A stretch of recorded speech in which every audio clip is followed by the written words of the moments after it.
Welcome back, everyone. Welcome back to another week, another edition of the ESL Open Cup Americas, number 238. I'm, of course, your side VIP, and with me, I'm joined by these amazing players, the people in the chat, and my plushies as well. Welcome, everyone. It's great to be back.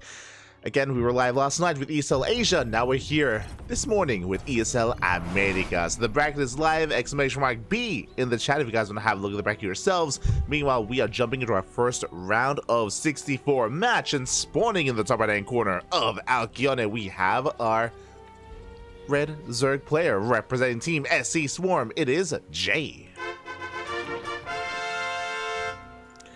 And spawning in the bottom left-hand corner, we have his opponent. We have the Canadian Protoss player, the purple Protoss, representing SC Swarm, as well as they are teammates. It is Fireclaw. Here we go. If you're in the chat, predictions are open, and honestly, it's going to be a fun match here. Both Jay and Fireclaw are similarly matched. They're similarly skilled. They're on the same team, and I believe we have casted both players in the past. Fireclaw, I do recall covering back in the day, back years ago, when it comes to amateur events and amateur team leagues. Jay has been a lot more active in the more 1v1 tournament scene, in tournament setting. So great to see him here as he's going for a pool first. Going for a 12 pool even. Show us the links. 12 pool opener here out of Jay. Going to be a much more aggressive start from our red Zerg player. Meanwhile, Fireclaw going to be expanding here on the low ground. Does go for the Probe Scout. Probe Scout will confirm. We'll get eyes on the spawning pool.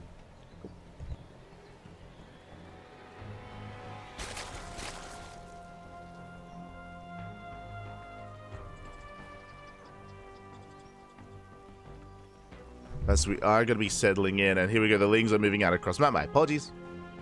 So just quickly settling something, it's all good. But Lings are moving out across map as we speak. Meanwhile, across the map, because we scouted the 12 pool, thankfully we do have our Cybercore, we have our Gateway as well. We are ready, we are poised to prepare, poised to defend. And, are we going to be able to hold on in time? I mean, the Zelda's in position. As long as it gets surrounded, we should be okay. We have to avoid the surround, we have to buy time for the second Zealot.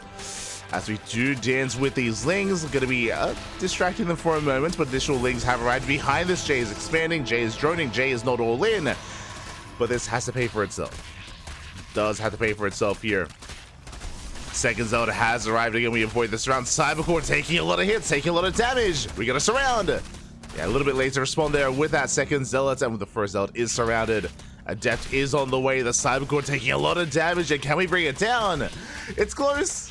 It's so close, it looks like we can. Yeah, it looks like the Cybercore is going to fall. Massive pickoff. Cybercore does fall. We do have 2 Adepts on the way, but we will have to rebuild. That is going to delay Warp Gates, more importantly. It's going to delay additional Gateway units. It's going to delay the tech. Speaking of, Stargate, Robo, Twilight Council all does require a Cybercore to be done. And as a result, we're not quite ready yet, man. It's going to be heavily delayed. A heavy delay here for Fireclaw. Back at home, Jay, remember, has been droning. Has been happily droning up here on the right hand side, going for a third base. Meanwhile, a shout out to C Grail in the chat. Oh my god, C Grail subscribing with Twitch Prime for 18 months. I'm a little bit blind. It's early morning. 18 months. Thank you so much. Papi got 1.5 years of support. Thank you so much for subscribing. Thank you so much for the support. We do appreciate it. Hope you've been having a great time over on your end. Hope you've been enjoying the content. Hope you've been enjoying the StarCraft. Bienvenidos. Bienvenidos. We go.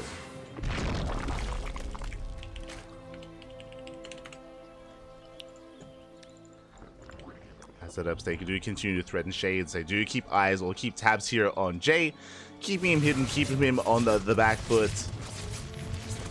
And it looks like we're gonna maybe get, yep, we get 1 drone, not bad. We get 1 worker kill at the natural base, and back at home we're now settling into our tech. Again, everything has been delayed. Overlord Scout from Jay will confirm the tech of choice, will confirm the Stargate opener, and with this we'll get eyes on the initial unit of choice. Is it going to be Oracle, Void Ray, or Phoenix? We'll keep an eye. I mean, so will Jay. Third base now being thrown down. Fireclaw trying to settle in, and there's that Oracle on the way. Oracle going to be making its way across the map. Because of the delay, Jay should have plenty of time to prepare with queens and spores. There we go. We have a spore in the way in the natural. No spore yet in the main, but we have our 2 queens in position. Jay should be perfectly safe and sound in the main base. should be safe and sound. And again, is free to drone up. But Lynx can threaten the third, and I'm not so sure we can deny it. I mean, our Adepts are in position, Oracle is in position as well. Lynx, they will just confirm the third base timing, but they won't get much more than that, as Lynx speed is about to kick in. Gonna be able to nibble away at that Nexus.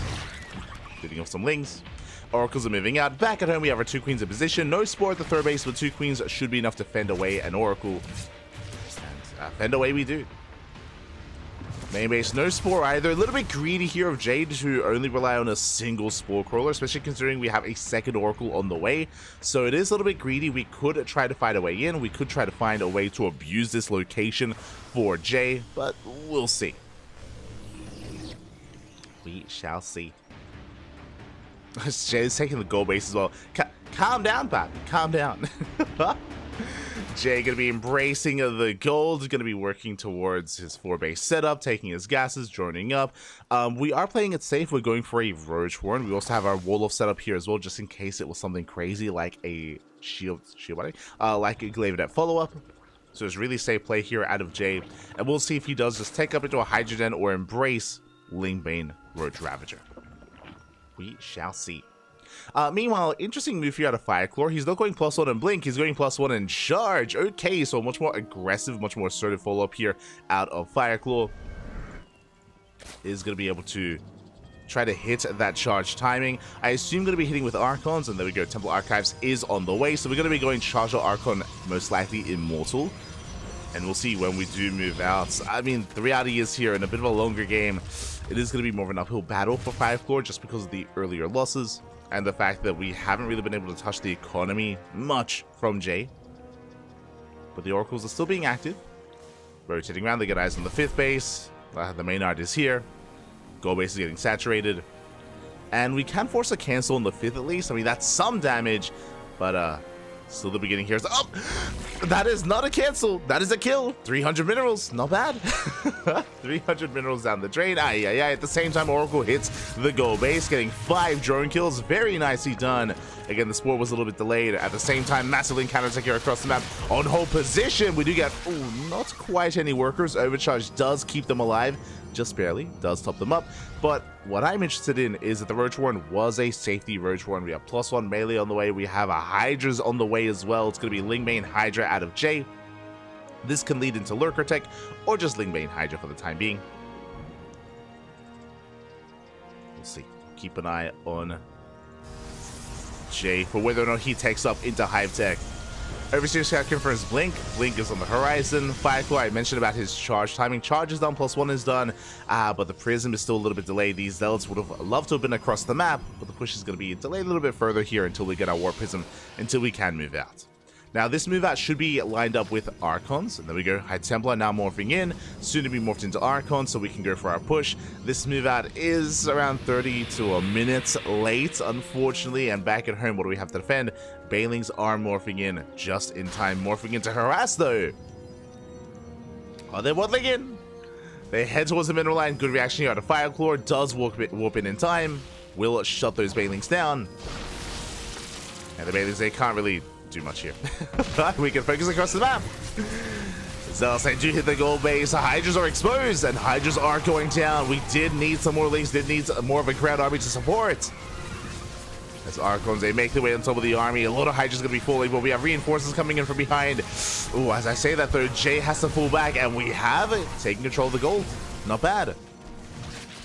Goal base is going to be going down, or at least is going to be taken advantage of. At the same time, we're going to be reinforcing with more Zealots. The 3 Archons are still alive. We're getting on top of the Hydras. Again, so many Hydras have already gone down. It's been 17 Hydras falling. And you can see here how vulnerable, how fragile these Hydras are. The Hydras are going down. More Zealots coming in. We needed those Banelings back at home to defend. Without Lingbane, the Hydras, they melt. I mean, even Lingbane melts as well. But we did need some kind of support, some kind of buffer. Hydras, they will manage to pick off at least one of these Archons, but Zealots are wreaking havoc. 9 drones are going down. We have another wave of reinforcements, and Fireclaw, it looks like he has done it. He breaks the gold, he breaks the third. Now he's pushing in for the kill, going for the natural. Banelings are now on the way, but it's too late. Too little too late. These defensive Banelings here, by the time they finish, I mean, what is there left? What is there left to defend? Boys are being pulled away. These 2 Banelings will complete, but again, it's only 2 Banelings. We still have 2 Archons left over. And Jay is being caught with his pants down. Again, you can defend against this with Lingbane Hydra, but we had no defensive Banelings or not enough to help support the Hydras that we had. Likewise, the alternative would have been to make Roaches. We had the Roach one. Regardless, GG gets called, and Fireclaw takes game number 1. GG.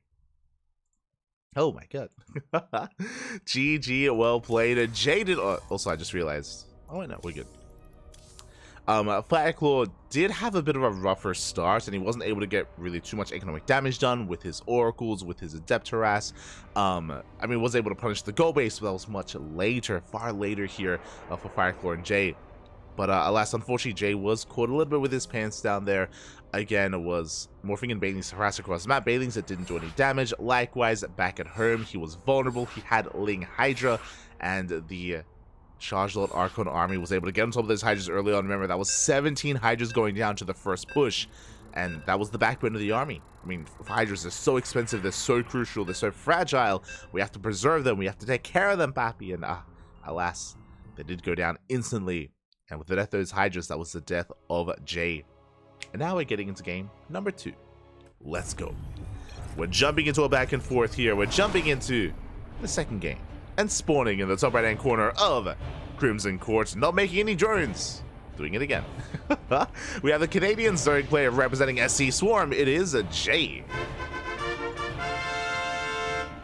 And spawning in the bottom left-hand corner, we have the purple Protoss player, also from Atlantic Canada, also representing SC Swarm, leading the series 1-0. It is a Fireclaw. Oh.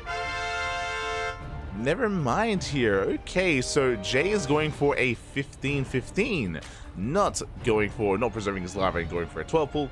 So is going for that expansion on the low ground. This is a very safe opener out of Jay. The benefit of this opener is that you're able to get your expansion before the probe gets across the map, before the probe can delay your expansion. So on the one hand, you know, we get a faster expansion, which is nice. The downside is your gas. Your gas is going to be quite heavily delayed. We should be going for another extractor trick, or there it is. There's a 15 spawning pool on the way.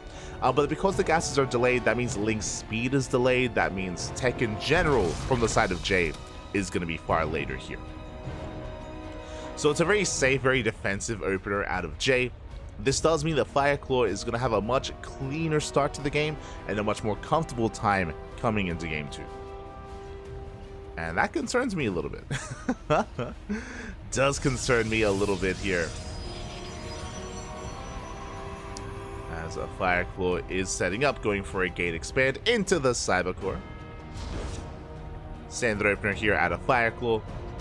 And with this, Fireclaw should be able to get into his Stargate, into his Oracle Harass. Likewise, because Link speed is going to be delayed, it means that this third base is going to be safer as well, safer from a Ling run-by or Ling counter-attack. It also means that Fireclaw can actually be more assertive and more aggressive with the initial 2 Adepts. Means that if he wants to, he may not even have to keep them at home to expand, can be more assertive across the map, as Jay is going for the forward base. Okay, interesting. So there's a bit of a give and take here. On the one hand, with the forward base, it is a little more aggressive. It has the restressing gas geysers, so we can make up for the otherwise lost gas early on. Is a way to make up for that and to actually settle into an all-in. What I'm referring to, of course, is this is a really good way to just spread and launch creep across the map. We've seen many a Zerg player, even players like Dark, Solar, Shin, take this center base and go for a 3 base all-in, or even a 2.5 base all-in, and just try to end the game. I'm sure Jay's thinking that. We'll see if he embraces that. Likewise, Fireclaw has to piece it all together. He has yet to confirm the base being taken. Fireclaw is still a little bit in the dark, is unaware as to what Jay's up to. Behind this, Stargate's on the way. It's going to be for the Oracle. Adepts are moving out. Going to be shading across the map. And Link speed is being researched. Okay, so we're not going to be pulling out, or we're not going to be, I should say, skipping Link speed and going straight into a faster Roach Warren. The expansion has been scouted.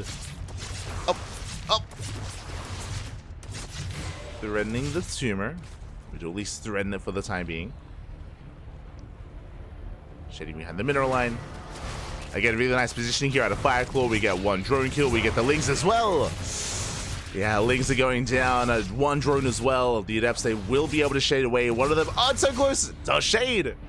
It's barely shade away, getting eyes on at that third base. Here comes the Oracle, and that is a very fast Twilight Council. That is a Twilight Council before third base. This screams Glaive Adepts, but at the same time, because this Twilight Council is early on, something like Charge is also viable. Like, regardless of aggression. Aggression is on the way here. Fireclaw, his goal is to break his opponent before he can actually take advantage of this center expansion. So a very aggressive follow-up here out of Fireclaw. 3 gates on the way. It's going to be 4 gates in total. And do we embrace Glaives, or do we go for a different upgrade? There it is. Glaives are on the way. Okay. Okay, so it's going to be Glaive Adepts here out of Fireclaw. And Jay needs to get a read on what's going on. Now, the scary thing here, I was about to say, is that we have to keep eyes on the left-hand base as well with the Overlord. We do. We confirm there is still no expansion. That is a bit of a tell. The third base should be on the way by now. Oracle gets across the map. Queens are in position. We get 1, we get 2 drone kills. And, ooh, the Oracle takes a lot of hull damage. Takes a lot of hits. But unfortunately, Jay has been unable to get back into the main base. Are we going for a safety Roach Warren? That is the other question.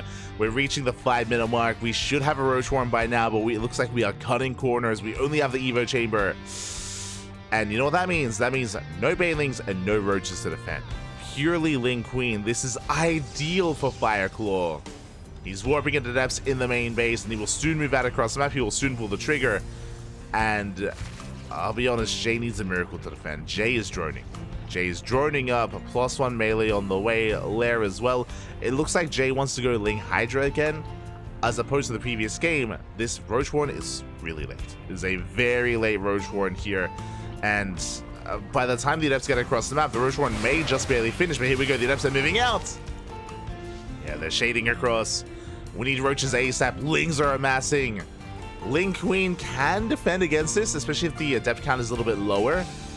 But outside of that, it is going to be a tough hold. Adepts, they do dance with the Queens. So far, no drones going down. That is a lot of Queens. There we go. Now we do start to target down some of those workers. Drone's not going to be falling. We shade across the map. We do fully wall off. So far, so good. That is going to be a kill on the Evo Chamber. We get a surround. We do get a surround. We do force a recall. Very nice defense here out of Jay. And again, Fireclaw, he was not able to punish the economy here. He did not focus on too many drones, but that was merely the first wave. Now we're moving out once again. It looks like we didn't actually warp in too many more Adepts. Despite the opener, it feels like we have been skipping some warp-ins here from the side of Fireclaw. I mean, we see here we warped in Stalkers to defend, not more Adepts. So that means that Jay is getting away with this. Yeah, he does get away with this. Who needs Roaches? Who needs Banelings? We clean up, we shut down the Adepts, and now Fireclaw is now in quite a bit of trouble. Basically, the kind of game state that's here, because we invested into Glaives first, and because we didn't commit as hard as we needed to, we did not do enough damage. And now that means that Blink is late. Blink is delayed, there's no Forge, there's no +1. Now we're throwing down further tech at a bit of a moment of desperation.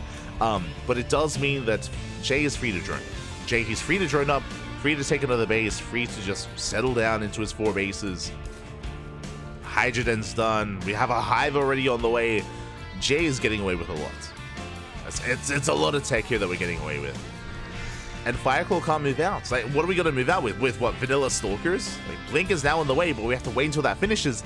By the time Blink is done, Jay, he should be able to settle down, should be able to settle into all of his Hydras and get away with this. So Jay is in a phenomenal position. Scouts confirms that we have Storm being researched. Fireclaw is working on the next step. But by the time the Storm is done, we're going to have Lunkers. The Lunkers are coming. Not just Lunkers. They're going to be Hive Tech Lunkers. Not Lair Tech. As the Hive is already done. So Jay is going to be able to settle into his ideal. Into his Hydra Lurker Viper. With the Hive comes Viper Tech. Of course, Adrenals. Seismic Spines. Adaptive Talons. Lurker upgrades.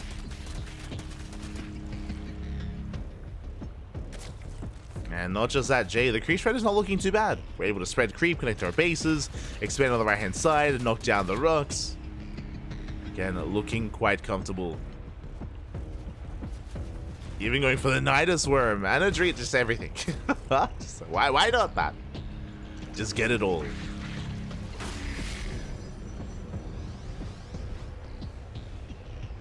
And now we're moving out. Now what I will say is that Jay has no morphed in any lurkers yet. The lurker den is done. Lurker den has been done for quite some time. We do have the gas, but alas, no lurkers, so we are a little bit vulnerable. Storm has potential. We can move out. Jay pulling back. There we go. Now we get the lurkers on the way.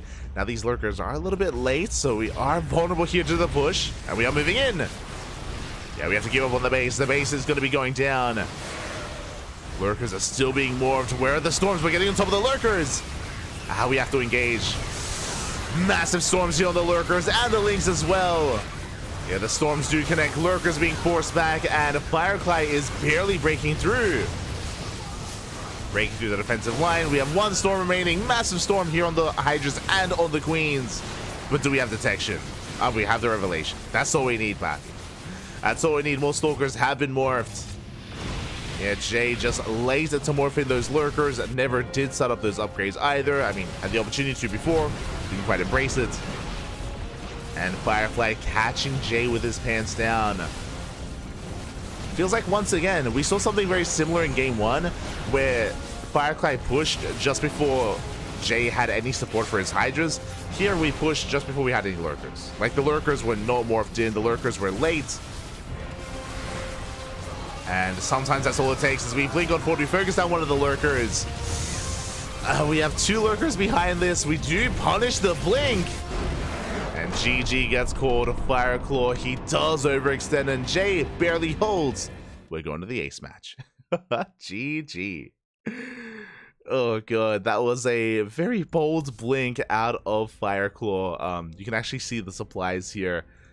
You can see the moment that we blinked for. Fireclaw the Protoss is the purple line, by the way. And we did dive forward and we lost all the stalkers there.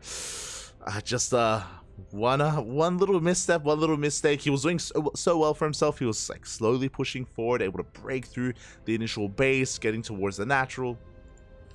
Like, it was a really nice move out there by Fireclaw, but maybe got a little bit overconfident towards the end there. And as a result, lost everything.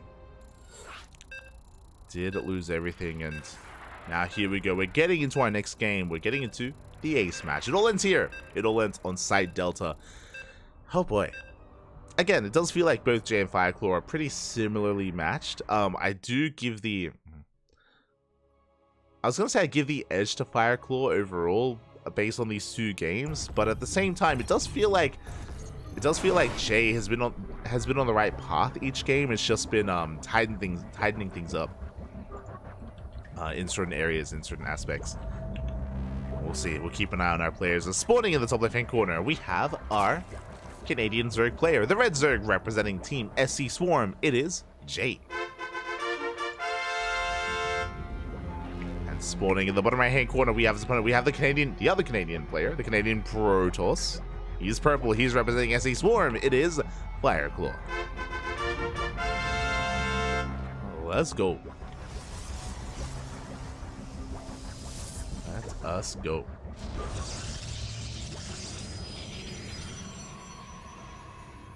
As a Fireclaw is going to be moving out across the map, going for his initial scouts. Meanwhile, this time Jay is going for a hatch first. Last game was a 15-15. This time just a hatch gas pool standard opener out of Jay.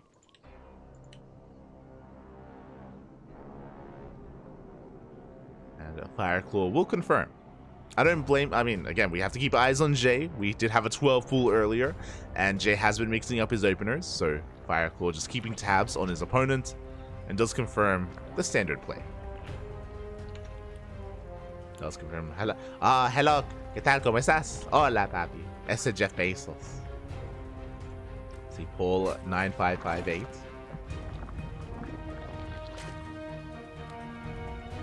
Good morning. Hope everyone is doing well. I saw Niño earlier. Este Niño. ¿Qué tal? ¿Cómo estás? Bienvenidos. As again, this is still our first series of the day. We have plenty more to come. We'll go over the bracket after this series as well. We'll get there.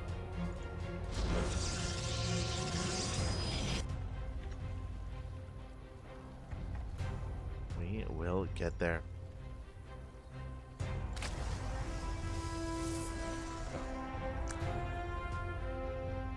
As we'll see where our players do take us. Again, both players have been kind of going for varying paths. I mean, Jay every game has gone for Ling main Hydra. Ling main Hydra every single game. In the last game, of course, we teched up into Lurkers, and I'm sure we wanted to in the first game as well, if the game had gone on that long. We'll see if Jay does mix it up. Third base is now being taken. Likewise, Stargate opener at a Fireclaw. Everything looking as it should so far. We're good. We're calming down. Calming things down.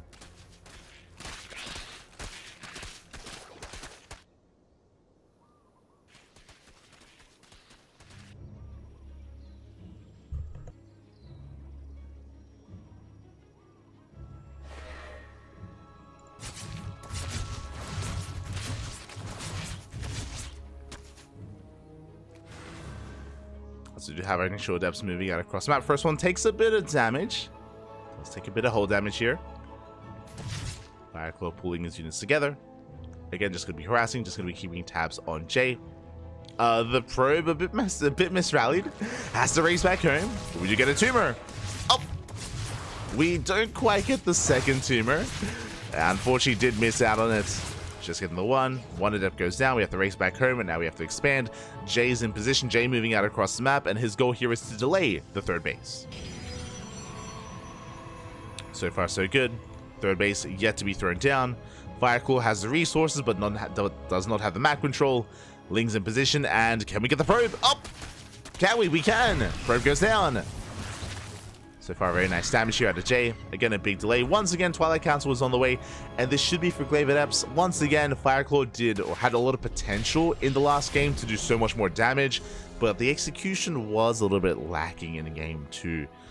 So we'll see if we can tighten things up here in game number 3. Overall, I think the build of choice and the build of choice was ideal for Fireclaw in that second game, but it was the execution that was lacking, and hopefully we can kind of rectify that here.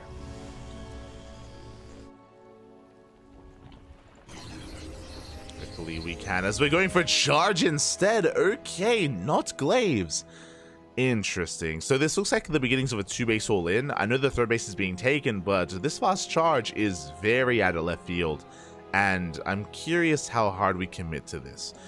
No gases. No gases here at the natural, not yet. We're going to be amassing zealots as much as we can. Meanwhile, ooh, Jay's playing safe. This time, Jay playing much safer. The Roach Warden is already done. It was thrown down around the 4-minute 30 mark. Roach Warden has completed. And this means we have Roaches available to defend. We even invest into +1 range. So Jay, up until this point in the series, every game it's been Lingbane. Lingbane, Hydra. Game 1 and Game 2. Here in Game 3, Roach Ravager instead. And I worry for Fireclaw. Roach, whether it was Glaives or whether it was Charge, I mean, either one struggles here against Mass Roach Ravager. Assuming that's what we invest into. We have the upgrades on the way. Now no Roaches yet, just Lings. Fireclaw still saturating. Oracles move out across the map. Trying to get a read what's going on. We do hit that third. Getting 2, 3, 5. Oh my god, getting 7 drone kills, but we do stick around a little bit too long. 8 drones go down, but that does cost us every single Oracle. That I'm not so sure about. So that means the Oracles won't be able to defend. Yeah, the pylon's gonna go down. We can deny the warp in.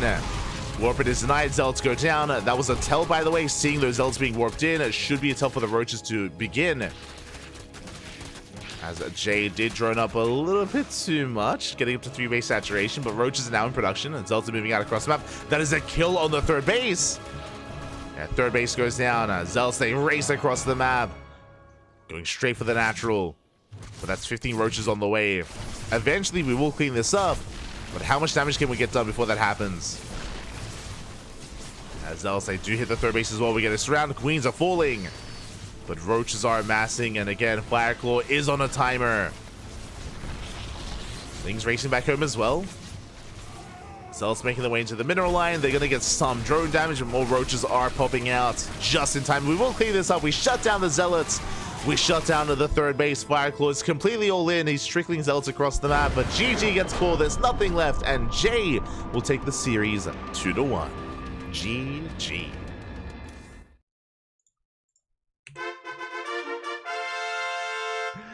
GG, well played. Congratulations here, as Jay will take this series. My condolences to Fireclaw.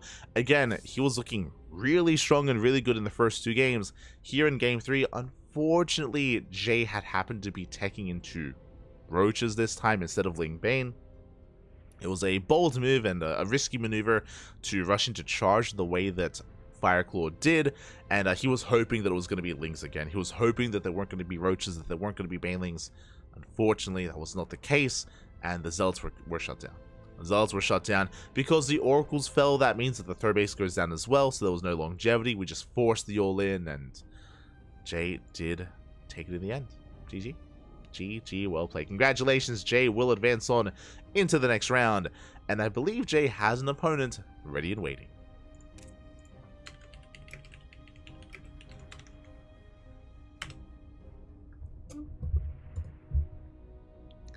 Here we go.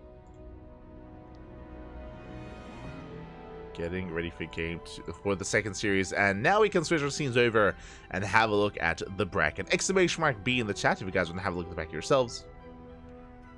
Bam. There we go. From the top, we'll start from the top. From the top, we have Dark up against Not Very Tate in the round of 32. Dark is one of the heavy favorites. He's one of the big names to make a deep run in this week's ESL Open Cup Americas. We'll see if anyone can bring him down. Scrolling down, we have Balmiolja versus Rare. Best of luck. Rare did take down Zertanis 2-0. Scrolling down, we have Quanta versus Meowardoom in a TVZ. That sounds like a lot of fun. Best of luck here to both Quanta and Meowardoom. Scrolling down, we have Honmono, Slayers MVP, and J Money. I look forward to the Quanta versus Honmono rematch in a TVT. We have seen them face off before. I would love to see them face off again. Two Korean Terran players. As scrolling down, we do have Patty Mac versus Hu Shang in a PvP. I believe a PvP, if I'm not mistaken. But it's great to see Patty Mac return. Remember, Patty Mac, he is back from China, at least for a little bit longer before returning to the land of China. So he's in the United States, is facing against Hu Shang. We're going to make a deep run here in the tournament. Meanwhile, scrolling down, we have Shino versus Shameless. I feel like either one of these two has potential to go quite far in this bracket. Shameless has been a lot of hype around him. He's a very young player from the European region. I believe he's 18 years old, has a lot of potential, has been getting better and better results, and we'll see how far he can go. We'll see if he can go the distance here. Scrolling down, we have Ninja, we have Pig, we have Willfest, Bums, and Foxer. Foxer are going to be the favorite player to make a deep run into at least the quarterfinals. Best of luck to all the others that are also facing off here in the round of 32. Scrolling down, we have Geralt. Going up against the winner of Milo versus Probe Scout. Geralt also looking to make a deep run. Best of luck to Mew, Topsaya, Milo, Probe Scout. Best of luck to all these guys. Geralt should make it to the quarterfinals. We will face off against one of these many players. We have our series. Jay versus Mixu. Winner goes up against most likely Inexorable. Best of luck to Bokachin and Berry Crunch. Best of luck to them. Best of luck to Inexorable as well. But we're going to be focusing on our ZVZ. Let us go.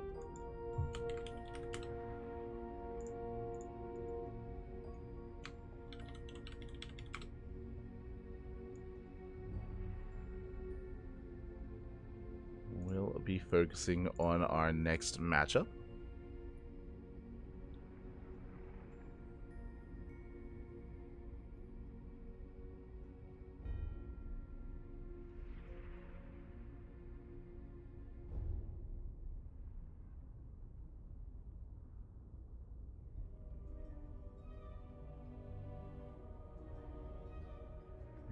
Go.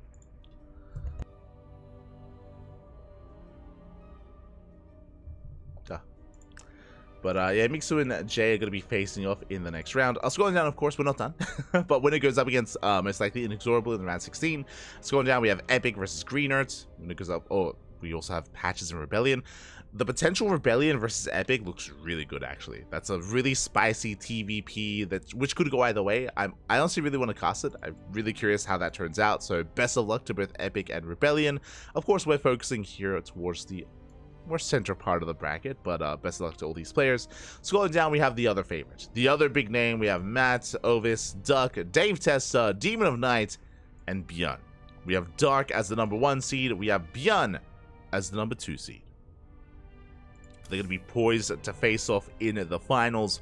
We'll see if either one can be stopped. Can anyone stop Dark and Bjorn from facing off, or will they have a rematch? They faced off, last week in ESL Americas as well. Did go the way of Dark.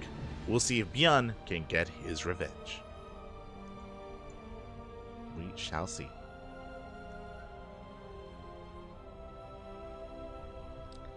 For now, though, we are going to be, I guess, going on a short break. It looks like our players need a moment. They need a little bit of time to prepare, to set things up.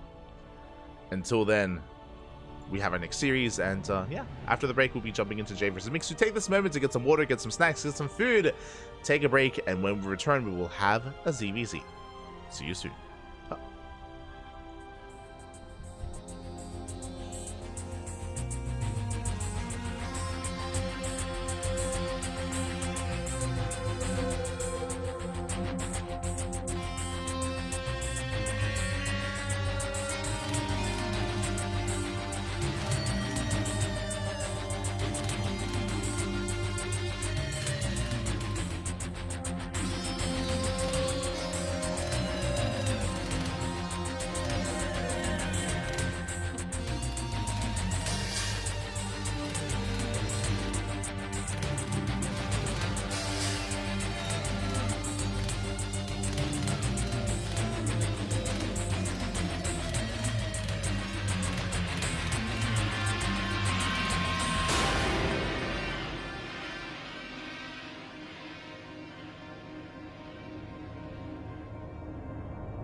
And welcome back, everyone. Welcome back.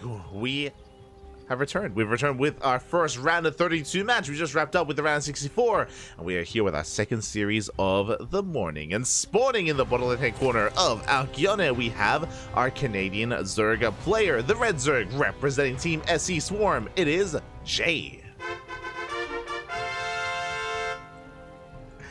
And spawning in the top right-hand corner, we have his opponent. We have we have the Finnish Zerg player, the Blue Zerg, representing Berserker Esports. It is Mixu. Oh my god, them's are fighting words, Poppy. Calm down. As they were bantering before the tournament, fun, friendly banter, I should say, friendly bantering before the match. And we'll see how they face up against each other. So far, it looks to be a hatch gas pool opener.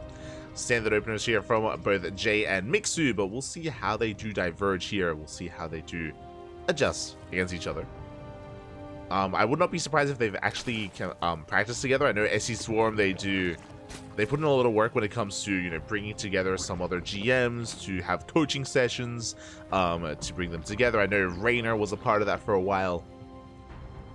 No, sorry, not Rainer. A Laser. Maybe Rainer as well. But I know at least a Laser.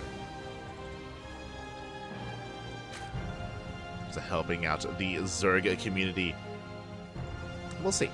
Meanwhile, if you're in the chat, predictions are open. Place your bets while you can for who you believe will take the series. There is a clear favorite, but we'll see. Oh god. True. Aye.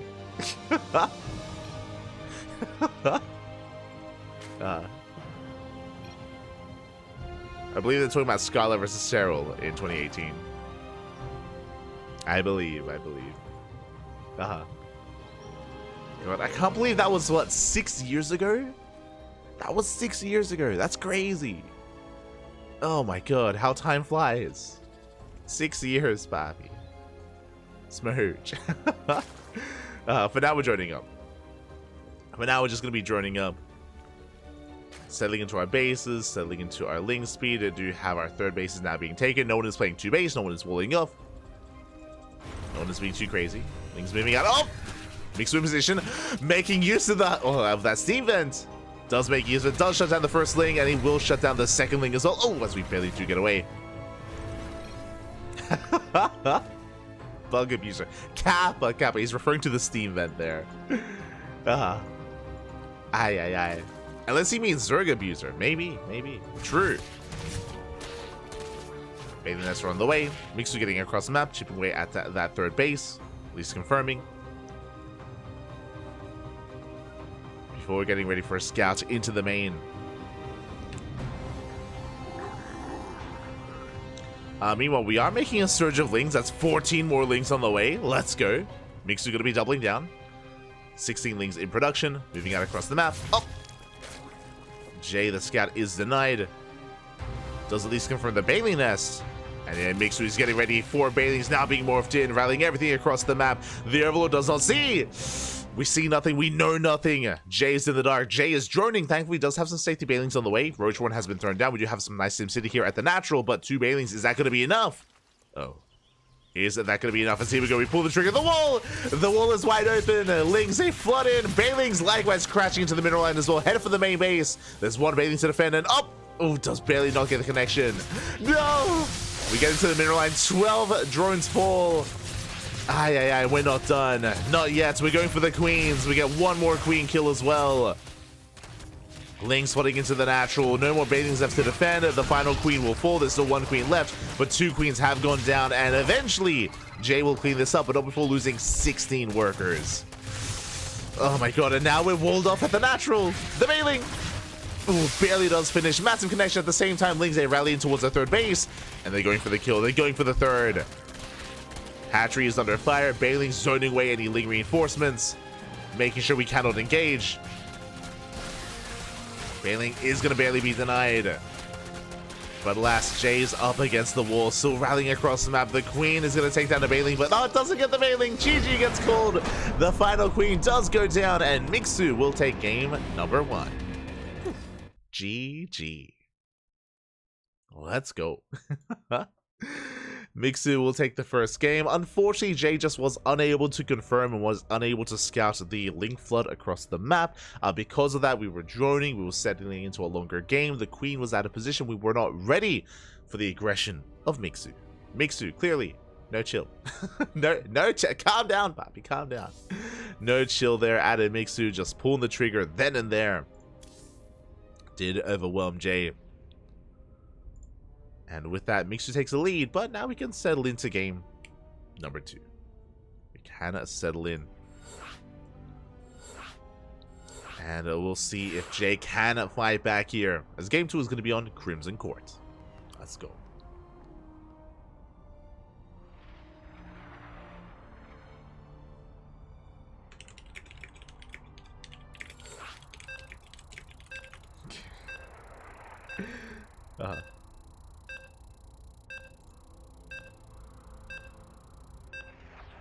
Here we go, as we are jumping into our second game.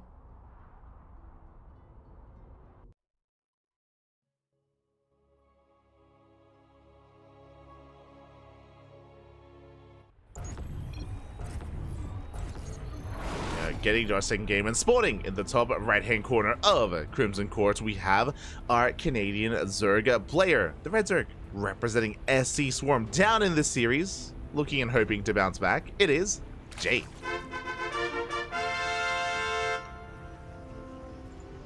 And spawning in the bottom left-hand corner, we have the Finnish Zerg player, the Blue Zerg representing Berserker Esports. It is Mixu.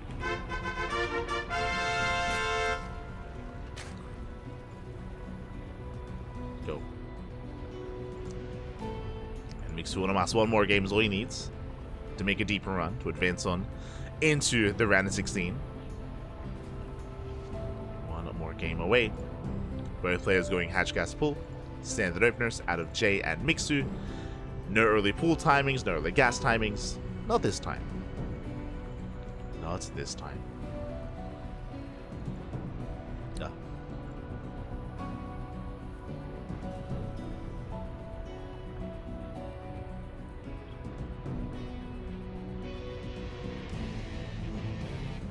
But yeah, now I'm just thinking about WCS more. I'm just thinking of like old WCS events. Smurge. The nostalgia, man. The nostalgia.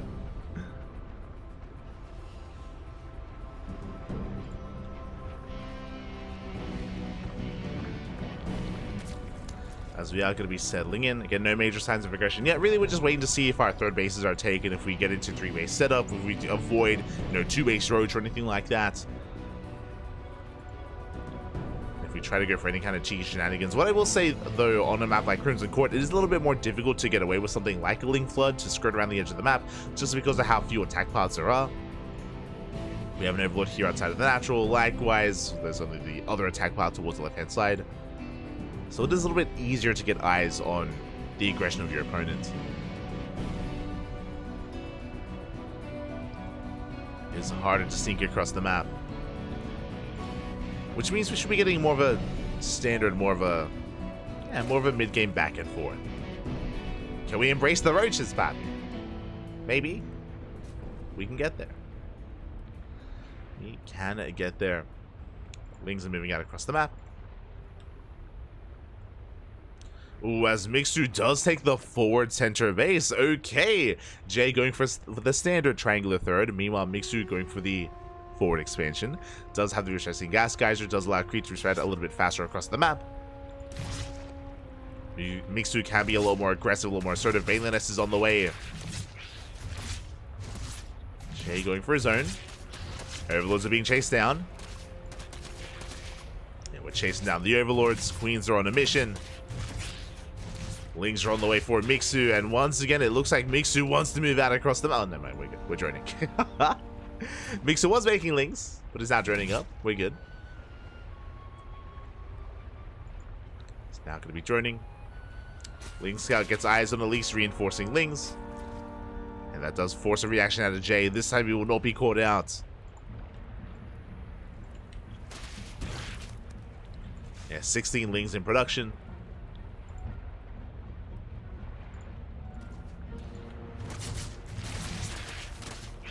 Mixu slipping in, getting a drone. Up, can he get two?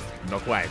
Up, yeah, barely. Not getting that second worker. One shot away from going down, does survive. Meanwhile, Mixu moving out with his Link Bane. Still droning up behind this, going for a Roach Warren.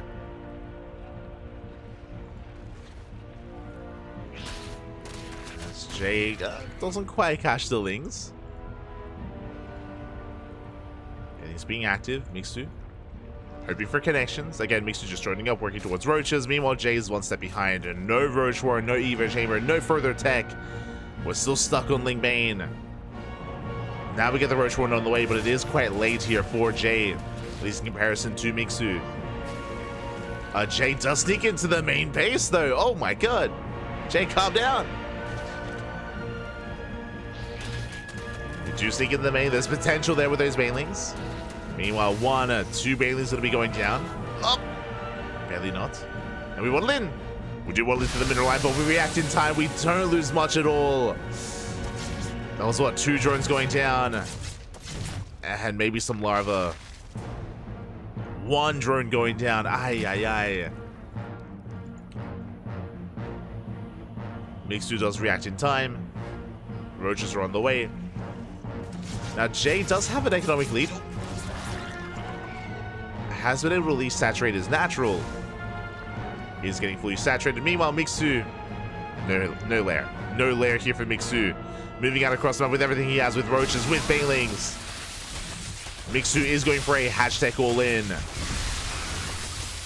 And he's breaking through at the same time. And Banelings and waddle into the main. Banelings being morphed into the main base as well. Mixu pulling a bit of a J. Up. Gets caught out. Does get found out, but we have Lings in every single middle line, and the Roaches are going ham.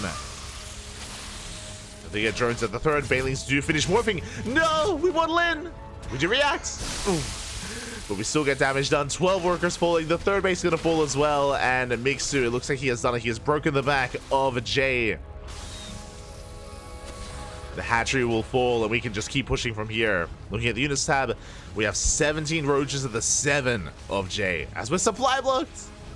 Now is not the time. But we are going to be supply blocked.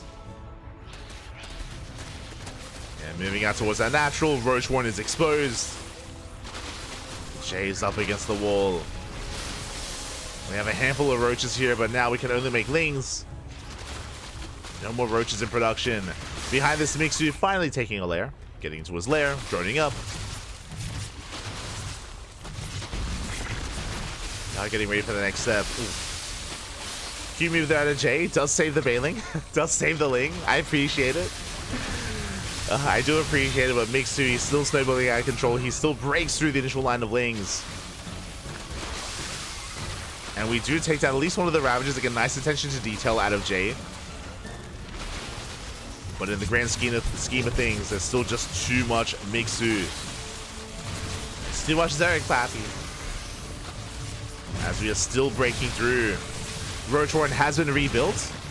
More Roaches are on the way. At the same time, while they connect, they take down the Gas Geyser. Queens are falling as well. And Jay may barely force back Mixu's army, but back at home, oh my god. We have more Roaches on the way. I was like, what is that blue blob on the map? It's the Overlords, Pappy. That's all the Overlords. Calm down. But here come the reinforcements. Again, Mixu just rallying everything across the map. Catching an Overlord. Getting on top of the Roaches, and will eventually break through. Our boys are being pulled in a moment of desperation. And GG gets called. There's just nothing left, and Mixu will take the series 2-0. GG. GG, well played. Congratulations, Mixu will take this series, will advance on into the next round. Again, Mixu was the favorite player, but a shout out to Jay for making it this far, for winning the last series, and for also going back and forth here with Mixu. Was caught with his pants down a couple too many times, both in game 1 and game 2, but it's okay. We don't need pants back. We don't need them. It's fine. We like it, man. We like it. GG.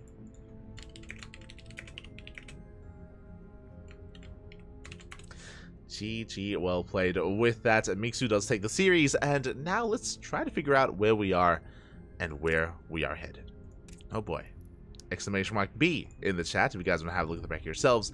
I'm looking for inexorable, if I remember correctly. Looking for our Brazilian Terran player. We'll see if we can find him. Let's quickly check our section of the bracket first. There it is. We have Inexorable versus Berry Crunch. I believe that's a TVT. I think Berry Crunch is a Terran player. So they're currently mid-series. They're currently facing off. We may jump in mid-series just so we can follow the winner into Mixu, just so we can follow this portion of the bracket. But let's catch up on other sections here from the top. From the top, Dark versus Not Very Tate. We just got an update. Dark did take him down 2-0. Dark is in the round 16, waiting for the winner of Rare and Bomyolja. Best of luck to our two players here. Dark is still favored to make a deep run. Meanwhile, we have, still no updates here. I'm looking forward to Quanta versus Honmono. It's going to be a spicy TVT, but they are still waiting for their opponents or mid-series themselves. Still looking to face off against Meowadoom, J-Money, and Slayer's MVP. Scrolling down, we just got an update. Paddy Mac did just take down Hushang 2-0. Paddy Mac is down the round 16. He's waiting for the winner of Lewis and Shameless. Shameless is favored to make a deep run, so best of luck to Paddy Mac. He is back playing after a long hiatus. Paddy Mac is still, shaking off the rust, but I have faith. I have faith here that Paddy Mac can make a series out of it, so best of luck. Scrolling down, we have Foxer versus Bums, Pig versus Ninja, still mid-series in the round of 32. We have Geralt versus Probe Scout, currently in a PvP. Honestly, that's going to be a pretty fun PvP. Mute versus Upsaya. We have our series, of course, Inexorable versus Berry Crunch. Mixu in the round of 16. Epic takes down Greener 2-0. Epic still waiting for the winner of Patches and Rebellion. That's another player that I should be keeping my eye on. One moment here. Just quickly checking in-game. Just checking in-game. But yeah, Epic is waiting for the winner of Patches and Rebellion. Best of luck. We have Matt waiting for the winner of Ovis and Duck. And we have Björn. Björn is already in the round of 16 as well, waiting for his next opponent. So yeah, the tournament is getting underway. It's slowly progressing. All the rounds are. And for the time being, we're going to be focusing on Inexorable versus Berry Crunch. But we might be able to catch another series if it becomes available. We'll keep an eye out. We will keep an eye out for potentially like a Paddy Mac match or a Folkster series or an Epic series. That's what we will keep our eye out for. Otherwise, I guess we're going on a short break. I guess. I mean, this we got nothing else. So we may just go on a short break here and wait for any updates and try to catch some players. I think Berry Crunch is streaming his POV. Let's have a look here. He is Terran, yeah. He's in a game versus Inexorable on Goshira. Let's go. So we'll just be waiting for them to open things up, and then we can follow them in. Follow them in, back. Until then, we're going to be going on that short break. When we return, we will have our next series. We'll either have the winner of Inexorable and Berry Crunch versus Mixu, or we'll be jumping in to Game 2 or Game 3. Until then, take this moment, get some snacks, get some water, get some food. We're still in the early rounds of the tournament. There's still a lot more matches to come up. Still a lot more to come. So strap yourself in and get ready for a long one. Get ready for it, man. Get ready for it. When it comes to what we're going to be covering afterwards, we will be having a catch-up WTL stream in the evening in like 10 hours time. So in 10 hours, we're going to be casting WTL. I might stream in between this event and WTL if I have some time. There's like a lot going on, and there's a lot of catching up that I have to do as well in regards to like VODs and, you know, social media and other things CranKy Duckling related. So yeah, I might have to focus on that a little bit first, but I'll find some time to ladder. Find some time. Otherwise, see you soon.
And welcome back, everyone. Welcome back to our third series of the night. And we are jumping in mid-series as well. We're jumping into game number 2 and spawning in the bottom left-hand corner of Alkione. We have our American...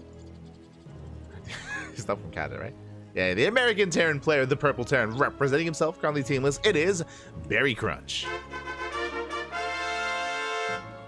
And spawning in the top right-hand corner, we have the Brazilian Terran player, the yellow Terran himself, representing the Platinum Heroes, leading the series 1-0. It is Inexorable. Here we go again. We are jumping in mid-series. We missed out on game 1. I'm not too sure what transpired. It was on Ghost River, and did go the way of Inexorable. Again, Inexorable is coming in as the heavy favorites, but best of luck to Berry Crunch. Has been quite an active streamer over the past year, over the past 2 years even. Has been growing quite a lot, and is going to be facing off against Inexorable. I'm not too sure, I'm not too familiar with the playstyle of Berry Crunch. I don't really know if he's more of a mech enjoyer or a bio enjoyer in TVT, so this is actually my first time casting him. My first time experiencing his gameplay, so I'm ready. I'm ready to be introduced. I'm ready to bear witness to the crunch that is Berry. Let's go. Meanwhile, Inexorable, we have been featuring him a lot more this year. He has kind of risen up the ranks of the Brazilian scene, the Brazilian region. Fun fact, we're going to be casting a Brazilian tournament tomorrow, which is going to be featuring Inexorable as well. We'll say that Inexorable is now, what, top 3, maybe top 2 Terran in Brazil. Of course, still behind that of Kelazur, but has been improving a lot. He has been getting coaching from Future, coaching from Vindicta. That is a big reason as to why he has risen through the ranks as quickly as he has. It's been really great to see the improvement of Inexorable over the past year of play. But again, we'll see how far he can go in this tournament, and we'll see if he's on point here today, as the Berry Crunch is no slouch. Not at all. Double gas open. Double gas all around. Mirrored build so far, going for faster factories, delaying our CCs, and we'll see where we go from here. As the Reaper moves out across the map, Inexorable in position. Yeah, gets a free shot off. Berry Crunch forced to back up, forced to... Oh, that takes another hit. And we'll have to stay there in the steam vent, as Inexorable does take advantage of Berry Crunch, does assert his dominance, and takes control of the Zonaga. So a nice little move here from Inexorable. Berry Crunch has to back up, is going to be expanding here on the low ground. Inexorable a little bit faster here when it comes to that expansion timing, going for that fact, going for that cyclone. Berry Crunch is slightly behind when it comes to his overall build, but he's getting there, getting to his Hellion production, moving out, trying to take control of the Zonaga. Meanwhile, Inexorable, he's already moved out. Already has left. Rotating around and looking to delay the CC. Both players are. Let's go. Reaper Hellion heads towards the natural base. Going for the SCV, Cyclone's in position, but the SCV is going to go down, and Berry Crunch gets the hell out of there. At the same time, Inexorable does hit the natural base of Berry. Goes for the SCV. Hellion's in position, and can we focus on the worker? We can! SCV goes down, one Reaper will fall, and Inexorable gets the hell out of there, but Berry Crunch, he's on the hunt, hoping to try to catch this Reaper and shut it down. We'll see if we can. As the Hellion is on the move, and this Reaper will not escape, will not get away. And a nice trade, a better trade for our purple Terran, as he gets 2 Reapers for the 1 SCV. Meanwhile, he killed an SCV across the map, so overall better trades for Berry. Meanwhile, Inexorable back at home, getting into his 1-1-1, initially with Cyclone production, followed by Viking. Interesting, going for a bit of a faster tech lab on that factory, going for early tank production. Okay. Tanks are already on the way for Inexorable. And we'll see if this comes to a head. We'll see if this comes down to a second starport as well. I'm referring to a 2-port, 2-base all-in, which some Terran players have embraced in the past, and I'm definitely keeping my eye on Inexorable here. Back at home, Berry Crunch getting into his own 1-1-1, just now getting into his tech lab, going for a bit of delayed tank production instead, but is getting there. Is going to be getting there. Lid moves out to harass on the right-hand side. Additional racks is on the way. Tank production now beginning here for Berry. Back at home, looks like we did end up catching a Cyclone. Ooh, that was a bit of a hefty loss. Cyclone did fall.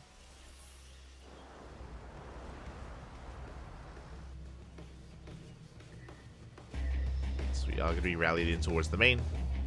Inexorable not going for a second starport, going for a third CC, instead of going for a much more macro-oriented approach. Rushing into a third base. Liberator does siege, but we have a Viking, we have Marines, we have Cyclones. We will get some damage done though. We do get 2 Marine kills and 1 SCV. The Liberator does fall. And again, the Inexorable is working towards a bit of a longer game. And I do appreciate, okay, Barry is going for the additional Maxes, going for Stim. It is going to be Bio Tank out of our Purple Terran. Meanwhile, from the side of Inexorable, still yet to be determined. We can still throw down another factory if we so choose to. Reapers are denied. And thankfully, aha, Raxus. Thank God. Biotank versus Biotank. No mech. Not this time. Let's go. Do appreciate it.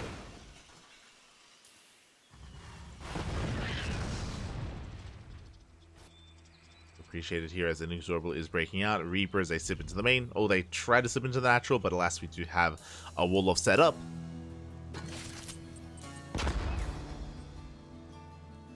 Reapers will get away.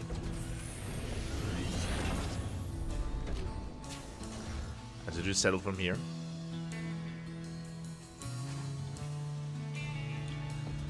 And I believe, if I'm not mistaken, Berry Crunch did not scout the main base, is not aware of the third that's already done. Meanwhile, speaking of the third base, no third in sight from our Purple Terran player. 2 more Raxes instead. This could be the beginnings of a 2-base all-in. And again, the third is heavily delayed here for Berry. Inexorable moving out. It does take control of the Sanaga. The army is spotted. Berry getting in position. Does move out, but Inexorable does not have to commit. Remember, the Yellow Terran is up a base. Our goal here is to delay the third of our opponent. Cyclones lock on. Marines, oh, they threaten to stim. And Inexorable just has to chill here, just has to contain his opponent. That is the win condition for Inexorable. Oh, as our CC, there we go. The CC is about to be landed. And still no third base. Go for the scan, looking for the main army. Does confirm that Inexorable is returning back home. At the same time, Berry Crunch going for a drop across the map. A very committed Doom drop here from Berry.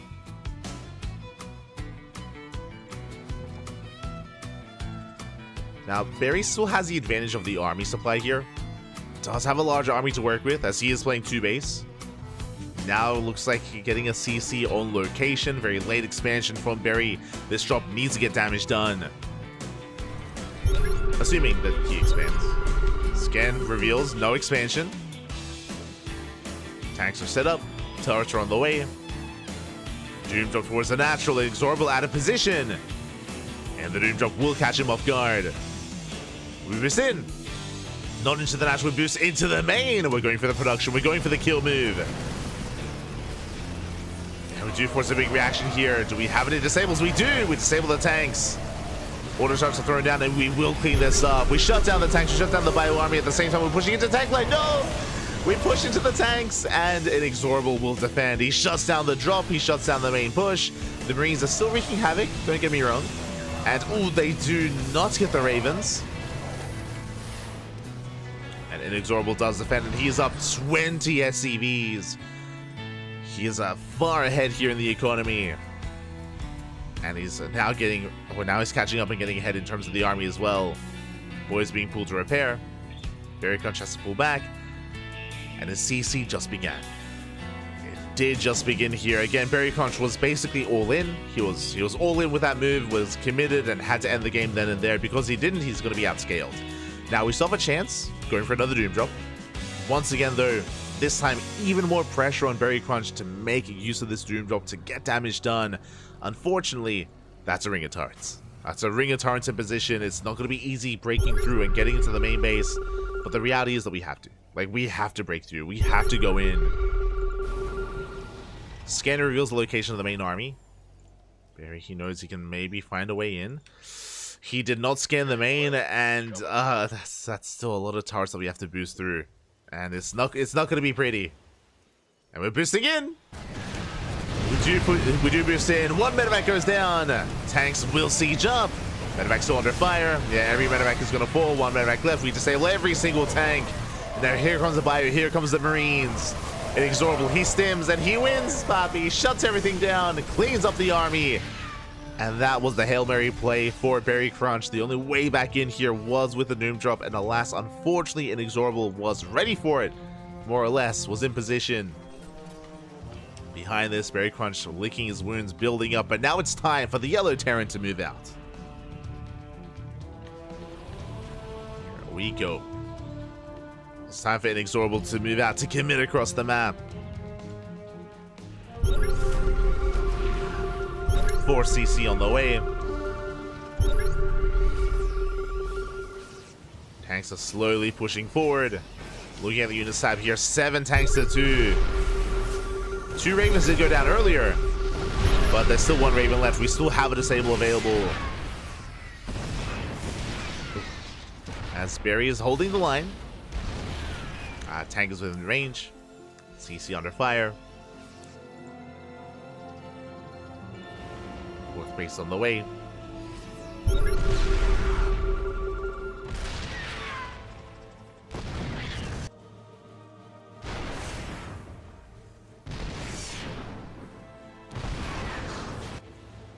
And Inexorable's taking his time. He could try to rush this position, especially with disables from the Raven, but he's slowly taking his time, containing his opponent. Drop gets across the map. We have reinforcements. Is it going to be enough, though? Boys are being pulled. SCVs are going down. This will cost quite a lot of worker kills, but Inexorable will defend. At the same time, he drops into the natural. Berry Crunch being pulled out of position. SCVs are going down, and they're that much more valuable here to the Purple Terran. Oof. Yeah, as Inexorable has got 2-2. The Bio Army does break through the Marines. We're getting on top of the tanks. 1 tank goes down.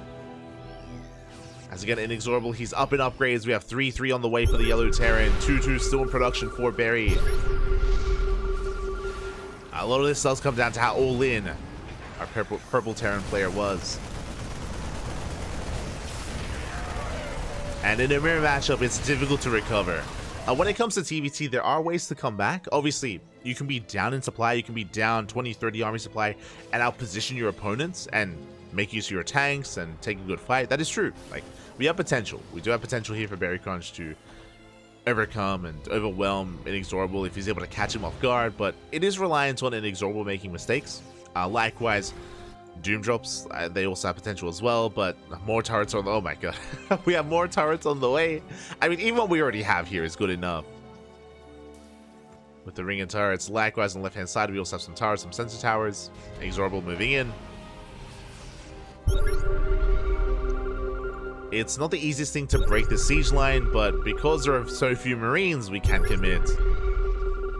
And Inexorable, he even leaves reinforcements back at home. I mean, he sees where the Marines. He knows that they're not here. They have to be somewhere. They're moving out across the map. We shut down the tanks. We break through. We get on top of the 3rd base. It's going to be a kill in the CC. Meanwhile, we drop at the 3rd. Oh, we weren't quite waiting for that. We drop at the 3rd base. SCVs are going down. Base as well. We're trading a base for a base. Not a bad drop out of Berry Crunch. At the same time, though, Inexorable, he just drops into the main. Oh, God. Boys are being pulled. Upgrades are even, but we have medevacs to support. Force to pick up, force to get out of there. And again, this drop of Berry Crunch to just kill a base, like, this is impactful, don't get me wrong. Ooh, as Inexorable. Bold move, rushing into the natural. It's not going to be pretty here trying to break through this, but we do barely break through. 1 tank left. And 1 tank remaining. The final tank is going to get picked up just barely. Again, this was not a pretty move out from Inexorable, but it works out anyway. GG gets called, and Inexorable will take game number 2 and the series at 2-0. GG. GG, well played. Inexorable does take the series here. Was not the cleanest of games there. Berry Crunch had moments.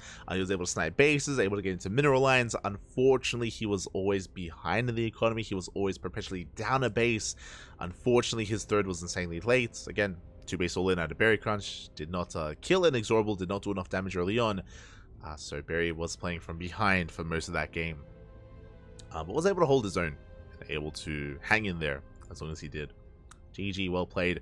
With that, Inexorable will advance on into the next round, where he has his next opponent ready and waiting. It's going to be Inexorable versus Mixu in the round of 16. Let's go. We'll message the players and let them know.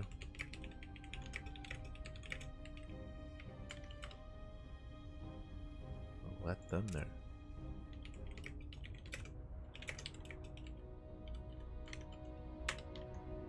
Beautiful. So we do have our next series. Meanwhile, do we have any other big updates in the bracket here? I'm not so sure if we do. Oh, no, we do. Never mind. We have a lot of updates, Pappy. We have them. Exclamation mark B in the chat, as we do have the round of 16 underway. We have Dark versus Balmioja in the round of 16 and currently facing off. Scrolling down, we have Quanta still waiting for the winner of J Money and Hon Mono, but did take down Meowridoom 2-0. Big win there for Quanta. Scrolling down, we do in fact have Shameless. He dropped a map to Lewis. Okay, impressive to Ome Louie. Able to take a game. Now Shameless mid-series against Patty Mac in a PvP. Best of luck to our Protoss players. Scrolling down, we still have Pig versus Ninja, still have Foxshare versus Bums, all still mid-series. Scrolling down, we have Geralt. Geralt took down Probe Scout 2-0, now up against Mute in a PvP. Mute, of course, has been very active as of late over the past couple of months, has been improving quite a lot. Best of luck against Geralt. Scrolling down, we have our series. We have Inexorable taking down Berry Crunch 2-0. Inexorable now up against Mixu in the round 16. That is our next casted match. And we have some big updates here. Patches took a game off of Rebellion. Very impressive. Very impressive stuff here from from Patches to take a game off of Rebellion. Not an easy opponent. That is a Korean Protoss player. Likewise, Epic with the 2-0 over Rebellion. I'm a little bit sad that we missed out on that. That must have been a banger, but it also sounds like a short series. They're already done. Like, Epic's in the quarterfinals. Like, that was very fast. Really fast best of 3. So congratulations to Epic. He's waiting for the winner of Björn and Matt. Epic, of course, the American Terran player. So Epic is lying in wait. We'll see who his next opponent is going to be. Best of luck. So the bracket is progressing. When it comes to us, we're going to be following Inexorable into Mixu. We're going to follow that into a Protoss opponent, either Geralt or Mute. And then we'll follow that into a Terran opponent, either Björn or Epic, or even Matt as well.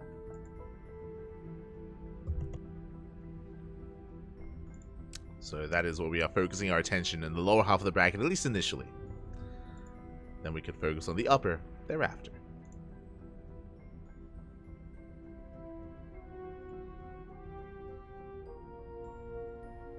And with that, we are going to be getting everything ready here. Vetoes are underway, and we will soon jump in.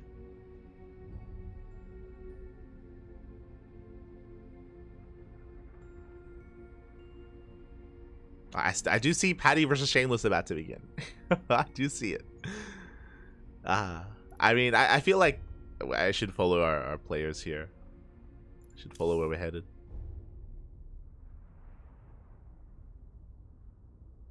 But best of luck. Just catching up in the chat.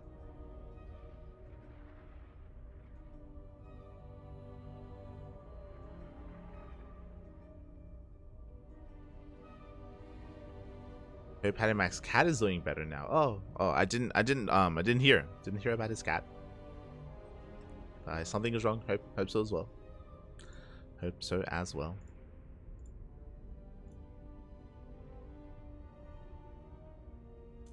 But it looks like Vetoes are still underway, and we'll soon be jumping in. Again, Patty and Shameless, they just started game 1. I hope they're being casted by someone, by the way. I hope they're being covered by one of the other casters out there. It's not just us casting. Obviously, Pig is streaming his own POV. Steadfast is live. Dave Testa, Rocklets as well.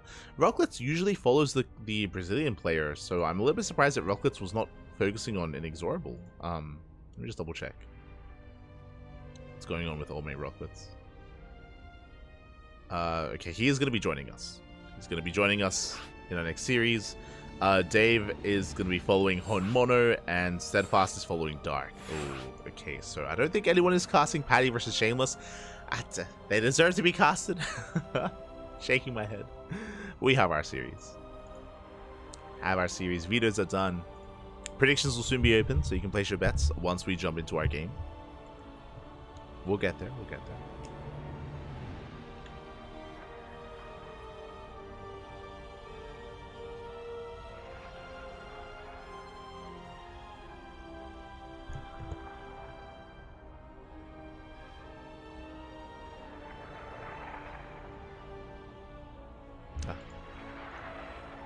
And game 1 is going to be on Alkione.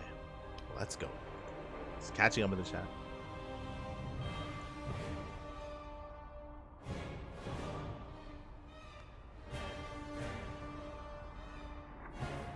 How many other Barry bots? Ah. Is that what his fan base is called? Interesting.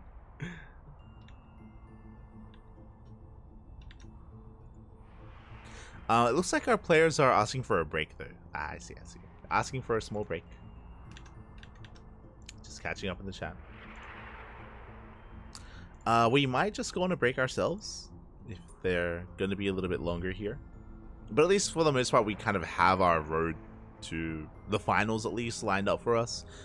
This series into either Geralt or Mutes, into Beyond or Epic. It's all lined up. Ah, we have our players! Mixu is back. Inexorable is back. We're jumping into game 1. And this, honestly, I don't really know how it's going to go. Every series so far has had, you know, a favorite player. I mean, I guess Fireclaw and Jay was more back and forth and more up in the air. But this one here, I don't know who I want to favor, actually. There's been a lot of hype around Inexorable as of late, but Mixu, he is more of a veteran here. He is more experienced. And now that I think about it, I would say that he is the favorite player coming in. But here we go, spawning in the top right-hand corner, we have Mixu, the Finnish Zerg. For Berserker Esports, and spawning in the bottom left-hand corner, we have the Brazilian Terran player, the Yellow Terran representing the Platinum Heroes. It is Inexorable. Let's go. We have our TVZ again. Mixu, he is far more experienced. He's been around the block for quite a number of years at this point. Inexorable is more of a newcomer to the competitive scene, to the competitive region. Is still on the rise, is an up-and-comer, and still has to prove himself. Still does have to prove himself here, and Mixu, I think, is going to be a good challenge for Inexorable. Oh boy. As Mixu is going to be going Hatch Gas Pool, Standard Opener, meanwhile Inexorable likewise, not going for a 2-Rax Reaper, is going for a Rax Expand. Calming things down.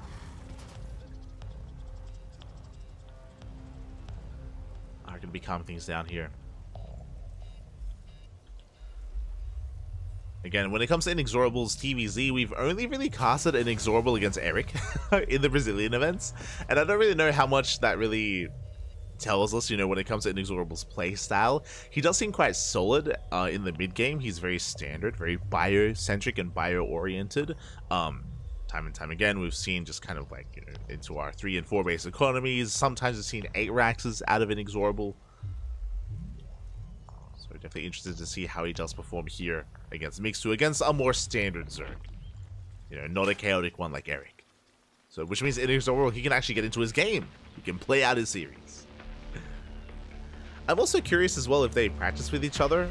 If Inexorable has a lot of practice with Vindicta and Future, I mean, Mixu is a good friend of Vindicta, so it's possible that they've also been practice partners. Possible. Catching up. Hello, Grape Tactical. Hello.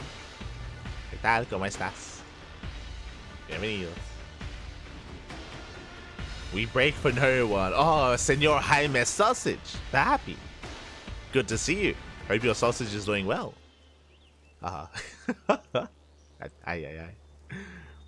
As Reaper does get across the map, going to be threading a dive. Lings are in position. Going to be zoning that Reaper away. So far the dance has begun. Lings, they take a couple of hits, but we do maintain ourselves. Oh, ooh, almost getting a Ling. Almost. Third base is getting up and running. One Ling goes down. And Inexorable is going to be zoned away. Is going to be forced back. Back at home, it is going to be 3cc before Starport. Overlord does confirm the 3rd CC timing, so Mixu is fully aware of the more economic build here of Inexorable. Is aware of the economy, and Mixu, as a result, can respond in kind with a double Evo Chamber opener, I imagine. Doesn't have to play things out safely, doesn't have to, or he can afford to cut corners. as Inexorable is going to hunt down the Overlord and will get a kill. And the Overlord barely will not make it to the pillar. Overlord goes down. Ling's trying to punish that Marine, and they will get us around. Not bad. I mean, the Overlord was worth more, but Marine goes down. We can threaten the mineral line, denying mining. And we do deny a lot of mining time. Reaper does race back home. Ling's speed kicks in. Ling's to get the hell out of here. So good start at all. Good follow-up here. Good response by Mixu. Behind this, getting into our add-on top, it's going to be Reaper, so it's going to be Hellion Banshee. Hellion Banshee here out of Inexorable, just a standard opener, just 3cc Banshee essentially from our yellow Terran player. And Mixu back at home is droning up, making queens, and saturating on 3 bases. We'll see kind of where we spend our gas and how we want to approach this. Gas now being saturated in the main. But because we scouted the initial 3cc opener, we can respond with a delayed lair. We'll see if Mixu does take that risk. Hellion zipping in. They threaten the queens. Really only threaten. Mixu is making a wave of Lings just to be safe, just to be prepared for a dive. 16 Lings are on the way. Queens are amassing. Gaining access to the 4th base on the right-hand side. And the Banshees will soon hit the field. I believe we don't have any spores yet. There's the lair. Okay, so Mixu is not delaying his lair. He's going lair first. Very safe play out of Mixu. He's going to be lair first, followed by, again, our delayed upgrades, Eva Chambers, Bailey Nest.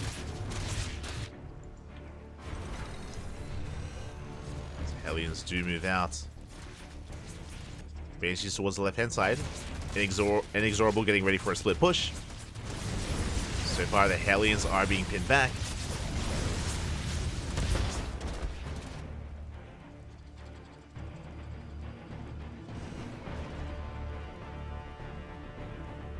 And we'll see what kind of damage Inexorable can get done, as he has yet to pull the trigger. Did not invest into Cloak, I just realized. Interesting, we skipped out on Cloak. Stim is almost done. Really fast Stim timing here out of Inexorable. Nice move, getting the tumor. There's that Bailey Nest on the way, Eva Chamber as well. Bailey Nest is a little bit late, ideally lined up with the lair.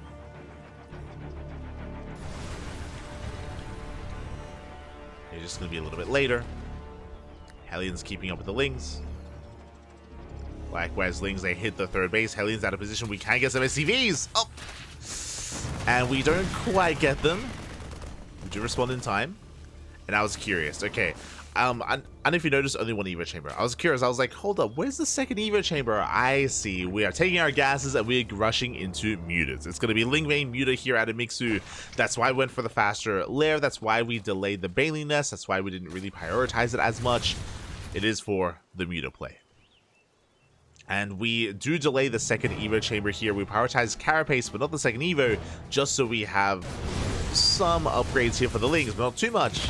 We need that gas elsewhere. We need that gas for the Mutas.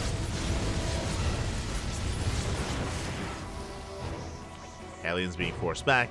Mixu does maintain map control, taking the goal base as a 5th. Mixu is droning, and Inexorable actually never really poked in with that Banshee, has kept it on patrol. And what I'm concerned about isn't about the lack of damage dealt with the Banshee, I'm talking about the lack of scouting. We have no idea what those Rogue players up to. Maybe we don't care as we are moving out across the map. We're going for our push. 1-1 is finishing up in a couple of seconds, just in time for this move out. Inexorable, he will break out, he will clear up a little of this creep. We're making 12 Marines at a time. It is going to be a 3-base all in, it's going to be an 8-Rax. Inexorable is 8-Raxing. Back at home, going to be losing some SCVs, losing some reinforcements. But he's going for the kill. He's going in for the kill. 0-0 Ling Bane, but bathing speed is done. Hellbats morph in. We crash into the Hellbats. We shut them down. We're getting on top of the tanks as well. Tanks, they barely do survive, but the Queens are coming in. We get on top of the tanks. Or at least trying to. It's so close. First tank goes down. Second tank goes down. And it looks like Mixu has held. I say that, we're still rallying across the map. Remember, it's a 3-base all-in. It is an 8-Rax out of Inexorable, and he breaks through the Queens. Ling Bane has run out. We have Mutas, but Mutas, they will not help. They do nothing against the Marines. Man with Gun is here. And without Banelings, how do we hold? How do we defend? We don't. And Inexorable has done it. He's broken at least a third. Still rallying across the map. Moving out with everything he has. Mixu going for a counterattack, trying to catch reinforcements. That's his only chance. It's to slow down the army, to force the army back home. And Inexorable does turn it. We can keep going. Wait, send it. We can keep pushing, but no, never mind. Inexorable does turn around, and he catches the reinforcements. He catches the Lings. Is going to chase this back. Mixu has 78 workers, by the way, and the goal base. The longer this goes on, the better it is for Mixu. Mixu can recover. And Inexorable was so close to straight up just killing Mixu. He was so close. And Inexorable, he races back home. He's going to defend against the Mutas. Now Mixu has a standing Lingbane army. And I worry here for Inexorable. I mean, he is going to minimize losses back at home, and he's building up, that is true, but he still has not taken gases. He's not really at a solid worker count. Mixu is up to 82 drones. And he will hit the third. Inexorable, he's dragged out of position. The Marines are chasing the Mutas, so we hit the third base. 1, 2 tanks going to be going down. We hit the mineral line as well. And again, we were 3 base all in, Pop. We didn't need to come back home. But we get 12 SCV kills. Lings once again hitting that natural, and all that Mixu needs to do is keep Inexorable at home. As he's on how many bases? He's on 5 bases here. Lost the third base, but has plenty of other hatcheries. And Inexorable's now moving out, but we have some Lingbane. 19 Banelings on the way. That's a lot of Marines, but how good are our splits? That's the question. How well can we split? Banelings are done. Pre-split, Papi. Pre-split. He's slipping in. Uh-oh. I'm concerned. I am concerned, but we do make our way towards the natural base. Even Shaper goes down, and here come the Banelings. Banelings do roll in. No. There's no splits. There's no splits whatsoever. Massive connections. And then Inexorable's army crumbles. It melts. We barely have anything left. More Banelings on the way. And Mixu has done it. Mixu has held. Did cost him 14 drones. That's going to be enough. As we chase Inexorable down.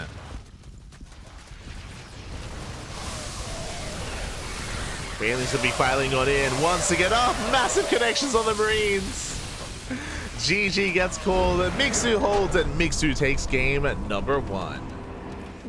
GG. GG, well played. And before I get ahead of myself, it did occur during the game. I didn't want to take away from the game itself, but a massive shout out to Balmiaja in the chat. Gab, I hope you had a great run. Hope you had a great series against Dark. I think we were mid-series against Dark last I saw. Slash shout out at Balmiaja. I got you. But thank you so much for the raid. Hope you had a great stream. Hope you had a great ladder session even before the event, or just the event itself. Hope you had a great time.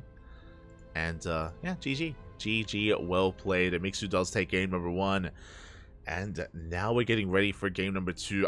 I mean, game 1 gives me faith in Inexorable. Not towards the end, we had some brutal Baneling connections, I understand that, but overall Inexorable was in a good position. He was punishing Mixu for rushing into the Mutas, was doing well for himself. If we maybe have a little bit more confidence, have a little bit more assertiveness if we're going for an 8-rack 3 base all in, then I want to believe here in Inexorable to bring to the ace match. We'll see though.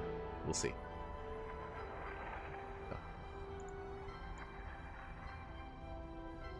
Here we go.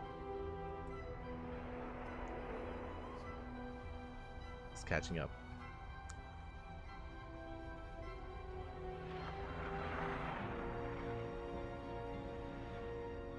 But thank you, Balmiaja. Thank you. Much love, much love.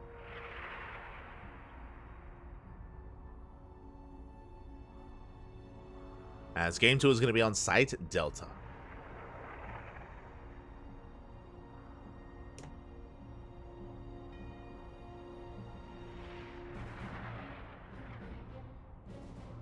I'm going to be loading to site Delta here in game 2. Terran players, look away. I'm seeing the replay on stream. Look away, Bobby. Look away. Ay.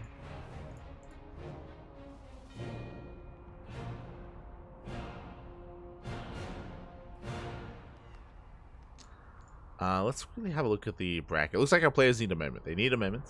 But Miyaja took down Prime, took down Rare. Let's go. Before going up against Dark. But I hope you enjoyed yourself. I'm celoso, Pipe. I'm celoso. Who doesn't want to go up against Dark? Beautiful. As we can go over the bracket after the series. We'll get there. We'll get there. There we go. As you can hear the beeps, our players are ready, and we're loading into game 2. We're loading into the second game here of the series. Mixu's on match point. One more win for Mixu, and he will advance on into the quarterfinals. Meanwhile, Inexorable has to fight back here and now to force the ace match. Oh boy, the pressure is on.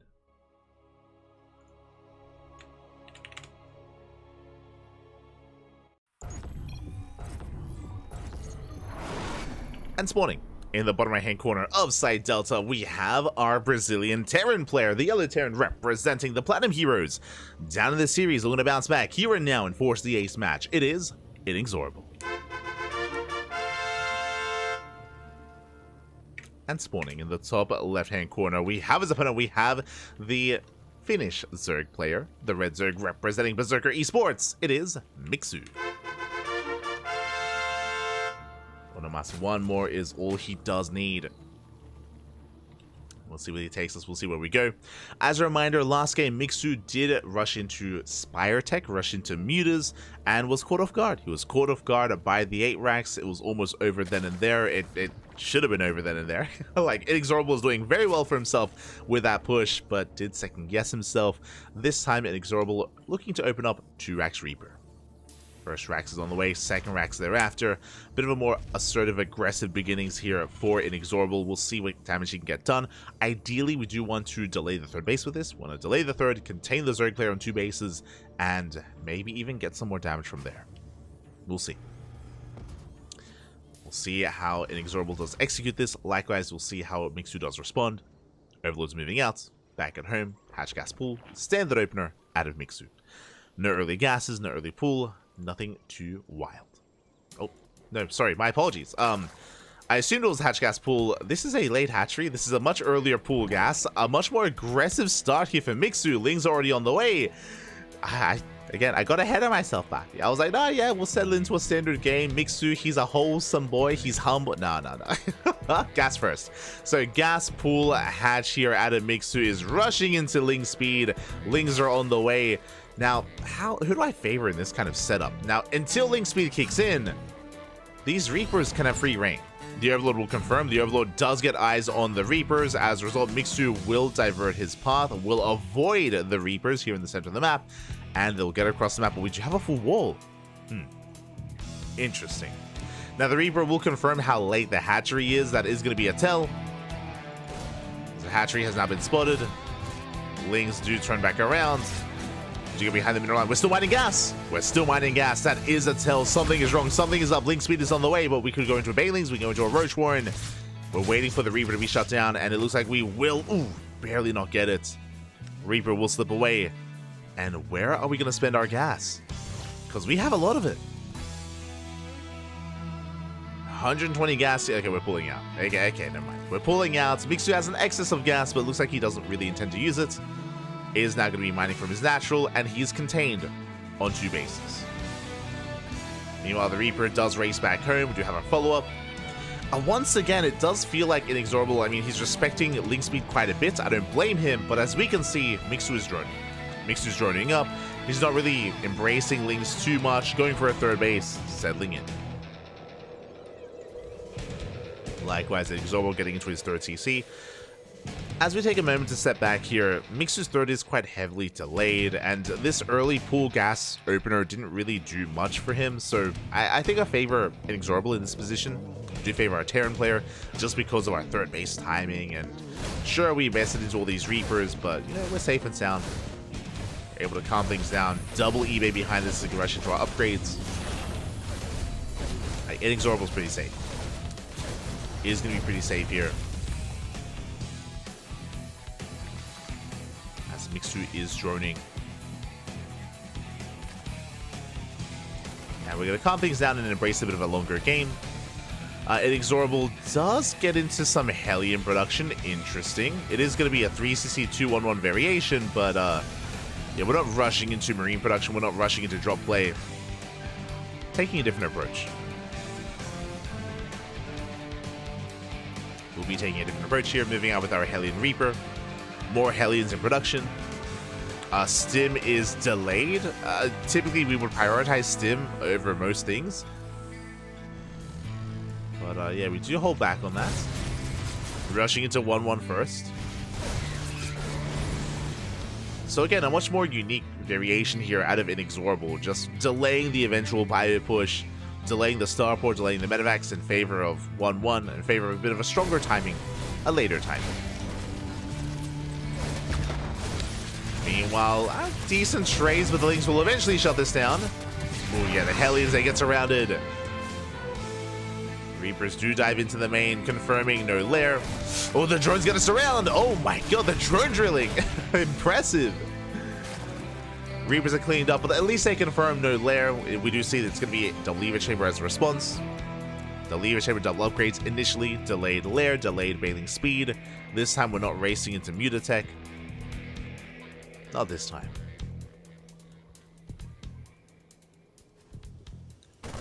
So Mixu's upgrades are going to be on par with the upgrades of Inexorable. Of course, Inexorable's upgrades are faster. Don't get me wrong, we did rush into these eBays insanely quickly.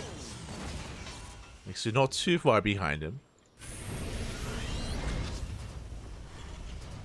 Now going for the add-on swap, now going for medevacs.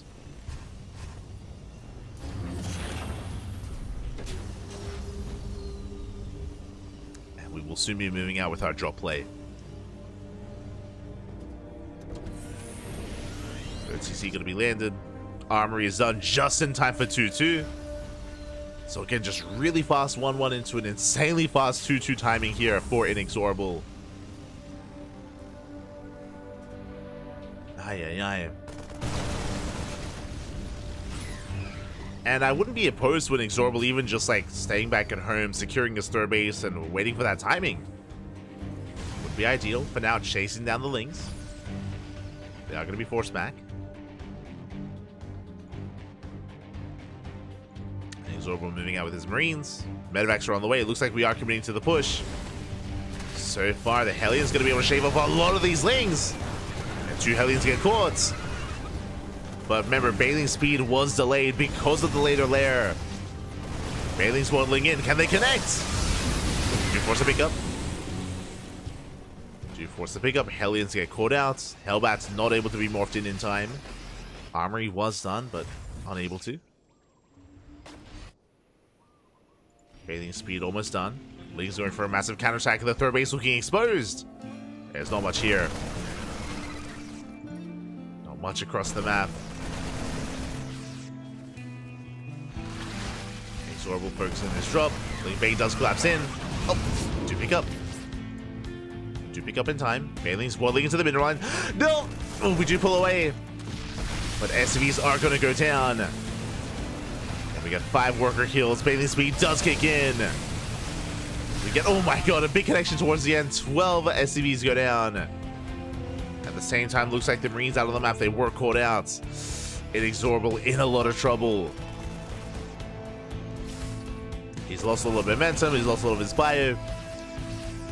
2-2 is on the way, but we barely have any Marines.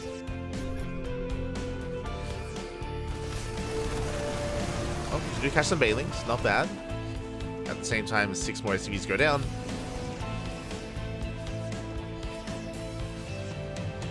Inexorable getting forced back.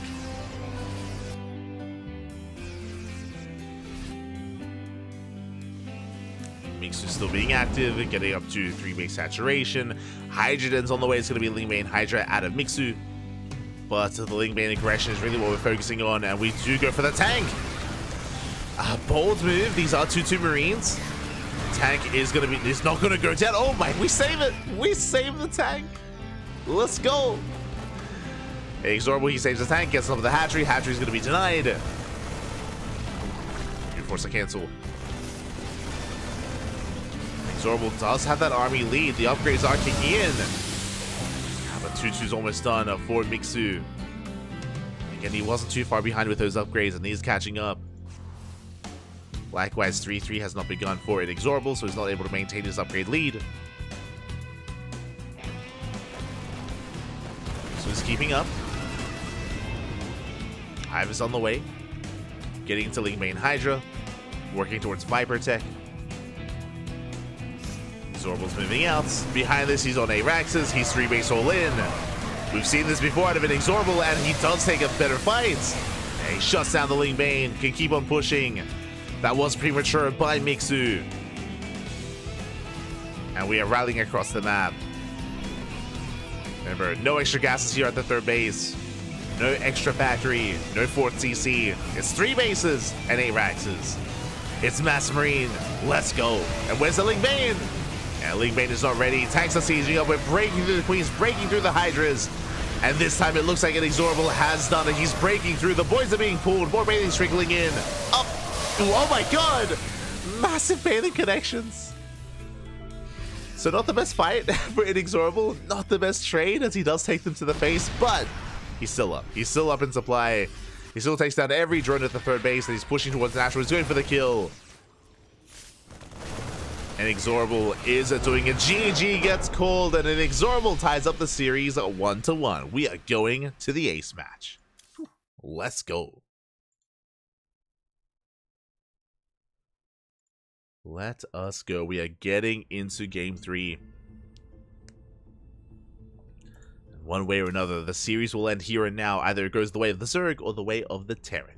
Now, what we have seen all games so far out of Inexorable, game 1 and game 2, even though we've gotten there in different ways, even though Inexorable did go for a different opener, the end goal is the same. 3 base all in. Wait, 3 bases, 8 Raxes, just send it, papi. Just 3 base all ins, game after game out of Inexorable. And it is punishing the greed of Mixu. Game 1, Mixu's greed was rushing into the Spire into Mutatech. Game 2 was Mixu working towards Hydras, working towards a Hive as well. Before he was really stable on 4 bases. He was still on 60 workers, still lacking Lingbane.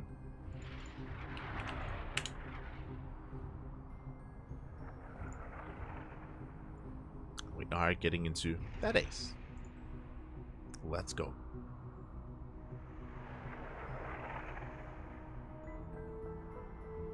Us jump in. So we are being joined by some of the other casters. Are being joined by some of the other people. Beautiful. And we're jumping in.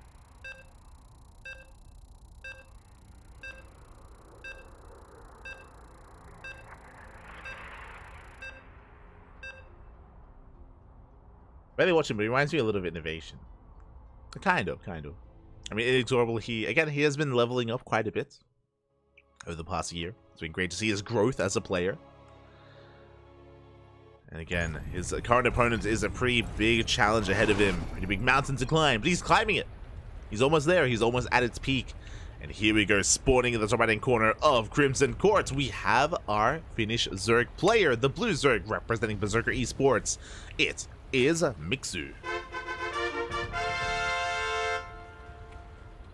And spawning in the bottom left-hand corner, we have his opponent. We have the yellow Terran player representing the Platinum Heroes, tying up the series 1-1, forcing the ace match. Can he go all the way? It is Inexorable. Here we go. Settling into game 3. And this time Inexorable going for a Rax expand. This time it's not going to be a 2 Rax Reaper opener. Calming things down.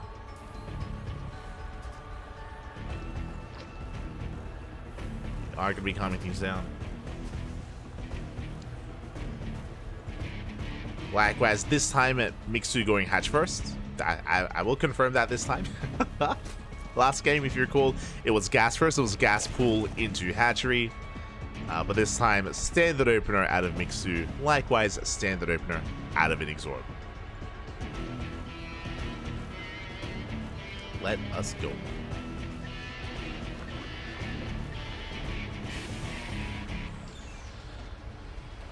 And We'll see where this game does take us. Inexorable going for his SCV scatter across the map. Going Marine first as well. Interesting. This is a bold move.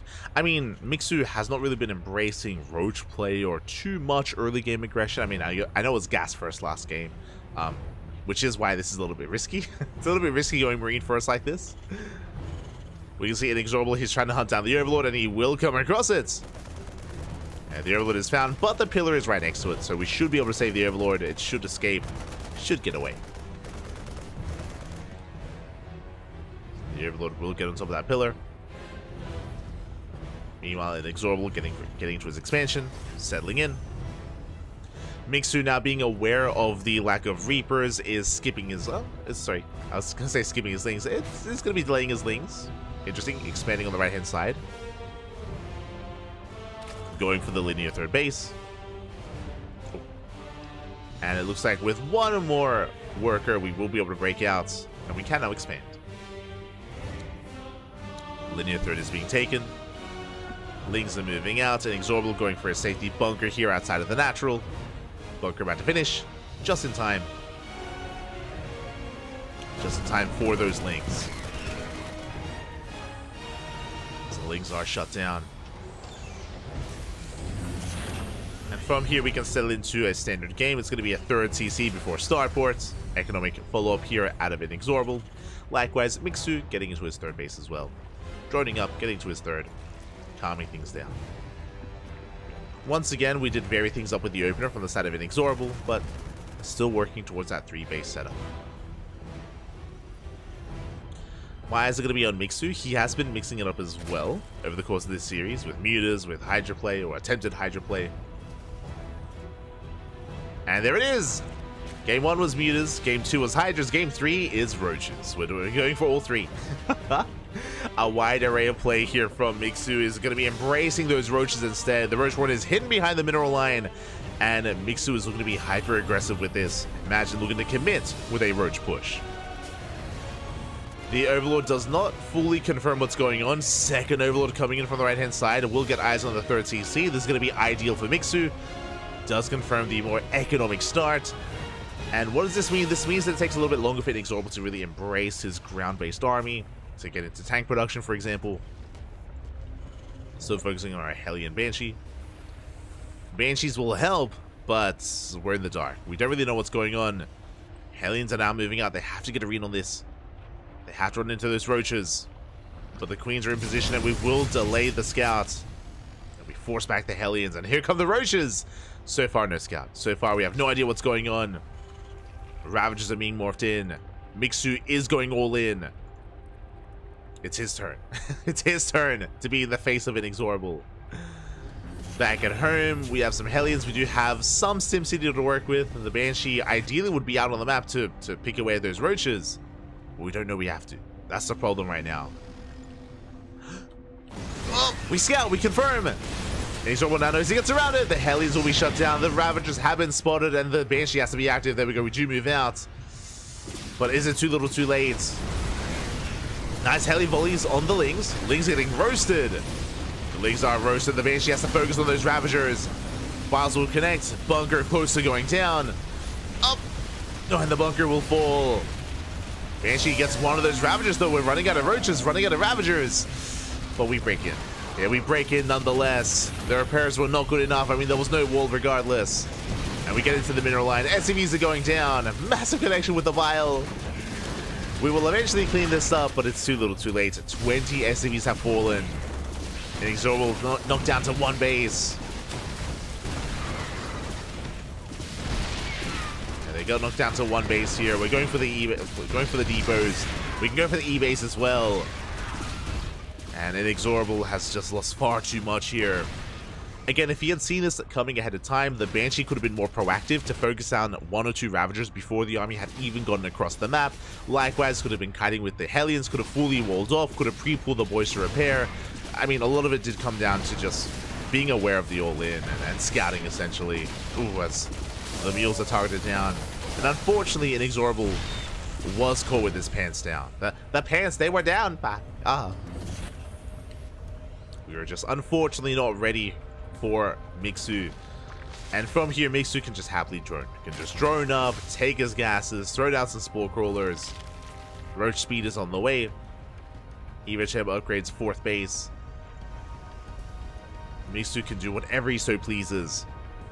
And Inexorable has a lot of catching up to do. There is potential with the Banshee, and we can go into eventually drop play, true. There's a world where maybe Mixu overextends and pushes into a tank line, or maybe Mixu's overly greedy and doesn't have anything ready for the move out. There is no Spore here at the 3rd, so we are fighting some damage. Drones are going down. Not a bad start. We get 5 drone kills, 6 drone kills, 7 drone kills. Not quite the 8, but 7 workers go down. Pretty good damage for one Banshee, considering there is no cloak. So not a bad start here for Inexorable, but he needs more. You know, that was merely the first step. The first step on the road to recovery, and we got a lot more steps to go. A lot more steps. As Inexorable is establishing his 3rd. Moving out across the map. +1 attack is finishing. There is no +1 defense. Just a 1-0 upgrade setup here for Inexorable, and this is it. This is the moment. What is the army looking like? We have 15 roaches. No lings, no banelings, no ravagers, just now morphing in. It's basically pure roach queen. Which means if we can get the tanks in a good position, we pull the boys. Yeah, I mean, we have to. We're completely all in. The boys are being pulled. Inexorable, he knows how far behind he is. Send it, Pappy. It's all or nothing. Well, that's a wall of roaches. So far, so good, though. The SCVs do a great job tanking. They tank 2 roach volleys. Boys are being pulled. Roach is getting on top of the tanks. The first tank is going to go down. The second tank as well. We get a surround. We clean up the army, and Mixu will hold. He will shut this down. GG gets called. And Mixu takes the series at 2-1. GG.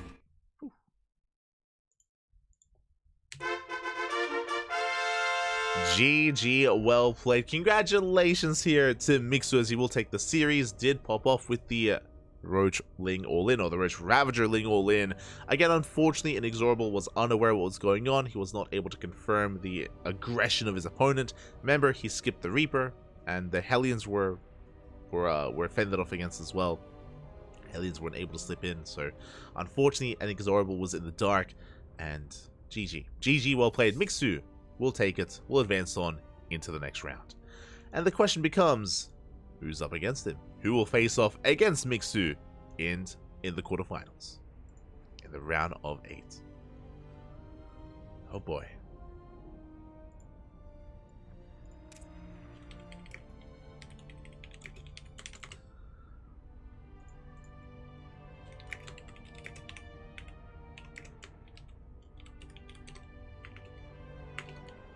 And we have our answer. We have our next opponent. It's going to be a ZVP between Mixu and Geralt. Let's go. Geralt has been lying in wait. He's been ready and waiting for his next opponent. !B in the chat if you guys want to have a look at the bracket yourselves. Let's switch our scenes over. Let's refresh and catch up on what's been going on.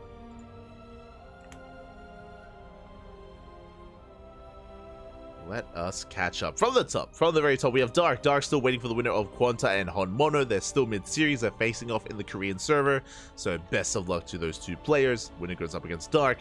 Scrolling down, we have Shameless. Shameless takes down Patty went to the ace match, went all the way to game 3. You do love to see it. But Shameless did take it in the end, did advance on to the quarterfinals, waiting for the winner of Bums, Ninja, and Pig. I'm a little bit in shock. I'm unfamiliar with Bums, but he takes down Foxer. That's pretty impressive. That's a big win for our Swedish players. So very nicely done, very well played. Foxer does bow out early on. My condolences to Foxer. But it looks like the upper half of the bracket is taking a little bit longer. Still will take some time to really get going. Scrolling down, we have our series. Geralt takes down Mute 2-0, and Geralt is up against Mixu in the quarterfinals. That is our next series. That is where we are headed.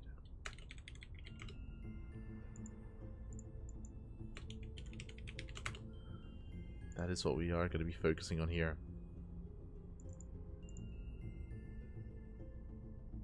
Getting everything ready.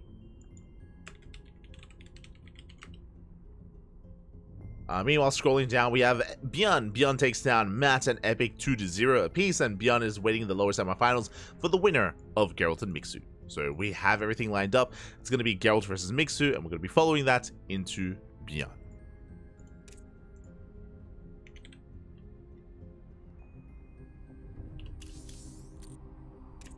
Let's go.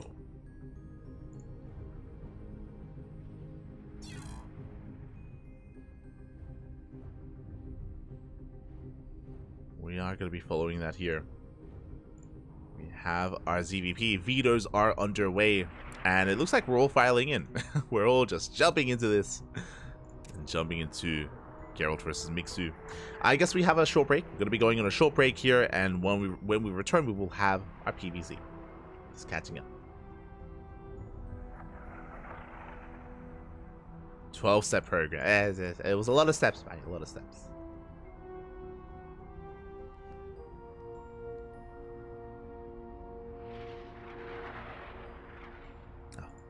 But yeah, for now we're going to be going on a short break. Our players, they need a little bit of time to set their vetoes up and to set the lobby up as well. So we're going to be going on a short break. When we return, Geralt versus Mixu coming at you next. See you soon.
And welcome back, and welcome back. Ooh, we have returned with the round of 8 with the quarterfinals. We're nearing the end of the broadcast here. A couple more matches left, a couple more series leading towards those grand finals. We're getting there, and spawning in the bottom right hand corner of Oceanborn, we have our Polish Protoss player, the Blue Protoss, representing Storm Gaming. It is Geralt. And spawning in the top left-hand corner, we have the Finnish Zerg player, the blue Zerg. Sorry, blue? What? Red Zerg. Representing Berserker Esports, it is Mixu. And if you are in the chat, predictions are open. Place your bets on who you think will advance onto the semifinals. As a reminder, Björn is waiting in the semifinals for the winner of this series. So back-to-back, we have everything lined up. Going to be following this series into the semifinals versus Björn into the grand finals thereafter. If the upper semis is a little bit later, if it's delayed, and it does look like it might be delayed, we can catch the upper semis as well. That's only if they're a little bit later, though, only if they take a little bit more time. So we'll at least have one semifinals for you. We might have a second semis as well. We'll see. For now, going to be settling in. It's going to be a hatch gas pool. Mixu forcing the unnatural natural. Geralt being a bit of an annoyance, a bit of a nuisance here, is going to make his opponent a little bit more uncomfortable in the early game as we open up with a gate expand. So nothing too crazy, nothing too wild early on, just settling in. Just going to be settling in. And we'll see where Geralt will take this. Again, Geralt, he's more of a standard PvZ player. I expect him to go like Stargate into Oracle into, you know, +1 Blink. Doesn't really deviate too much. And clearly, Mixu is one to spice things up himself. Did already showcase his ZVT prowess and did something different every single game. And I might look to do something similar here against Geralt.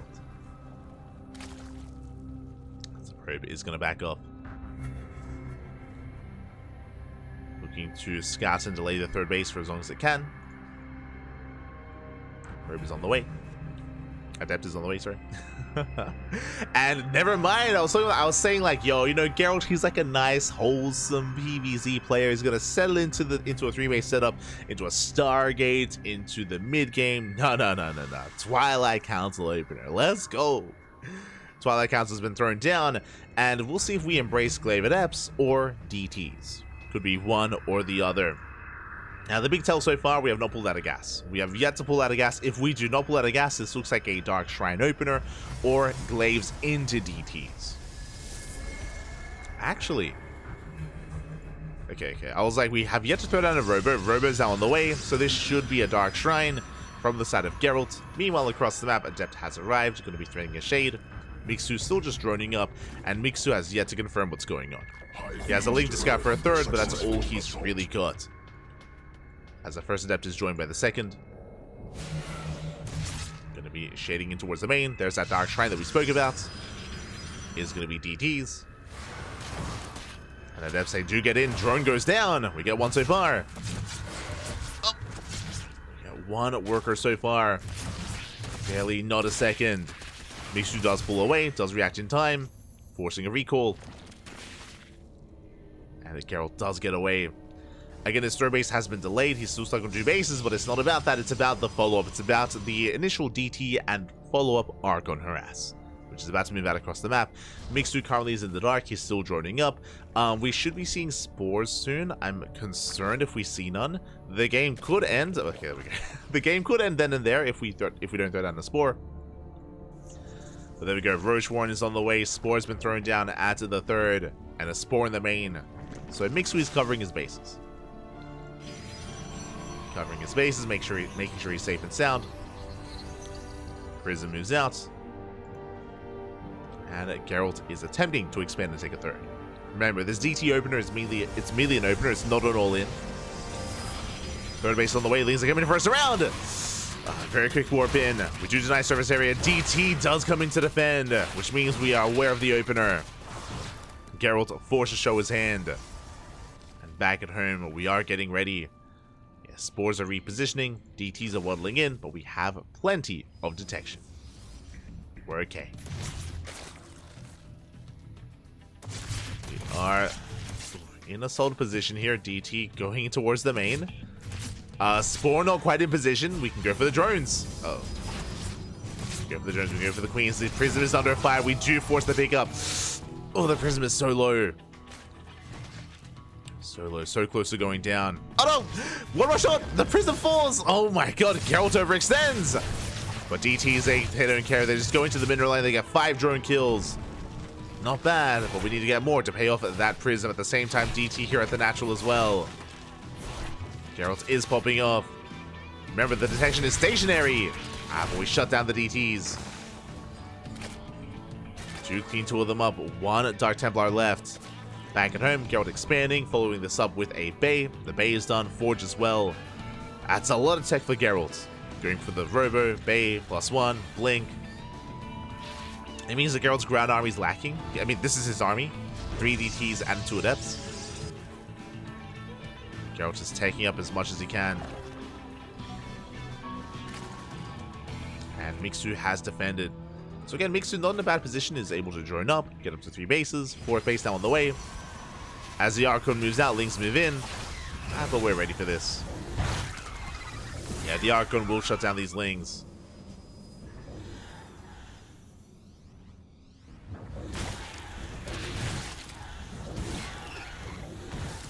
As, yeah, the Lings are going to be shut down. Disruptors are on the way, not Colossus. Going for a Disruptor opener.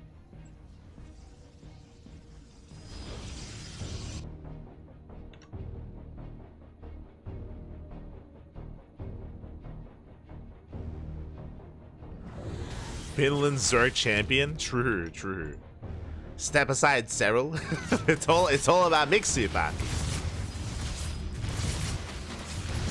It's all about Mixu, as we do see Geralt warping in on the front lines. Doesn't have much to work with, but he does have enough to deny the 4th base. Roaches are going to be filing in. Archons taking some hits, and ooh, we do barely save them. Yeah, the Archons are going to be saved, but it looks like we get on top of the army. The base will survive. The Prism goes down once again. Mixu, he's all over this. Just down the Prism for the 2nd time. Chases down those Stalkers as well. At the same time, gets eyes on the 4th base, and Mixu going for a counterattack. Drop Lords are on the way. Speed as well. Mixu setting up for a 3-base all-in. The 4th is just for show. We're moving out with Roaches, with Lings, with Queens as well. Once we have those Dropper Lords, Nova goes off. Nova's on cooldown. Just the 1 Disruptor to defend. And it's all or nothing for Mixu. Even doubling down, going for Burrow and Tunneling Claws. Oh my god. Okay. let him cook. Let him cook, man. We were getting on top of the main army. Disruptor's exposed. The Disruptor does go down. Massive pickoff. Remember, there is no Warp Prism. It was sniped earlier. Geralt, he's under a lot of pressure. Another Disruptor has arrived. Nova goes off. Oh, we do split. We do spread.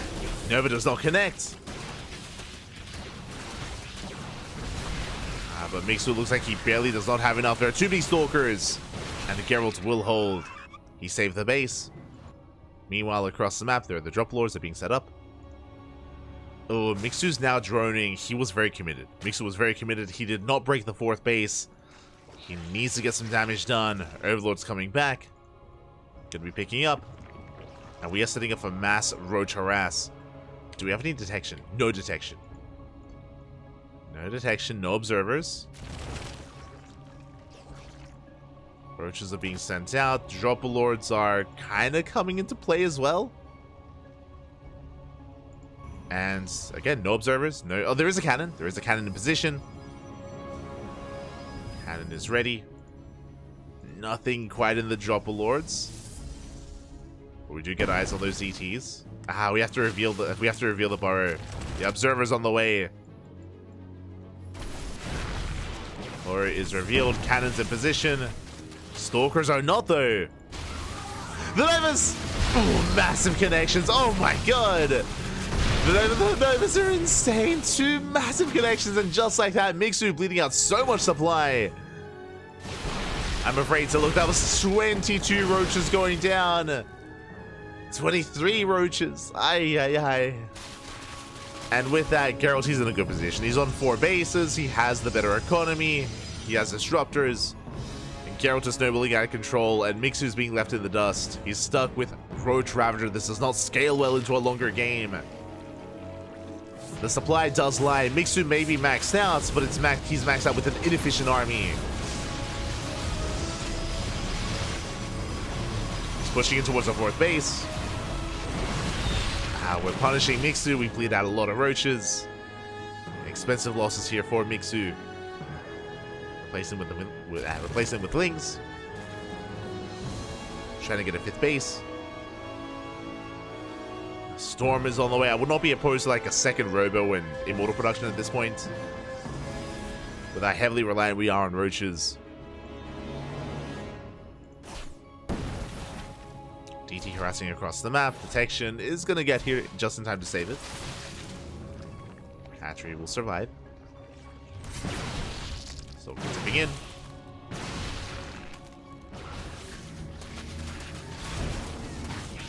Nova's going off, zoning away Mixu.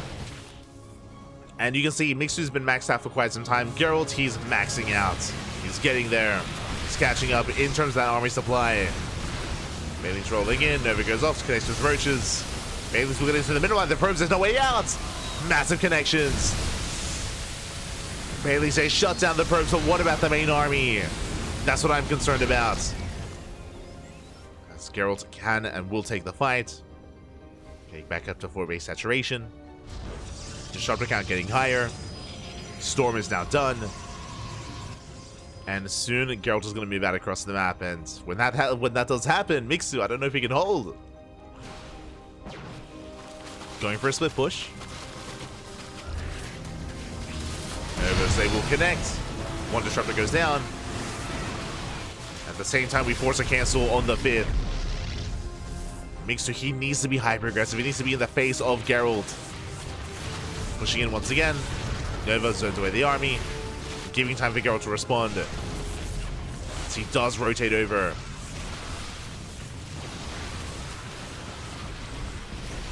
Miles take down the shield batteries. And we're going to be chasing Mixu down. Geralt doesn't quite go for the chase. Doesn't commit. Roaches, they get the High Templar. Oh! They get one! Oh, Novas, they take down the Ravagers. Not the best trade here for Mixu. Leading out a lot of supply. Geralt is supply block though. Supply block, we barely save at most of those disruptors. Mixu attempting to roll in. Nice preemptive Nova there, but the last disruptor is exposed. And will barely go down. Mixu rotating towards the left. Still pushing in. The Nova's gonna be insane! Massive connection! We bring down the Bailings. We have an offensive weapon as well. Oh, Zeltar going down, but we shut down the Roach Ravager. And Geralt, now for the first time in a long time, has a massive army supply lead. He's moving out across the map. Mixu in a lot of trouble, building up some Lings, some Bailings. Trying to get into Hydra Lurker Viper, but it's not going to happen. Not anytime soon. Lurker Den is on the way. Lings are buying time. They do distract the army. They're forcing Geralt back home. We force a cancel. Geralt does race back.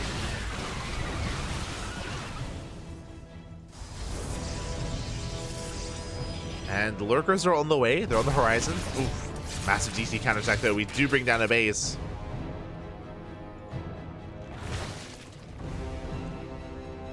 Hatchery does hold. Mixu trying to find those DTs.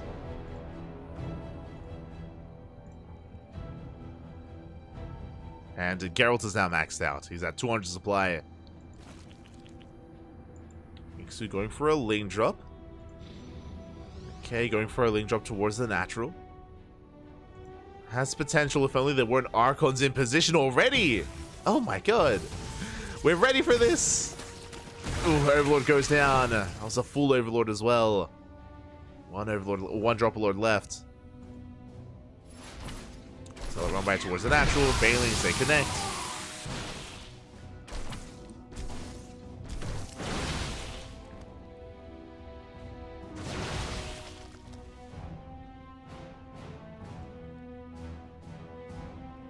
Let's go rotate over. Lurkers, hey, they're up and running. We have Lunkers. We can hold if it wasn't for the disruptors. Ooh, massive connections. Queen's going down. Lurker, likewise, barely survives by the transfuse. Barely, Pappy.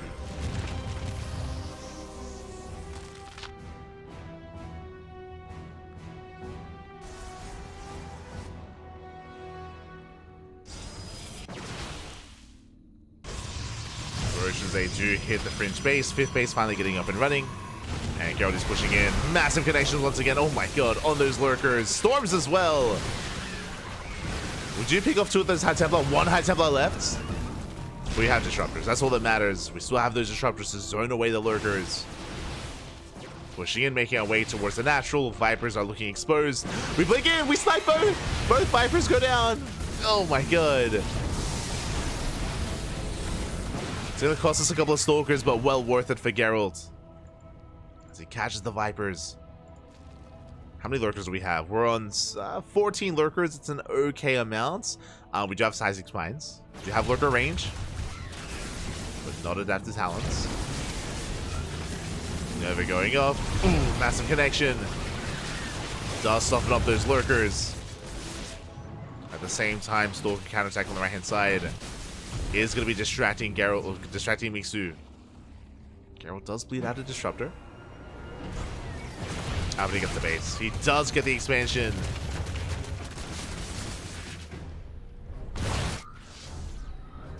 Geralt does recall back.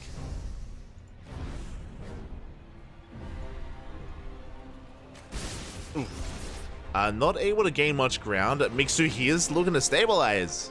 We're getting there. We're not there yet. Our economy is in shambles. Like, Mixu cannot max, as he's down heavily here in workers. But if we can buy some time, if we can somehow buy some more time with all these lurkers, then we could recover eventually. Meanwhile, DT in the mineral line. Army pushing in. We cash the transferring workers. We're going to deny the base. Yeah, the hatchery will fall. Ooh. To get feedback on the infestor. Never's going up. No major connections. Lurker counterattack. There is a way in behind the mineral line. Ooh. We get the observer. Let's go. I don't know if that was the intention, but not a bad pickup. No detection. Oh, and Geralt, he's trapped.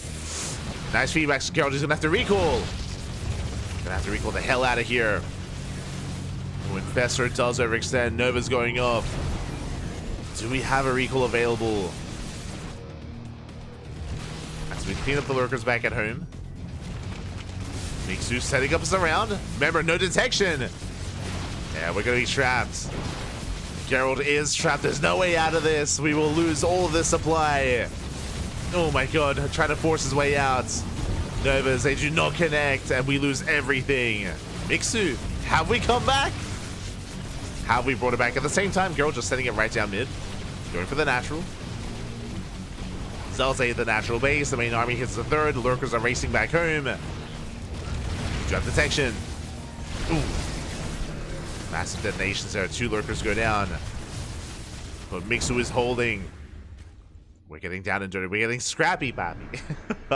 It's getting very scrappy here. Mix is still lacking saturation, but he has lurkers. He has an army. I would say that the longer this goes on, the better it is for Geralt. That is true, but Mixu has potential here with the lurkers, with the infestors. Fun fact, we don't have Hydra speed, sorry. Hydra speed yet now on the way. We don't have Hydra range either. I was like, why are these Hydras so slow? Hydra speed being researched. At the same time, Zelarambai runs into lurkers. About 23 drones go down. Ooh, we eviscerate the economy. It was barely there to begin with. Mixu down to 28 drones. What you see is what you get. This is the final army for Mixu. But he has fought back hard.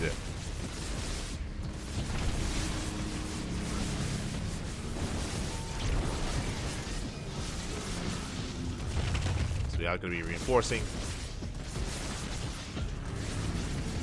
It's going up. Ooh, shaving off an infestor. A lurker as well. Another lurker goes down. We're bleeding out lurkers, and we can't replace these losses here. Geralt, he's double expanding. He's maxed out. He has a base mining. Meanwhile, Mixu does not. Mixu is on a half a base economy. That's all he has left. Barely anything.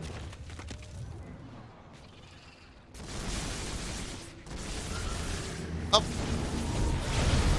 Oh my god.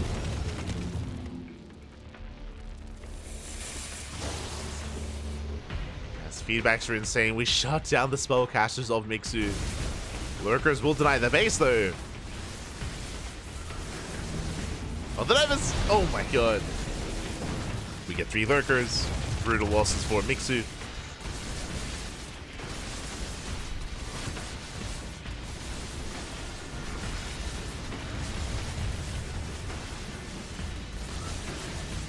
Magpies pushing in. Oh no, we don't get the disruptor. It goes down, but only after the Nova. GG gets called as carriers do reveal themselves. I mean, Geralt could make whatever he wanted at that point, and Geralt does take game number 1. Whew. But that was not the cleanest of games. GG. Geralt does take a lead, but that was a very, very chaotic game 1. Mixu was up against the wall for a lot of that, but had his own moments. Definitely. He was able to pose a threat to Geralt. Able to deny some bases, able to get some decent engagements. And GG, well played. Geralt does take a lead. And we'll see if we can bring it back and force the ace match. Oh boy. We shall see. As game 2 is going to be on Crimson Court.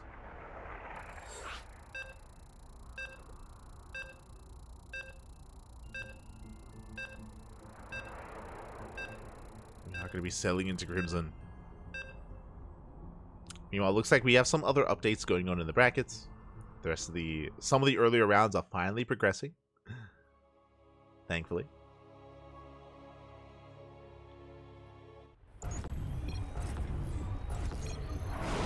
Here we go, we're getting into game number 2, and spawning in the bottom left-hand corner of Crimson Court, we have our Polish Protoss player, the Blue Protoss, representing Psystorm Gaming. It is Geralt.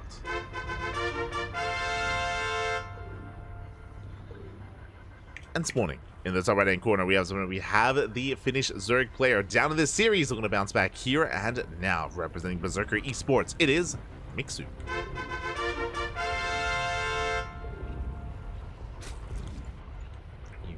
Go. Whew, okay. And Mixu, he was fighting his heart out, trying to hold on, trying to recover. Wasn't quite able to in the end, but hey, he made a game out of it. Did fight back, and Mixu going for the center base. Okay, bold move out of Mixu. We spoke about this last time, but this center base is known for leading to all-ins. It's a good way to spread creep and launch creep across the map real quick. Take the Rich-Vesting Gas Geyser, rush into an early Roach Warren, and embrace a Roach Queen all-in. We'll see if that's the case for Mixu, as, oh, he does catch the drone. Almost does get the kill. Oh, he wants it! He wants it, Bobby! Up! Up! And he will! Probe does go down. The probe does fall, as it is going to be a hatch gas pool. Because of that probe falling, that means that Geralt, he's a little bit more in the dark as to whether or not we're rushing into anything too crazy early on.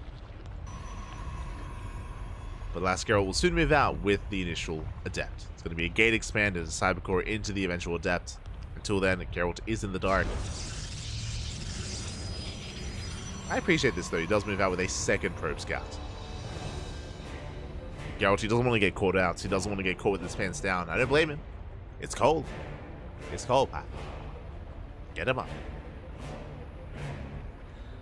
Probe confirms the base. As Mixu is in the midst of saturating. Geralt has arrived to get eyes on the third base to delay and confirm the third is being taken.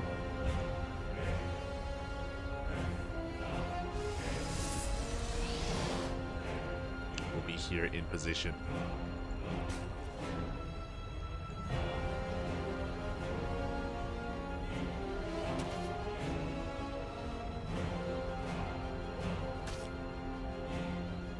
Lanes will zone it away.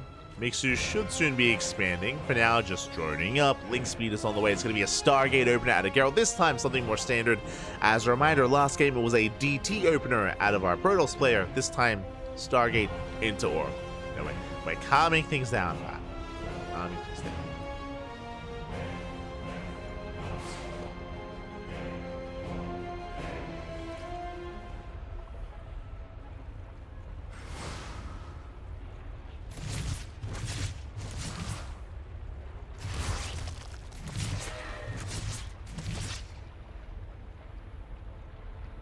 So to have Geralt moving out with our initial 2 Adepts.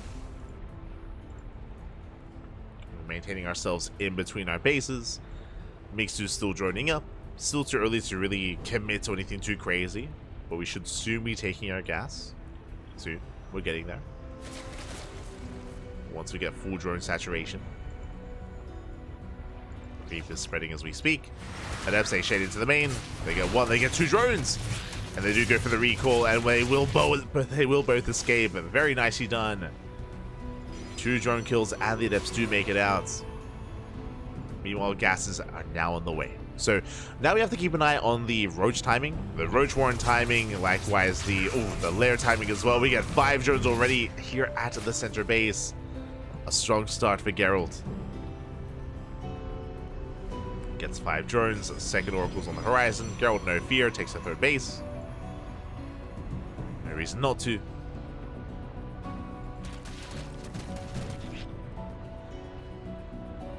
As Geralt rotates around, no queens in position! No queens, no spores, more drones falling. Ay, ay, ay. We get 3 drones and even two larvae. Even managed to get some larvae here, and yeah, we're just pulling Mixu apart.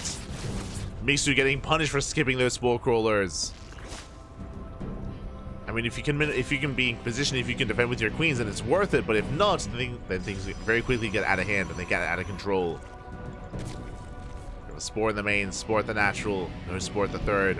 Oracles are still up and running. And there's the Roach Warren. Roach Warren is now on the way. Based on how many drones we've lost, at this point, Mixu may just commit to an all-in. Looking at the units lost tab, 11 drones have gone down. The creep is looking solid, moving out across the map.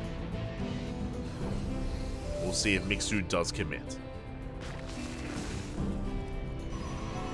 The problem is that Geralt's in control, and he's not skipping warp ins. We have Stalkers being morphed in now to reinforce. We have a Fortune Twilight Council +1 and Blink. Creep is being denied.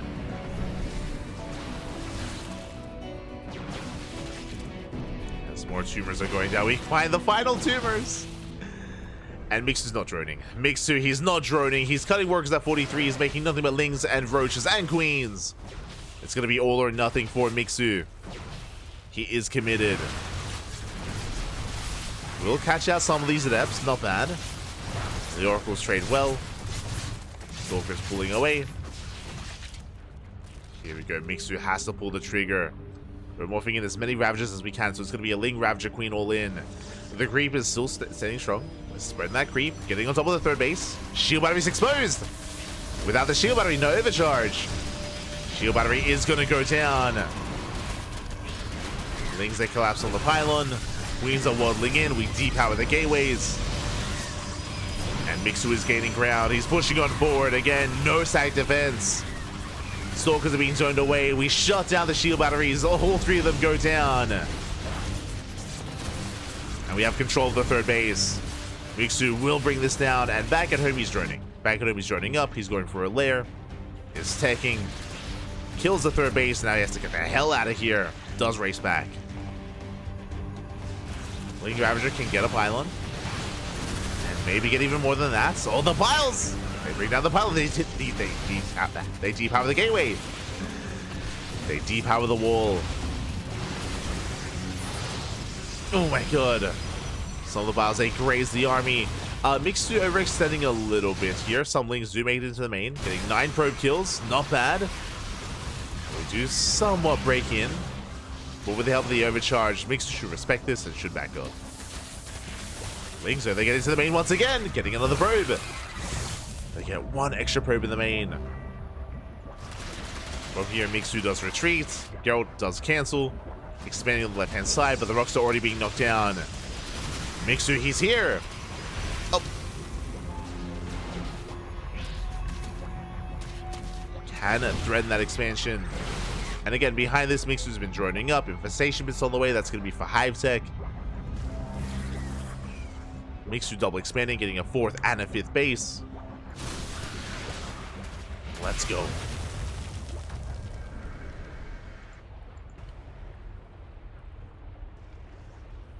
As Mixu still maintains a lead. Maintains a nice lead. Right now, the pressure is on Geralt to fight back to get some kind of counter damage. Oracles are moving out. Queens are in position. We zone them away. May have gotten a lot of worker kills earlier, but again, Mixu has more than made up for that.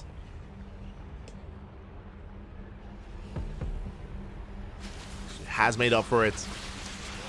Hive now on the way. to our hive, working towards Vipers. And eventually Lurker Tech as well. That should be the direction that we're heading in. No Hydrogen yet, which is a little bit concerning. I'd love to see a Hydrogen here at Mixu. Love to see that Hydrogen. Meanwhile, Geralt trying to stabilize, getting into his Robotech. Double Robo with a Bay as well. Should be for Colossus, potentially Disruptor.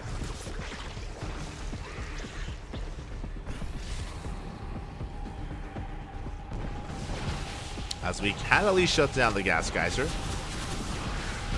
Ooh. Gas Geyser does go down. Geralt does blink away in time. Disruptor production has begun. It is a risky maneuver to rush into Disruptors like this, but it's a risk we have to take. Disruptors, they can pop off, they can help you recover if you're down in supply. And at Mixu, he does not go for the Hydrogen. He's doubling down on Lingbane Roach Ravager, is investing into Adrenal and some Hive upgrades. No Vipers yet. Vipers would be ideal to abduct and yoink those Disruptors. Until then, Massive Stasis. Stasis does catch the Lings. Vipers are now on the way. And Mixu still in control. With the help of those Vipers, we will have an answer to the Disruptors.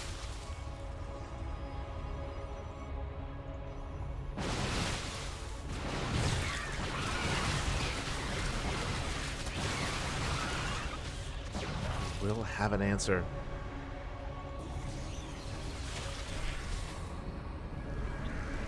So do threaten Mixu. Geralt taking another base, double expanding. Getting a fourth and a fifth at the same time. Meanwhile, the Rock's about to be knocked down. Nova's going off. Decent connections, but the Disruptors are exposed. No, this is not worth it. We did connect with Banelings, but the Disruptors, one of them at least going to be going down. Oh, just the one. The other does survive. Just barely. But the Rocks have been knocked down. Now we can threaten both bases. Decent stasis. Nova's going off. We can hold on to the right-hand side. What about the left? Yeah, what about the left here? Blinded Cloud going to be thrown down. Stalkers, they have to retreat. Nova goes off. Big connection on the Roaches. Up. And the Ravagers. Very nice Novas, but it's a kill on the Nexus on both bases. Both Nexus go down. Ay, ay, ay. Geralt has been trading well with the main army with those Disruptors. And once again, takes down his own gateways, but gets the Banelings. Nova's going up.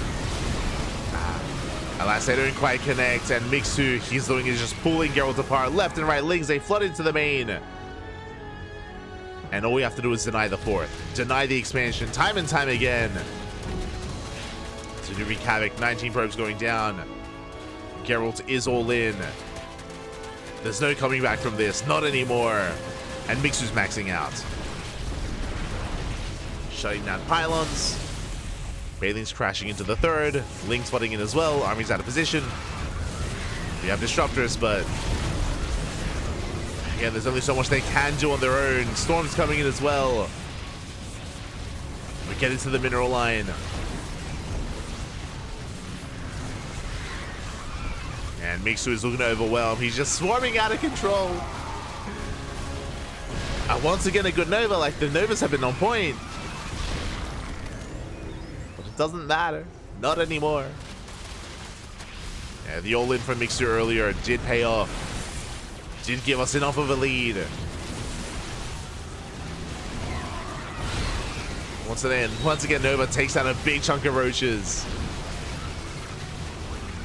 But the base is under fire, and we are focusing down the Nexus, and we're knocking Geralt down to two bases from 3. Ooh, Infestor's going to be going down. Some brutal losses. Expensive trades. Oh.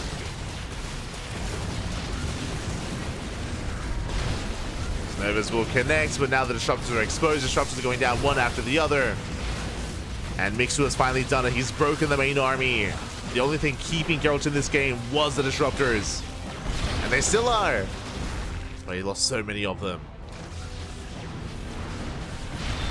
As Mix is being forced back. Behind this, still just rallying across the map at this point, committing here to just roach play. Who needs hydras? Who needs lunkers when you have roaches? Oh, true. When you have like a 2 base advantage, a 3 base advantage even, compared to your opponent. As the 6th is on the way. Geralt trying to hold on. Coping a little bit. A little bit. I mean, we understand. Disruptors are good, Pappy. True, like disruptors, they can pop up. But not like this. Not like this. Again, good connections. 2 disruptors left. Sutter stepping forward. GG gets called as we break into the natural as well, and Mixu will tie the series 1-1. We are going to the ace match. GG. Ooh. GG, well played. We're going all the way to game number 3. Let's go. Again, winding it back, it was a pretty long game overall, but Mixu, he did pop off with his initial 3-base all-in. He went for a Ravager Ling Queen walk across the map to hit and knock down the 3rd base of Geralt. Shield battery went down ahead of time, so there was no shield batteries, no side defense, no overcharge, no nothing at the 3rd base. It did fall, and from that moment onward, Mixu was able to maintain control of the map, maintain control of the economy.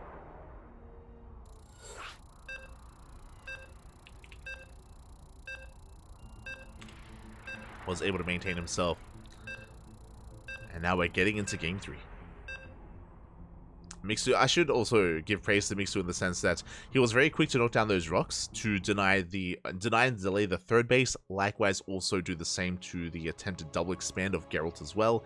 He was very quick to knock down those rocks, very quick to gain access to that location of the map, to that area of the map, so he could maintain his lead. And now we're getting into the ace match. We're getting into game 3, and spawning in the bottom right hand corner of side Delta, we have our Polish Protoss player, the Blue Protoss, representing Sidestorm Gaming. Being forced into the ace match, it is Geralt. And spawning in the top left hand corner, we have his opponent, we have the Finnish Zerg player, the Red Zerg, representing Berserker Esports, it is Mixu. Go. In the absence of several, Mixu has to take the mantle to rise up as the representative of Finland. So far, doing well for himself. Making it to the ace match, and can he go the distance? Can he go even further than that? Forced to take the unnatural. Natural, probe was in position. Nice little start for Geralt. And Geralt has been mixing it up. Game 1, it was a DT opener. Game 2 was Stargate. Game 3... what do you got? What do you have for us, Geralt?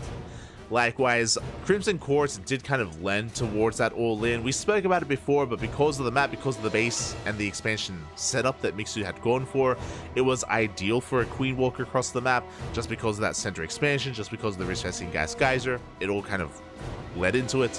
Here on side Delta, we don't have those advantages. We don't have that going for us this time. So I expect a different setup here out of Mixu. Crimson Court did kind of favor him or help boost him into that all-in. Side Delta won't be doing that.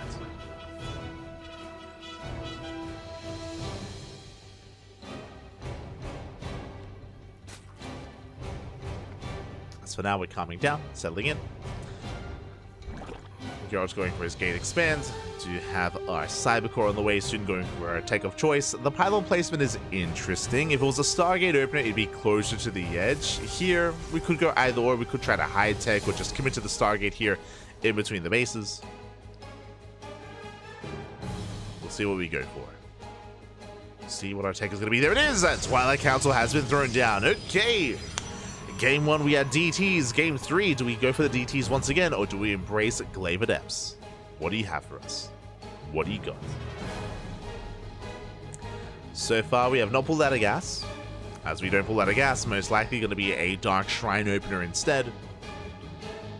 I mean, hey, it worked out for Geralt in Game 1. May as well embrace it here in Game number 2.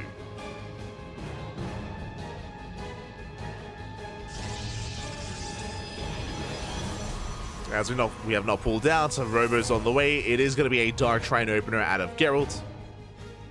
And we'll see how much damage you can get done with it. Likewise, hopefully Mixu doesn't cut too many corners. he does, the DTs can pop off, can wreak havoc, and can end the game.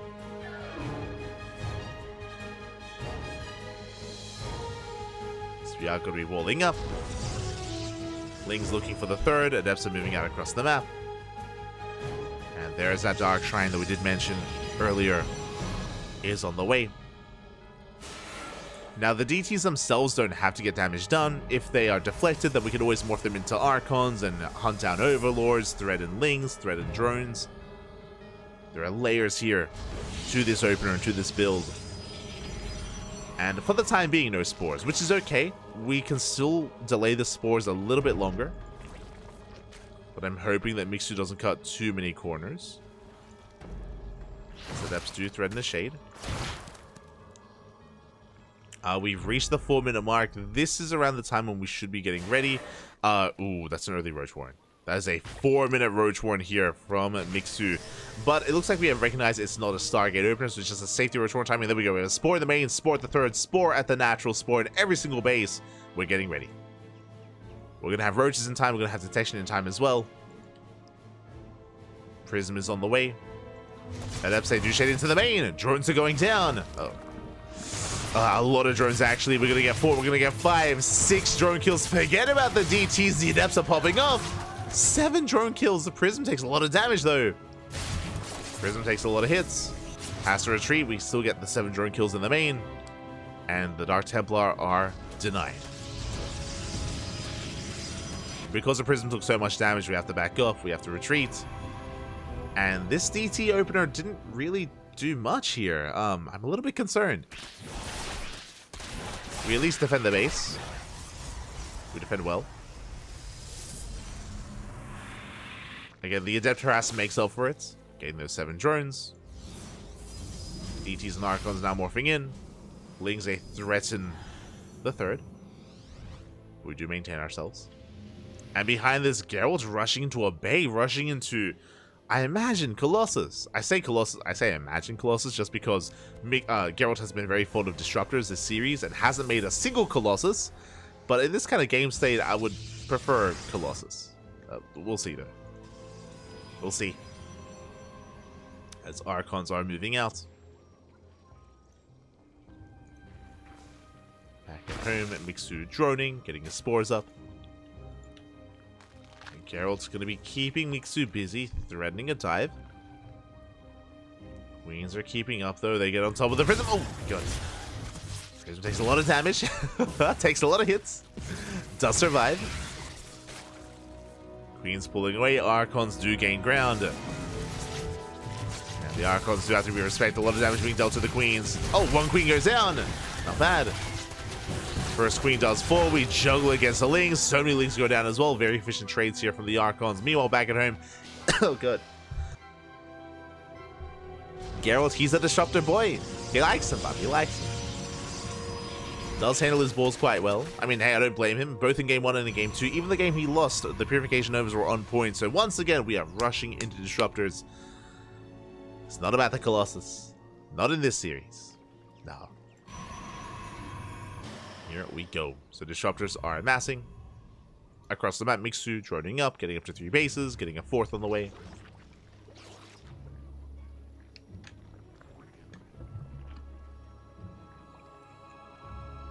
We're calming things down. I'm assuming a 4th is going to be on the way. There it is. Hatcheries soon to be taken. Archons are still being active. We picked off some Queens and Lings earlier, and we're still not done. We want the Queen! Oh. No transfuse. The Queen is going to go down. We get 1 Queen. We have control of the main base. And we head for the mineral line. Okay, these Archons are a menace. They can do so much. And they get another Queen! 2nd Queen goes down. Oh, God. This is getting out of hand. It's getting far too out of hand here. 2 Queens fall. The drones will survive. Again, we do deny a lot of mining time.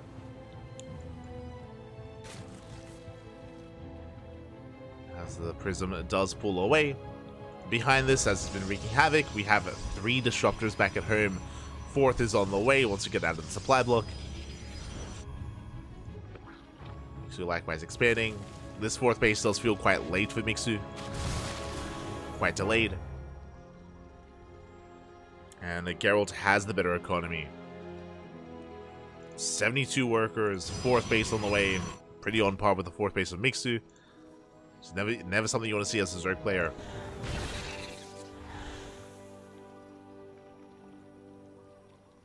Oh, he wants the drone. He gets it. Oh, not quite. There we go. Barely does get the worker kill. And behind this, Mixu's taking up into Hive Tech. Hive is on the way. That should be for Vipers. The Lings get on top of the 4th base, looking for a cancel. Uh-oh, they get us around. And they will force a cancel. Massive pickup. The base is canceled, but Geralt, he doesn't care. He's going for his push. He's going across the map with those disruptors. We've been building them up over time. We have 3 disruptors in the main army. First Nova goes off. The disruptors are here.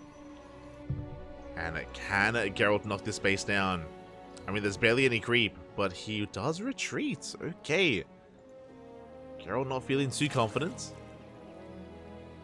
He's thinking about those Novas, though. He wants them. He wants the Roach Ravager. Oh! And he does go for the Nova! No! We look away! Massive connections. 2 Novas go off. We shut down most of the Roach Ravager back across the map.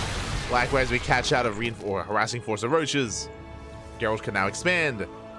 When he shuts down the army, Geralt taking a massive supply lead. Ay, ay, ay. Cheeky moves out of Geralt.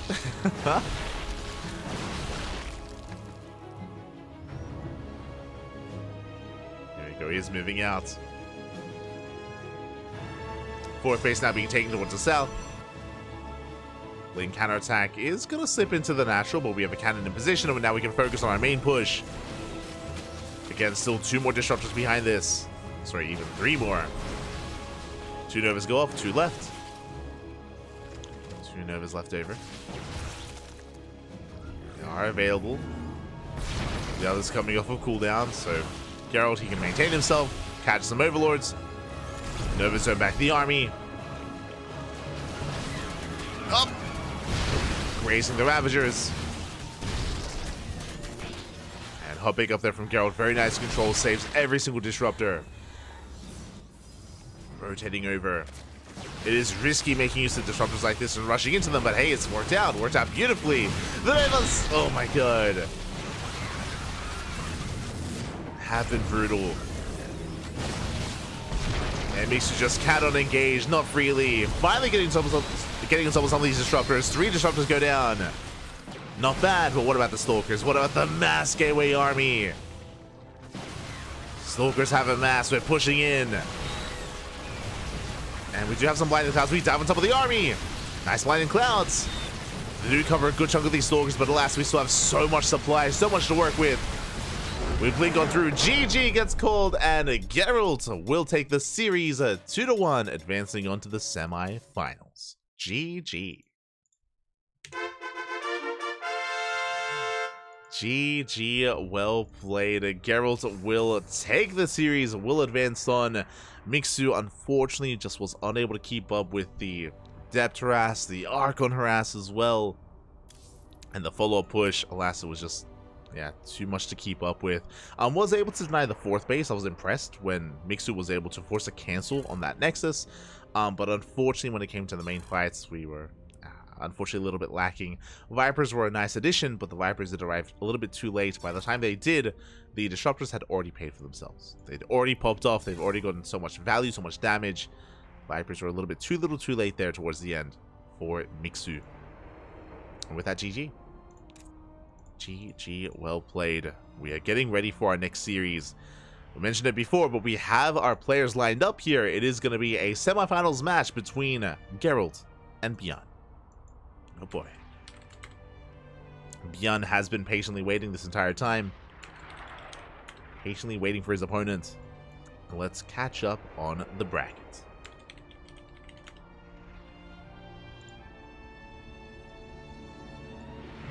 Let us catch up. Exclamation mark B in the chat if you guys want to have a look at the bracket yourselves. From the top. From the very top here, do we have some updates? We do! We have Honmono versus Quanta. Did wrap up, did go the way of Quanta. Quanta takes that TVT 2-1. went all the way to the ace match. I believe Dave Tessa. I believe Dave was covering this series. Quanta did take it, leading into the quarterfinals. Dark taking that series as well, 2-0. And Dark is waiting in the upper semifinals. He's waiting for the winner of Pig and Shameless. I'm not really too familiar with Bums, but for Bums to defeat Foxer and for Pig to bring Bums down, that is impressive. Really nice stuff there out of Pig. He does make it to the quarterfinals, facing off against Shameless. Shameless is the heavy favorite. He has been for this entire portion of the bracket to make it to the semifinals, but Shameless did show some weakness against Patty Mac earlier. We'll see if Pig can pop up. So Pig versus Shameless currently ongoing. Winner goes up against Dark. Scrolling down, we have our series. We have, as we should probably update. Should update our lovely admins, but Geralt does take down Mixed 2-1, and Geralt is now facing off against Bjorn in the lower semifinals. We will focus on the lower semis. We might be able to catch the upper semifinals if these matches take a little bit longer. Quickly hopping over, let's have a look here. As Pig is streaming his POV, and he's playing Zerg. Playing Zerg against Shameless. Bold move. Bold move. But is he in game 1 or game 2? Let's see. Or game 3. Just trying to get a read what's going on. I believe Dave Tessa should be casting that series. Yeah. Dave is covering that series, and they're in game 1. So they're going to take some time. If our semifinals match is a little bit shorter, then we might be able to catch the upper semis. So it is possible. It is possible that we might catch the upper semis before the grand finals.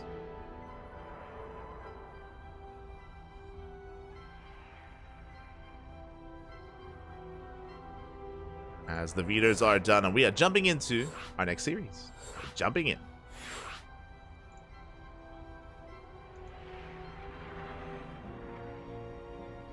It's going to be a fresh best of 3.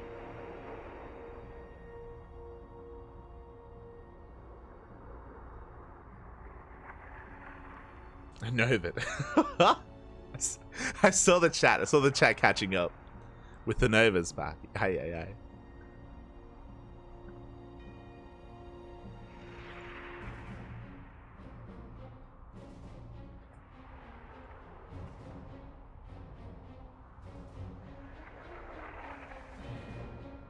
So many no GGs tonight. Yeah, there was a no GG. Ah, smooch.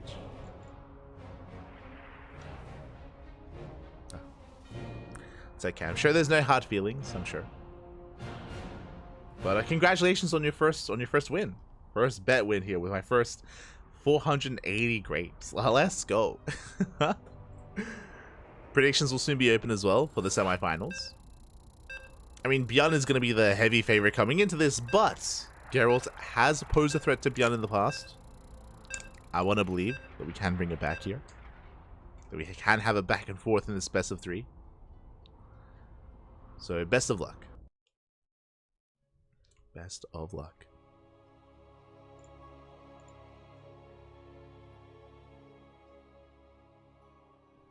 As we're getting into game 1, we're going to be loading into Alkyone. Let's go. And spawning in the bottom left-hand corner of Alkyone, we have our South Korean Terran player, the Blue Terran, representing Shopify Rebellion. It is Bjorn. And spawning in the top right-hand corner, we have his opponent. We have the Polish Protoss player, the Red Protoss, representing Psystorm Gaming. It is Geralt. Let's go. We have our PVT. And again, I'm pretty sure Geralt has taken maps off of Bjorn in the past. I'm just quickly look into some of that history, actually. But they have gone back and forth. We'll see if he can do it again. We have the technology. Bjorn versus Geralt. Geralt did take down Bjorn in some best of 1s in OC King of the Hill. But outside of that kind of scenario, Bjorn is the favorite player. We'll see though. See if we can bring it back. For now, do have our initial openers.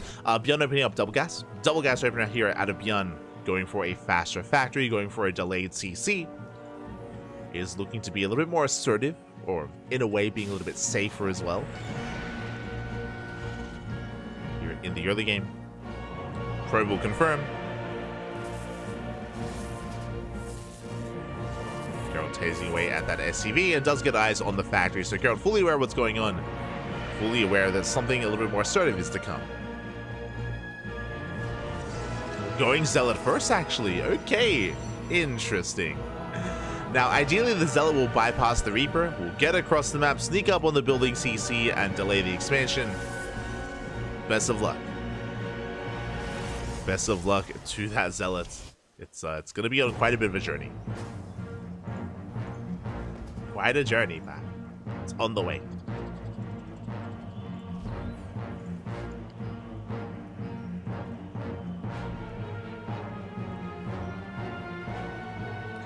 Meanwhile, Bjorn getting across the map. Does get eyes on the expansion. Looking for a way in. Doesn't really confirm the tech yet. Confirms the pylon locations. Across the map, Geralt, being a little bit cheeky, does hide a probe on the right-hand side. And the Zealot has arrived, but the Reaper's in position. We did leave a Reaper back at home. And the Zealot is going to take a lot of damage. We'll delay the CC for a couple of seconds. But shouldn't do much more than that. It's just chasing that worker down, and again does delay the command center. Will be cleaned up, and the base will get back up and running.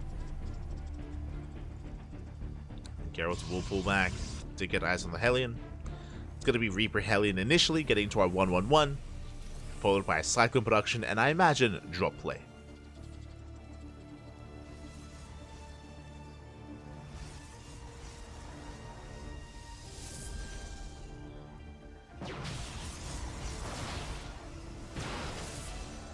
Hellion does take quite a number of hits. Back at home. There's that medevac on the way for eventual drop play. We're getting there. Pylon has been thrown down. Geralt, do we have a plan with this? I'm curious. It could just be a gateway just so we can reinforce and go for run-bys. We're going for a proxy Dark Shrine. Okay.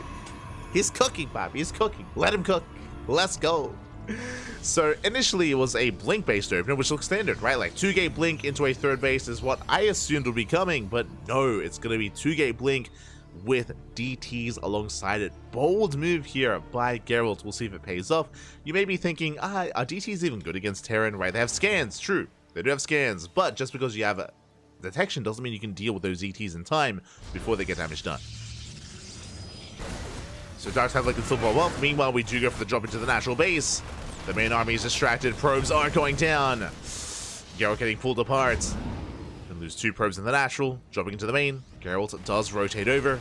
Losing another probe. Another, almost 2 probes. 3 so far. Meanwhile, the Dark Shrine is about to finish.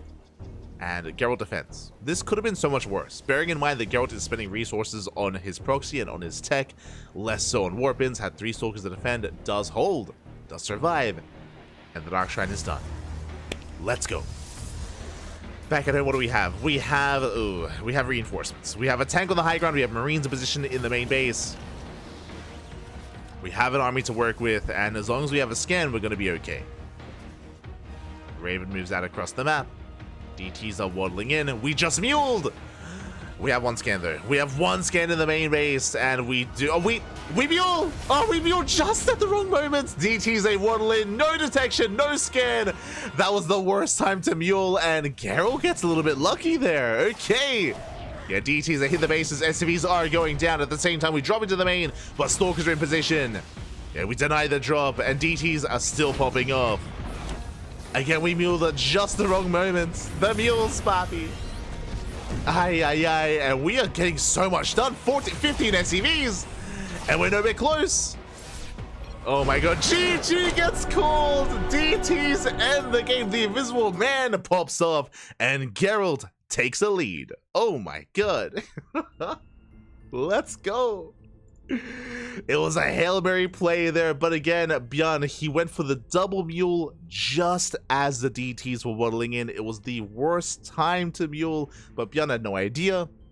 He had scouted the tech, he had seen the Dark Shrine, sorry, he had seen the tech, he had seen the researching Twilight Council, he had not seen the Dark Shrine. Everything looked normal, everything looked as it should be. And just like that, the Invisible Man. It's too good. GG. GG, well played. Geralt takes a lead. And one more game, and he will take the series. Uno mas, papi. Uno mas is all he needs. Let's go. Let us go.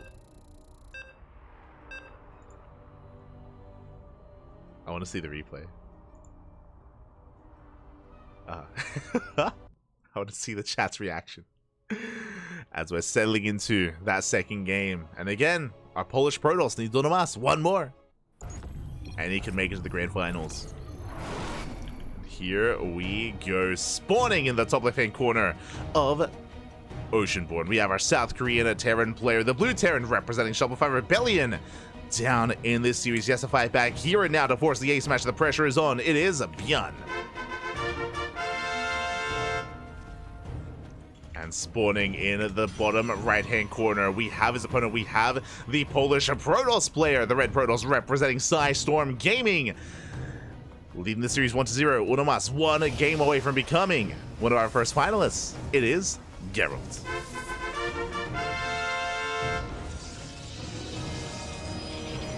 Here we go.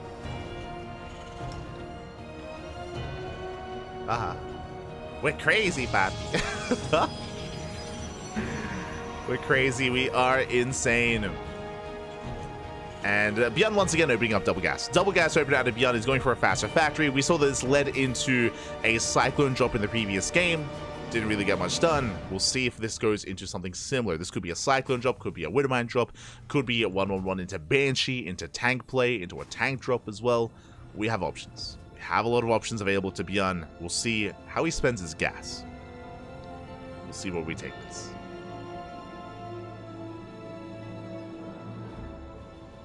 So I saw the chat. Oh,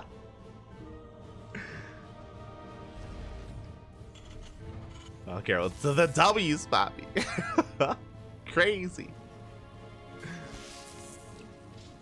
As the Probe Scout does come in, does get eyes on the opener of choice, on the Double Gas. Geralt is fully aware. And back at home, just going for a standard opener. Just going for a Gate Cyber Expand. Standard opener out of Geralt.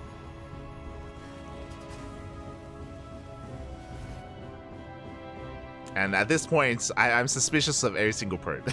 Like, I've got my eyes on you. Probe does hide for now, hiding from the Reaper. Does stay hidden, so we can come in for a follow-up scout.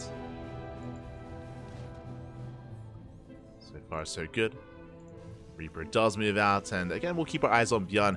It's going to be Reaper into Reactor. Last game, it was double Reaper into Hellion production. This time, Widowmine is on the way. Okay. Something very different. CC's on the low ground. It's going to be confirmed. The probe does get eyes on the follow-up, but doesn't get eyes on the starport timing. Back at home, it's going to be a Twilight Council opener. We have our take of choice.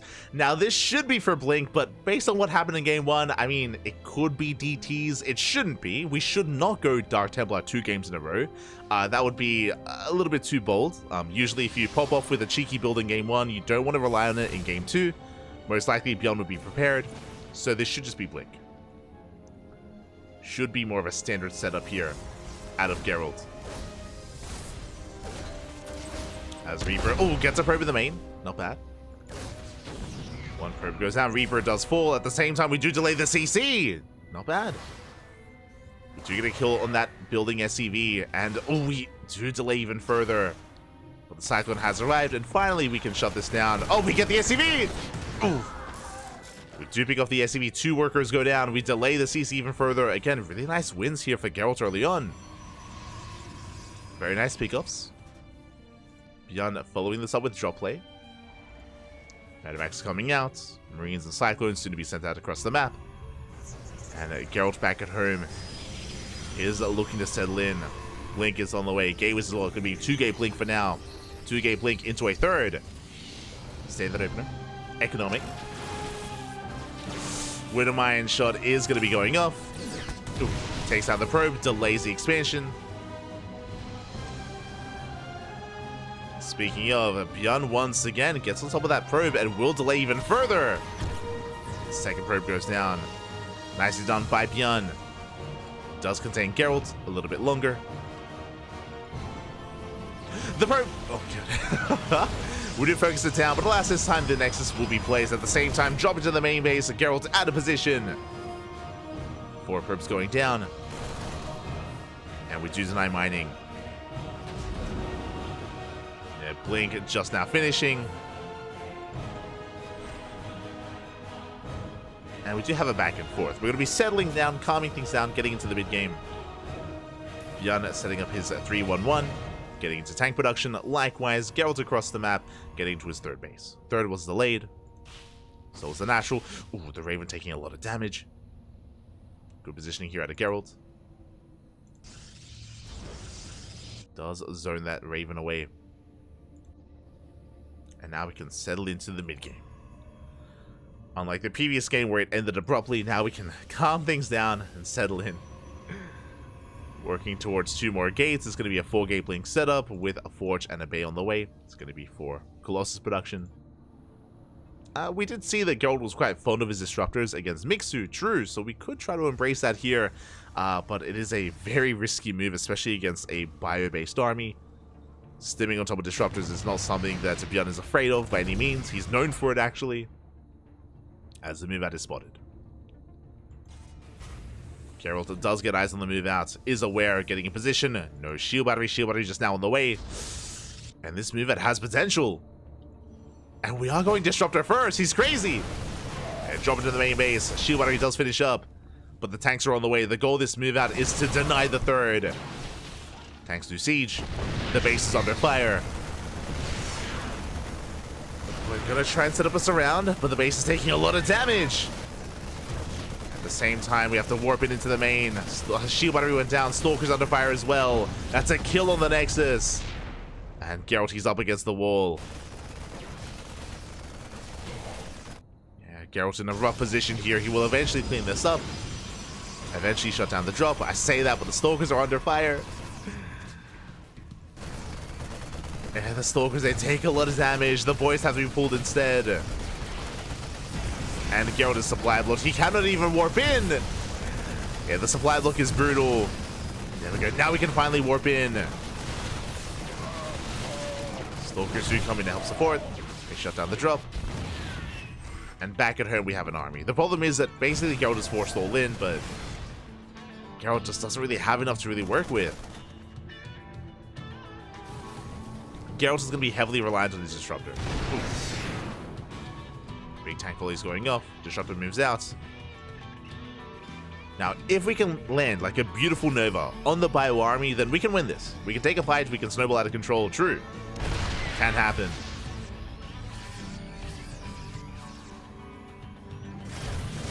But Geralt has to bide his time. Ooh. Raven popping off. Probes are going down. Oh, we're not done. We get a 3rd auto turret. We got 7 probe kills.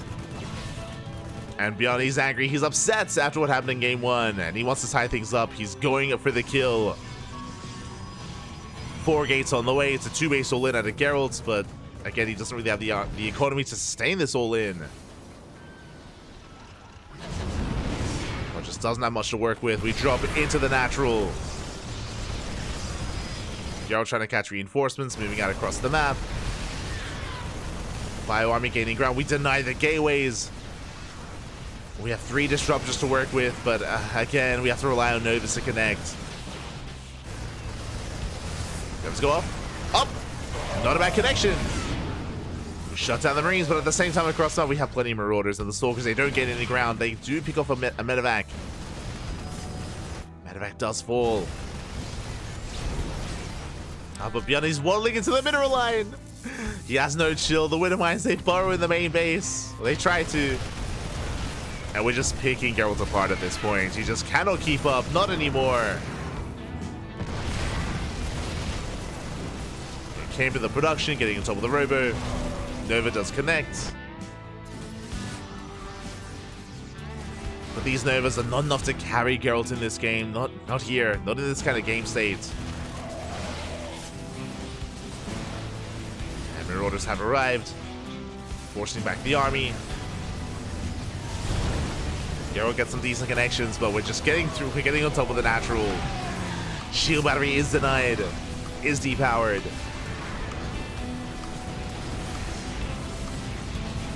And Geralt, he's just struggling to hold on.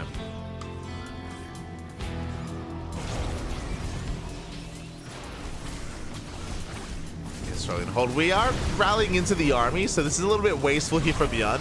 A little bit. Just rallying his army into its death. Bjorn has to consolidate his forces, bring everything together. And once he does, he can go for the kill. Until then, oof. And Nerva's not quite connecting.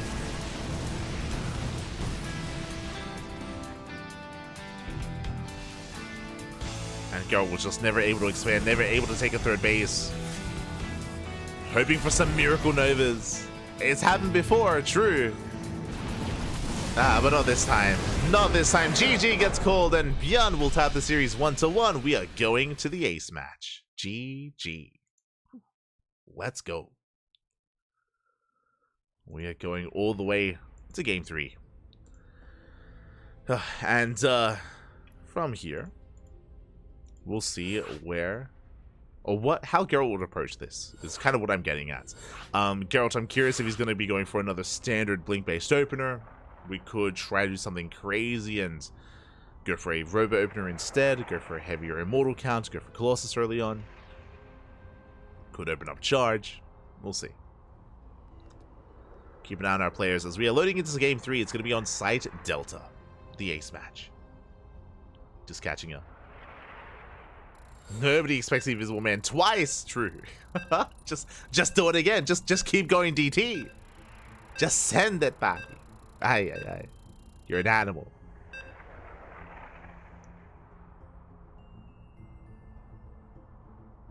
Here we go.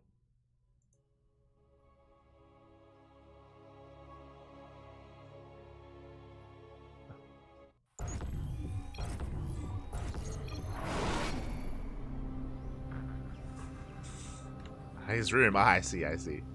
As we are settling in and spawning in the bottom right-hand corner of Site Delta, we have our South Korean Terran player, the Blue Terran representing Shopify Rebellion. Tying up the series, forcing the ace match, it is Bjorn. And spawning in the top left-hand corner, we have the Polish Protoss player, the Red Protoss representing Psy Storm Gaming, being forced into the ace match. Can he bring it back? It is Geralt. Of course, Geralt is the underdog coming into this series, but he's already forced an ace match, which is already quite an accomplishment. Can he go the distance though? Can he bring it home? We'll see. Our eyes are on Geralt. Likewise, Bjorn back at home. Once again, going for the double gas opener. Has done so every single game in this series. Opens up double gas, faster factory, getting to his cyclones, getting to his drop play. Did go for a different variation last game where he went for a Widowmine initially. I'm sure hoping to go for that drop play once again. And as we load into a much larger map, it is tempting to go for a Stargate opener into Phoenixes or into Oracles. See if Geralt does diverge. Once again, going for the initial Zealots. The goal here is to delay the expansion, just like we did in the previous game. The goal is to disrupt the opener of Bjorn.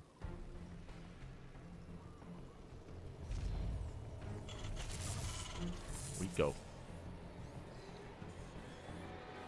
This factory has been thrown down. Geralt going for the pylon block. Okay.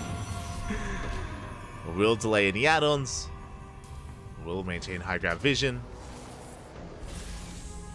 Geralt trying to delay the expansion. Sorry, delay the factory as well. But the probe is going to be shut down. The pylon does finish, actually. Okay.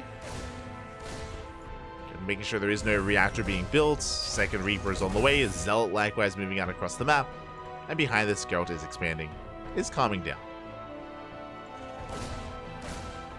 Is settling into his natural base. Likewise, Zealots will not go up the ramp. Not yet. We hold off on it. We pull back. I mean, it makes sense. Both Reapers are still at home. Once they move out, then the Zealot can dip in. The pylon will fall. Reapers, they move out across the map. As the Reapers move out, that should be the cue for the Zealots for now. Not yet. Twilight Council on the way. Not going to be Stargate. Going to be a Blink-based opener. And there it is. Zealot now waddling in. But I believe we have a Cyclone. Yeah, we did miss our window. Cyclone is in position. And the Cyclone will shut this down. We do get the kill, though. SCV goes down. Okay, not bad. We do pick off the SCV just barely.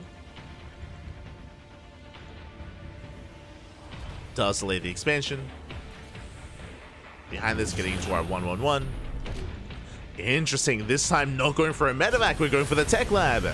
Yeah, we have the Tech Lab. We go for the add-on swap instead. And do we open up Raven or Banshee? What do you have for us? Meanwhile, across the map, Reapers are popping up.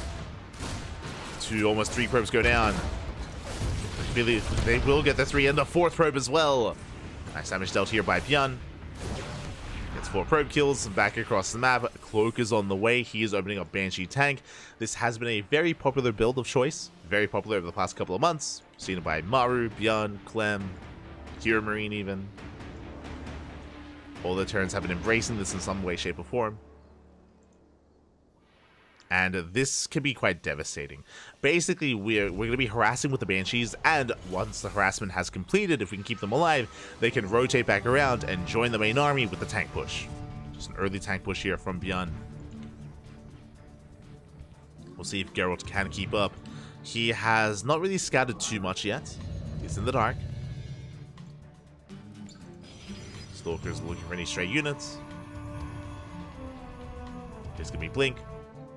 Yeah, 2-gate Blink out of Geralt. Oh, did I say 2-gate Blink? 2 gateways hidden in the main. Okay, 4-gate Blink instead. Geralt is going to be doubling down. 4-gate Blink Stalkers on the way. Very aggressive here out of Geralt. But can he maintain his economy? Can he shut down this Banshee? As the Banshee does hit the natural. Do we have detection? Observer is out, but it's across the map. It's not at home. Yeah, Geralt does realize what's going on. Forced to recall. Does recall the Observer. Banshee gets into the main. There's a shield battery, thankfully. Shield battery does buy time. And the Banshee does not scout the gateways. Bjorn is in the dark. What I will say though, because of the opener of Bjorn, he's got tanks. Like, remember, early tank production. He's already got tanks ready for this. The 4-gate Blink will not be able to bust into the main. It can chip away at the armies that moves out across the map. But we cannot break this position. Cannot break this. Banshee, second Banshee moves out on the right-hand side. I'm worried. I'm worried if Geralt, if he gets high ground vision and he just blinks in. He just like apes into the main, he's going to lose everything. So we have to be very careful, very wary. As Geralt does not know what he's pushing into. He's going to check the low ground. Tank is set up. And we will manage to get a depot. 1 depot goes down. We barely get the second. Not bad. Up. 2 depots. Can we deny +1?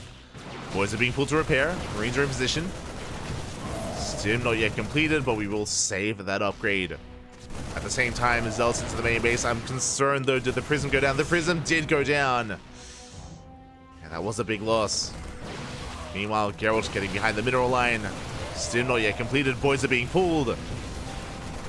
Oh, but Geralt, he's losing a lot of Stalkers. Looking at the trays, that was 6 Stalkers going down.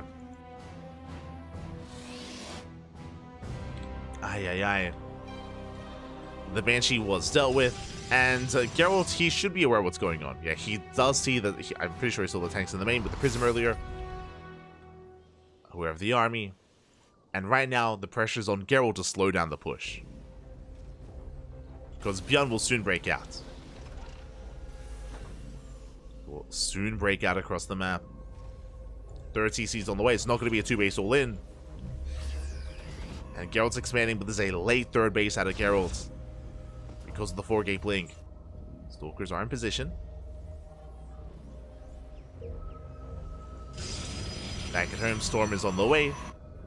Stalkers, they do rotate, which means we barely do miss the... we missed the drop! We barely missed the drop. We do thread the needle. Bjorn gets across the map, and Geralt barely does miss it, and this drop has potential. Main base is exposed. There's not really much to work with. We'd have to recall back home, or of course, just quickly warp in.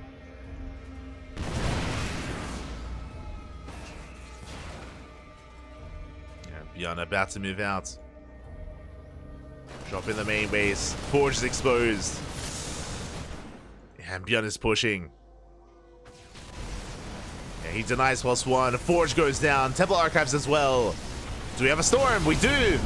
Oh, we can pick up. We just pick up. We get the hell out of there. Likewise, Beyond, he breaks out of his contain. Shuts down the Observer, heading towards the third base. Going for multi-pronged aggression. And Geralt is in trouble. Because of Geralt's 4-gate blink, his third base is very late. His economy is still struggling to really get going. It is still struggling. Which is why Beyond has a massive supply lead. Does set up in between the bases. Mine shots going up. We do bait them out, but we go right for the mineral line. We go right for the natural base. We do have a storm. Now 2 storms even. Not bad. But we still lose 11 probes. Oh, we get a full medevac! Full medevac goes down. Not a bad defense here out of Geralt. Did lose a lot of workers. Workers he can't really afford to lose. The drop play was shut down.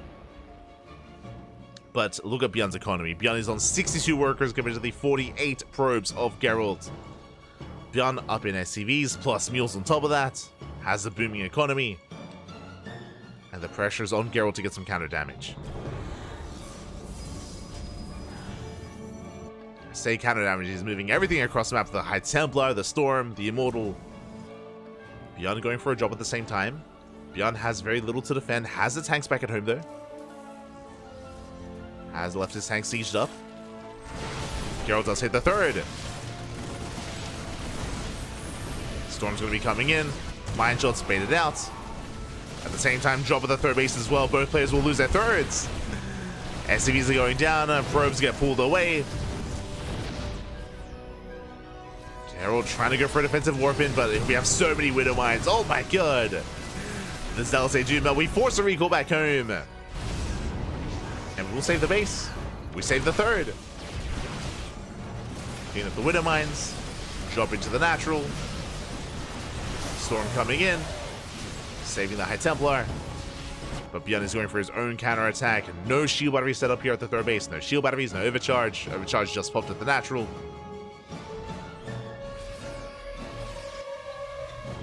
Geralt is barely holding on, barely keeping up. Beyond getting his third back up and running. Getting into Ghost production. Ghosts are amassing. Widow Mines as well. Geralt's being active, hoping to come across the medevac. Hoping to come across drop play. Instead, Beyond is hunkering down. Repositioning his tanks. Getting a forced CC. Beyond working towards a longer game. And Geralt trying to sneak into the natural. Oh, we do wall off. Massive EMPs as well. Okay, we EMP the main army. Geralt has to pull back. At the same time, Zealot Runby runs into the tanks. It doesn't get much done. Beyond, he defends his third. The Immortal! No! The Immortal is exposed. It is going to go down as well. Massive pickup. Catch the Immortal. Beyond pushing is a little bit supply blocked, but has a massive supply to work with anyway. A massive army. He is moving out. Geralt just now working towards a Bay and a Robo. Second Robo even. It's going to be for Disruptors and Colossus. But Geralt needs time. Now, if he can land these storms, then we can hold. It's a big if, though. Oh, the Prism! No! Oh, God, that's... The High Templar go down. No storms at all. Ay, ay, ay. That was the one chance. That was the one hope that Geralt had. It's not there. Not anymore. EMPs connect, and Beyond sims on forward. Another EMP here on the High Templar. No storms whatsoever. We have the overcharge, but that's all we have. As Geralt forces back the army. But the Gateway army melts here before the buy, before the tear-in. We're stimming on in. Nova goes up. Oh, massive connection. the ghost, they just disappear. Bit of a graphical glitch, it's fine. But we still break down the base. 19 probes go down, GG gets called, and Bjorn will take the series 2-1, advancing on to the grand finals. GG. GG, well played. Congratulations here, Bjorn will take the win. But a shout out to Geralt because game 1 was a lot of fun. Game 1 was wild, rushing into a hidden dark shrine into DTs. Hey, Geralt, he was able to sneak a win, was able to force the ace match. Bjorn thereafter did take things a lot more seriously and looked to vent his frustrations, especially in game 2. Bjorn was all over Geralt and did take the win, did take the series, but GG. GG, well played. Shout out to Geralt for making it to the semifinals and for forcing the ace match. Will bow out, and Bjorn advances on to the finals. GG. GG, well played. Bjorn will advance on, and the question becomes, do we have an opponent? Do we already have our finals ready? That is the question. It looks like we do not. Okay, Dark versus Shameless. Shameless did take down Pig 2-0, and Dark is currently mid-series against Shameless in the upper semifinals. The question becomes, is anyone casting that? I'm hoping that someone is.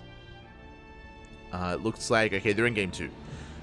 Looks like Steadfast and Dave. So Dave, Tessa, and Steadfast, they're both covering Dark versus Shameless. Dark is leading 1-0, and they're in game 2.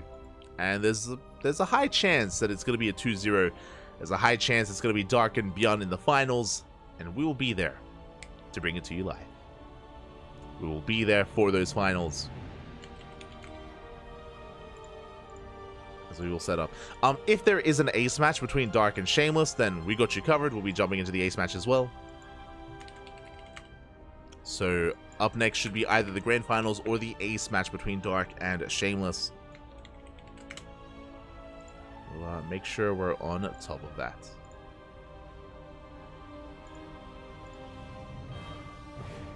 We'll get there. Otherwise, GG. GG, well played. Hope you've all been enjoying yourselves here. It's been pretty intense tournament so far. We've been able to make our way through, from the round of 64 all the way here to the finals. And yeah, I'm looking forward to a rematch. For those that were not here last week, for those who maybe are tuning in for the first time, welcome to the CranKy Ducklings. We do cast this event on a weekly basis. We've been casting for many years at this point. From ESL Open Cup Americas #1, even. Many years ago. But Bjorn and Dark, they were the 2 finalists last week. Last week, it was Bjorn and Dark in the grand finals. It went all the way to the ace match. Went all the way to game 5, if I remember correctly. Let me just quickly double check that. But it did go the way of Dark. Dark did bring Bjorn down. Yes, it went all the way to game 5. And Dark was victorious. We'll see if Bjorn can get his revenge. Assuming that the rematch does occur. We shall see. Otherwise, we might be going on a short break. Again, we're going to be going on a short break. If you want to tune in to Game 2 of Shameless and Dark, again, it's being covered by Dave Testa and by Steadfast. They're both covering it. I think they're the only streamers there. I think the other language streamers were covering our series. Rocklets and Enki. The Brazilian and Spanish casters. I believe we were all together.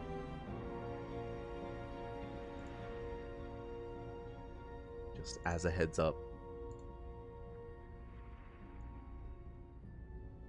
But yeah, because of that, we're going to be going on a break. Hold on. I may as well set this up, actually. Just in case. Semi-finals.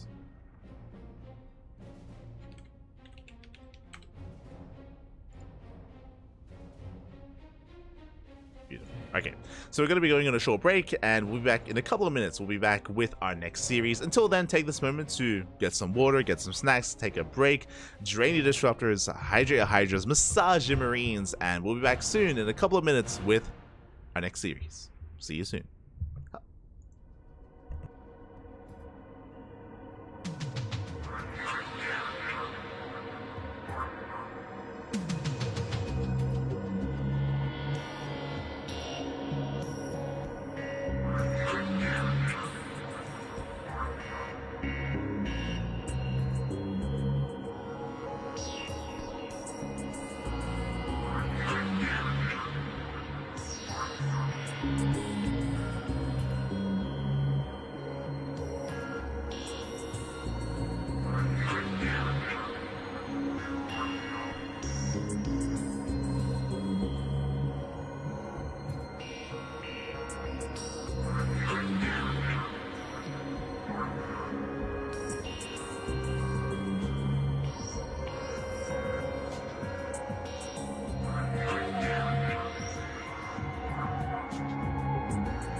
and welcome back to the grand finals of ESL Open Cup Americas number 239. We just wrapped up with the semis, and the upper semis have also just concluded as well. We have our two finalists. It's going to be Dark versus Björn in a rematch. They were the two finalists last week, and they're here once again in this week's Open Cup Americas as well. And here we go. If you're in the chat, predictions are open. Place your bets on who you believe will be this week's champion. Will it be our Korean Zerg or our Korean Terran? It is up to you to decide. As spawning in the top left-hand corner of Oceanborn, we have our South Korean Zerg player representing Talent Esports, the blue Zerg. It is Dark. And spawning in the bottom right-hand corner, we have the South Korean Terran player, the red Terran representing Shopify Rebellion. It is Björn. Predictions are open. Place your bets, get your gamba going. As a reminder, last week Dark was our champion, but it went to the ace match. It went all the way to game 5, went all the way to the finale, to the ace match in the last finals. Did go the way of Dark, barely, just barely though. It was a very chaotic, very intense grand finals, and we'll see if history repeats itself, or we'll see if Björn gets his revenge. For now, interesting. It is going to be a gas pool opener. It is not a hatch first, a much more aggressive start out of Dark. With the gas first, what does this mean? This means fast link speed. Either fast link speed or a fast roach warren out of Dark. We'll see what this gas is going to be spent on. Regardless, an aggressive opener. Meanwhile, Björn back at home, opening up with a Rax Expand standard opener out of our Korean Terran. Oh boy. I'm sure Dark was maybe hoping that Björn would open up 2x Reaper. We saw this last night between Dark and Clem in ESL Asia, where Clem attempted to go into 2x Reaper production and was shut down time and time again by the aggression of Dark. This time though, Björn going for a standard opener himself. Gas is being mined, is prioritized. Hatchery still on the way. And Björn skips the SCV scout. Uh-oh. No SCV scout out of Björn, so Björn is in the dark. He has no idea how much aggression is coming his way, and it's going to be for link speed and a roach warren. We're doubling down. We're going for the all-in. We're sending it, man. We're sending it. Let's go.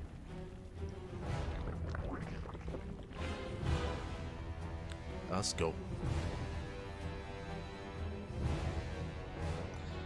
As here we go, the Reaper does move out across map. We missed out on the SCV scout. The Reaper does confirm the hatchery is late. Something is wrong. Something is wrong. The Reaper will have to confirm. It does bypass the Queen. Oh, barely not. The Queen does own the Reaper away, and the Reaper sees nothing. All we know is the early pool. We know it's an early spawning pool, but we don't know whether or not there is a roach warren. We don't know how committed and how aggressive we are being. Aye. Björn is in the dark. Björn going 3cc! He's going for the third CC. He's going for an economic follow-up. Little does he know that roaches and lings are amassing. And Dark is doubling down. Björn still trying to piece together what's going on. He will confirm. Yeah, now he knows. Now he knows what's going on. The roaches, they shut down the Reaper. Back at home, we give up on the natural. We're going for the bunker on the low ground. Ooh, this is a bold move. Bold move here out of Björn. Typically, I would recommend a bunker on the high ground, and we just give up on the natural. Give up on the natural, lift the CC, get 1 bunker, 2 bunkers, set up your cyclones, pull the voice to repair. Defending on the low ground is a bold move, and we'll see if Björn gets away with it, as here come the Lings and the Ravagers. It's going to be a Ling Ravager all in here out of Dark. All or nothing. We are diving in. Bunker is done. Cyclone has arrived. But this is merely the first phase. The first phase of the all-in, as here we go. The Lings have arrived. Ravagers as well. Only the one Ravager. Boys are being pulled to repair. Pile does connect, but the boys have arrived. We're going to try and focus on those SCVs. So far, we're buying time. We're barely buying time here. The bunker does refuse to go down. We get 9 SCV kills, but alas, we have to get the kill, and we don't. We're holding. Björn, he does hold on. Takes down the roaches, takes down the lings. Insane defense here out of Björn. Now Dark is droning, but you can't drone up. Not from here, not from this game state. Aye. Again, just the one Ravager was not enough. We did not have enough to break through that bunker. Barely not. And now Björn, he's snowballing out of control. The lings, they will get us around. They will shut down the cyclones at least. That's okay, but that's not enough. That is nowhere near enough damage. Remember, Björn went 3cc. He's gonna have a booming economy with triple mules, triple STV production. Beyond is gonna get out of control, and Dark, the pressure is on. Baliness is on the way. It looks like Dark is getting ready for a second all-in. Okay, this makes sense. Again, Dark cannot drone. He cannot drone up. He cannot macro out of this. That's not gonna happen. So Dark is getting ready for the second wave. Beyond is not out of the woods yet, but it's looking good. It's looking better and better for Beyond as time goes on. Meanwhile, Dark is massing up more lings. I'm loving the scan. It's a costly scan, but does confirm no saturation. Does confirm lack of saturation. There we go. Second bunker is now done. Third bunker on the way. Beyond is taking this very seriously. And how do we break this? How do we break this at this point? I mean, we just don't have enough DPS. With 3 bunkers and 2 cyclones? It's crazy. And we even throw down 2 more deepers as well to reduce surface area on those bunkers. SimCity looking solid. SimCity is looking solid. Bailings are rolling in. Boys are being pulled to repair. And the Bailings, can they break through? They will. They shut down one of the bunkers. One bunker does fall. We're trying to get on top of the Cyclones. Boys are being pulled. They do buffer. They do support. Cyclones, they kite back to the main base. We have controlled the low ground.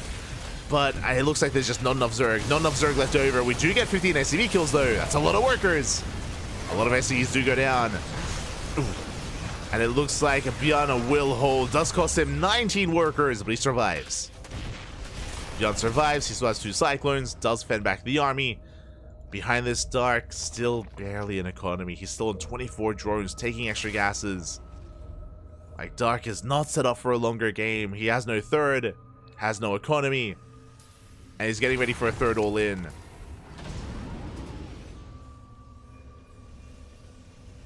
Ay. Beyond is breaking out. Trading with Lings, free damage. Now Dark is droning. He's droning up as hard as he can. We get the Overlord. Not bad. Overlord goes down.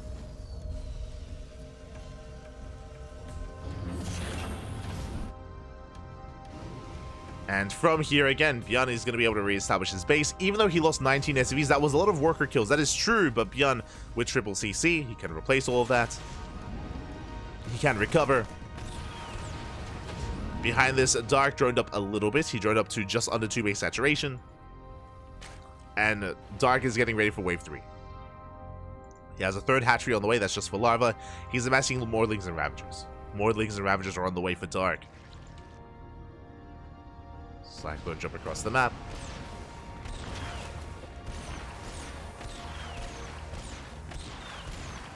Catching an Overlord up.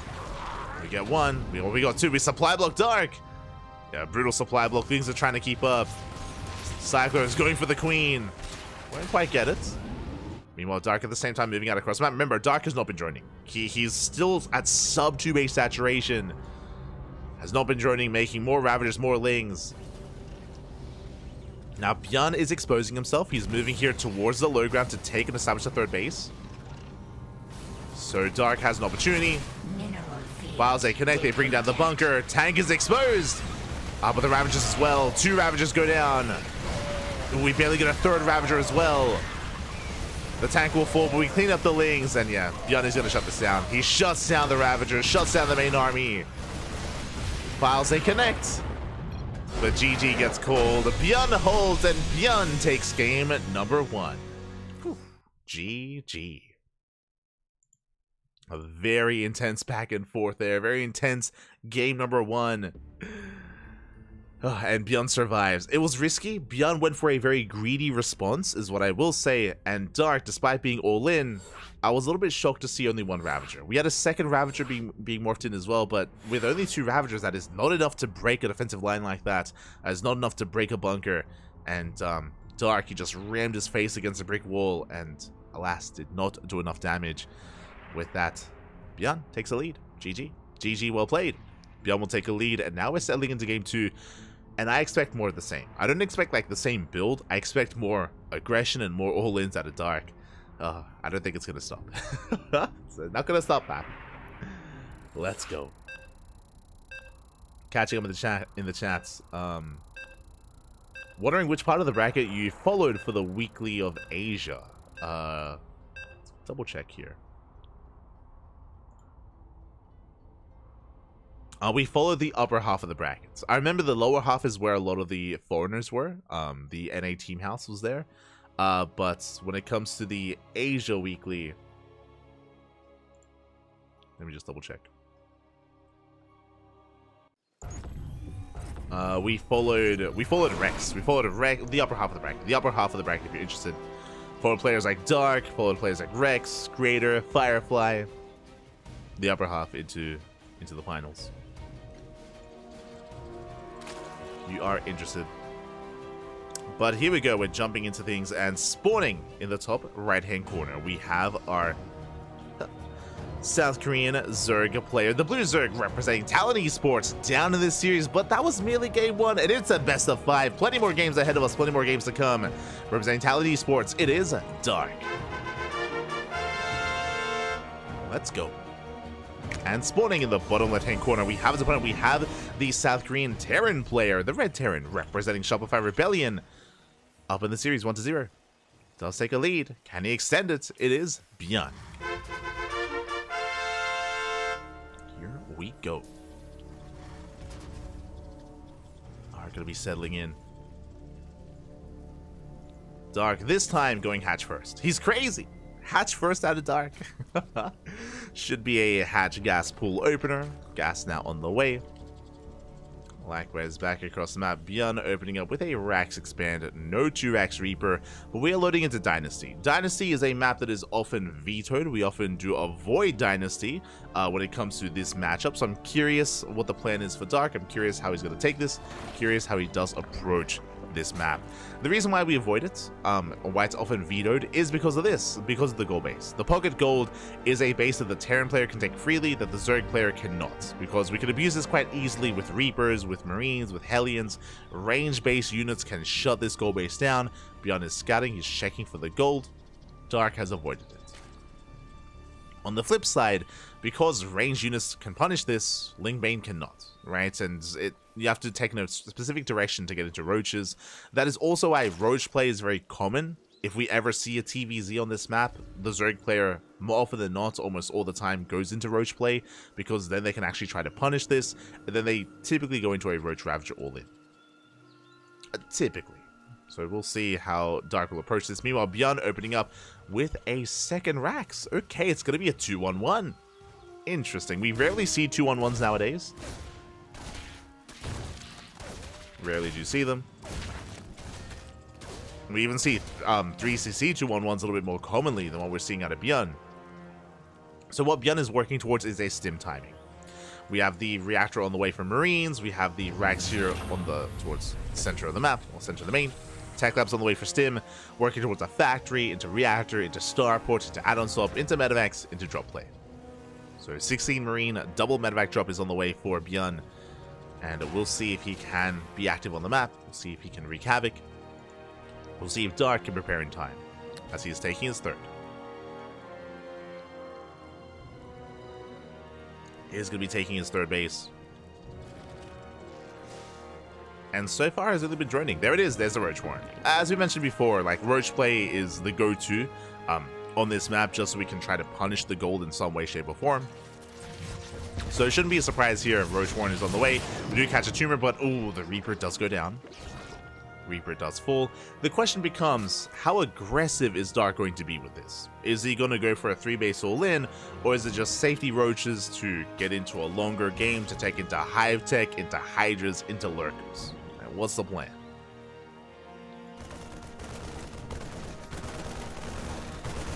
Exactly is the plan.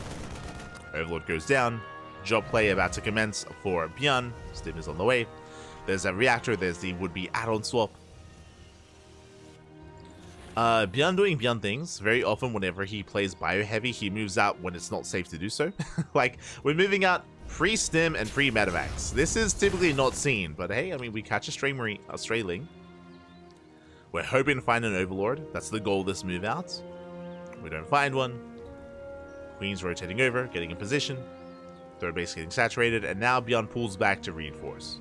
Consolidate his army, come together with those medevacs, come together with that stim. Now we get our CC. Now this third base is delayed for Bjorn. It is a later expansion, but now that I think about it, it makes a lot of sense. I mean, the base is late, sure, but we had a gold minerals. Like, we have a gold, so this more than makes up for it. This does allow us to sustain this 2 ranks, or this 2-on-1, and to get into a longer game without really missing a beat. And here we go, the double rope is moving out. At the same time, Dark rocking up with his roaches, looking to try and punish the gold mineral line. Roaches are in position. Pretty good damage. Tank likewise rolling up. At the same time, here we go, double drop right into the main. Uh-oh. We're not ready for this. We're not ready. The queens are exposed. We get one queen goes down, second queen as well, and this may just be too much. This may be game here and now as we lose every single queen. Roaches arrive just in time, thankfully. But how many queens was that? That was 4 queens going down. That was insane. 4 queens full. We drop here at the 3rd. Almost catching another queen. Oh, bit of miscontrol though. Medevac goes down. Ay.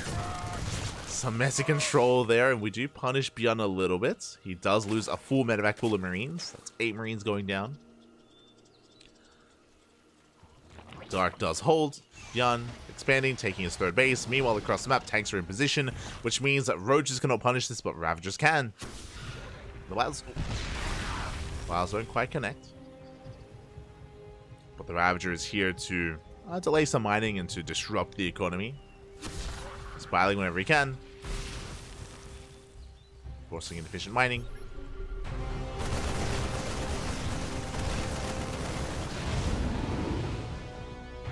Beyond moving forward, clearing up some creep. Likewise, he's looking for that Ravager. Ravager does pull away in time.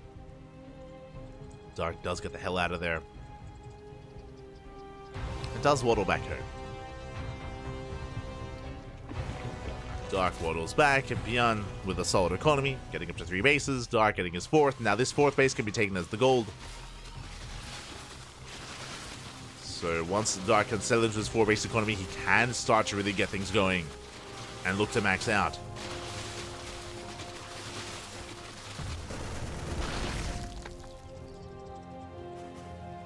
Until then, Bjorn's still being active with his drops. Still moving out. Gets eyes on the roaches. We'll soon get eyes on the expansion. It does come from the base being taken. And it looks like Bjorn is taking up. We're taking our gases at the 3rd. We're throwing down the armory and the 2nd factory. So Bjorn is not going for a 3-base all-in. Should be soon throwing down a 4th CC.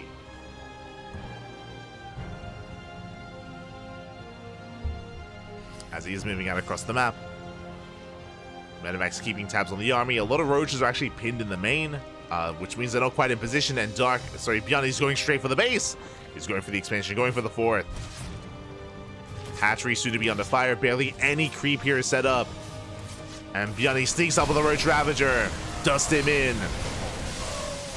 Yeah, tank siege up, and this is a brutal fight. Dark cannot engage. He loses so many roaches. So many Ravagers go down as well. The tank volleys are insane, and Bjorn shuts down the base. The hatchery goes down. The Roach Ravager crumble. The Roach Ravager does crumble. Ravagers do crumble. It's early in the morning, Factor. What do you want from me? What do you knock down the base. Dark building up his army, trying to collapse on top of these marines. We'll get on top of the tanks. Tanks are going to go down. Bjorn trying to trade as best he can. We'll pick up. We'll get the hell out of there. And even though Bjorn did lose 2 tanks here, it was worth it. It was so worth it. He was able to trade well against the Roach Ravager and deny the expansion. Bearing in mind, Dark has not double expanded. He's stuck on 3 bases. Still no 4th. And because Bjorn is going for double factory production, we have plenty of tanks. We have plenty of tanks in position. Dark trying to force his way through. We'll bring one of the tanks down. And barely the other as well. Dark is going to be committing, gets on top of the factory. But will be forced back. Doesn't quite break through. Not a bad trade out of Dark. Getting 2 more tanks. Now what's important about what just happened here is that Dark, he does reset the tank counter. He keeps it low at least. Making sure that Bjorn is stuck at home. And this will allow Dark to drone and to double expand. As I say double expand, I mean Bjorn is here to deny it. If Dark was expanding here towards the south, it would go down. Bjorn is lying in wait. At the same time, Dark going for his own counterattack. Roaches are in, tanks are in position. Double drop into the natural. We're trying to take up into Hydras and Lurkers. Hydras are amassing. Drop into the main. Drones are going down. Hydra's looking exposed as well.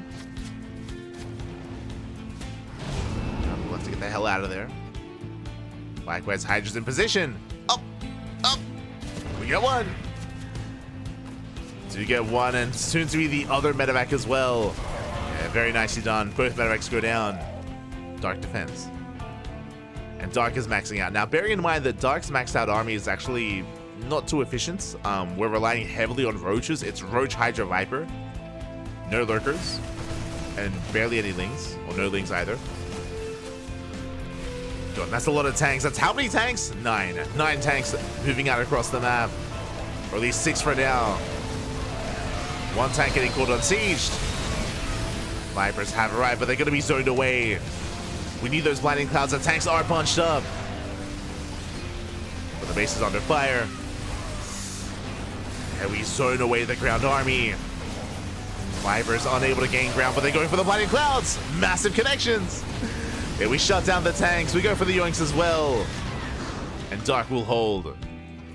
But it did cost them a lot. So you can see in plummeted supply. Bearing in mind, this is already inflated with the Roaches. And the tanks survived. Some of them did at least. And that's going to be enough. As Bjorn keeps the pressure up, he's going to knock down this expansion. Dark desperately trying to hold on. But pushing into tanks, never an easy thing to do. Vipers are full of energy. We get another blinding cloud. But it doesn't matter. The Marines and Marauders, they're going to be able to hold their own. We have the token swarm host. And we just stim on in. GG gets called. Bjorn will take a 2-0 lead. GG. GG, well played. A bold move for Dynasty not to be vetoed. I was excited to see Dynasty, and I'm still happy to have experienced it because we rarely see Dynasty in ZVT. It is a very, very frequently vetoed map for good reason. As we saw here, Dark could not get into his 4th base. His 4th base was knocked down time and time again. He was not able to get into a stable economy. He was not able to slow down Bjorn either. Did attempt to with some Roach Ravager harass with some counterattacks as well. But Bjorn was all over Dark with that. GG. GG, well played. Bjorn needs one of us to claim the series. Now I'm hoping for a back and forth. I'm hoping for not a 3-0. Whether it's in either direction, I would hope to see a game 4, ideally a game 5, but the pressure is on. The pressure is now on Dark, and Bjorn has a lot of momentum. Oh boy. We'll see if Dark can bring it back.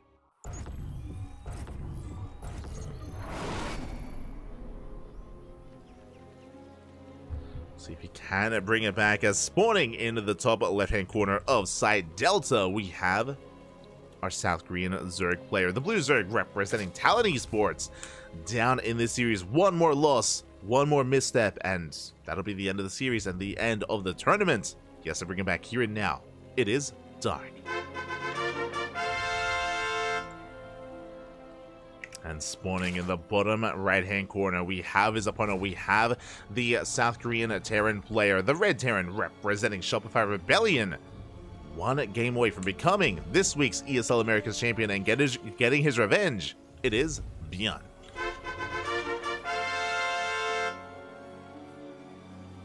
We go.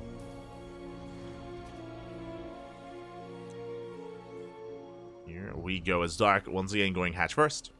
He's going to be a hatch first opener out of Dark. Bjorn going for a Rax expand. Okay, once again, no 2 Rax Reaper.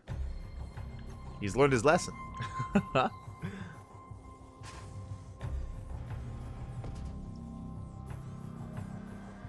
Catching up. Those Marines were just on a training mission. Ah. Kappa.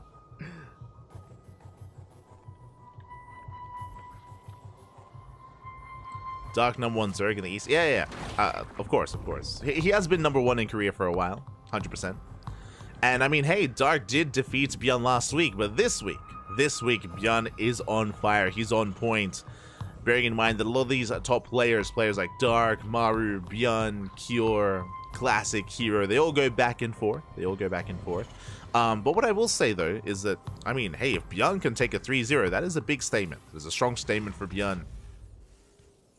We'll see if he can pull it off. Dark's aggressive nature has been struggling here in this series so far. And what I will say, I should wind it back a little bit and put things into context. Bjorn has not gone for a single 2-Rax Reaper opener. And if you were here last night, you would have seen Clem go 2-Rax Reaper against Dark and struggle and fail each time. Dark was so quick to punish and so quick to shut Clem down, and as a result, Dark did defeat Clem last night in a best of 5. Same thing happened last week as well. So it looks like after these experiences and after these series, Bjorn, he's like, he's done with it. He's like, you know what? I would just open standard. I'm not going to risk it here with 2-Rax Reaper play. I'm not going to risk it with this earlier aggression and this otherwise denied scouting. So Dark has been, Bjorn has been adjusting to Dark, is what I will say, from week to week.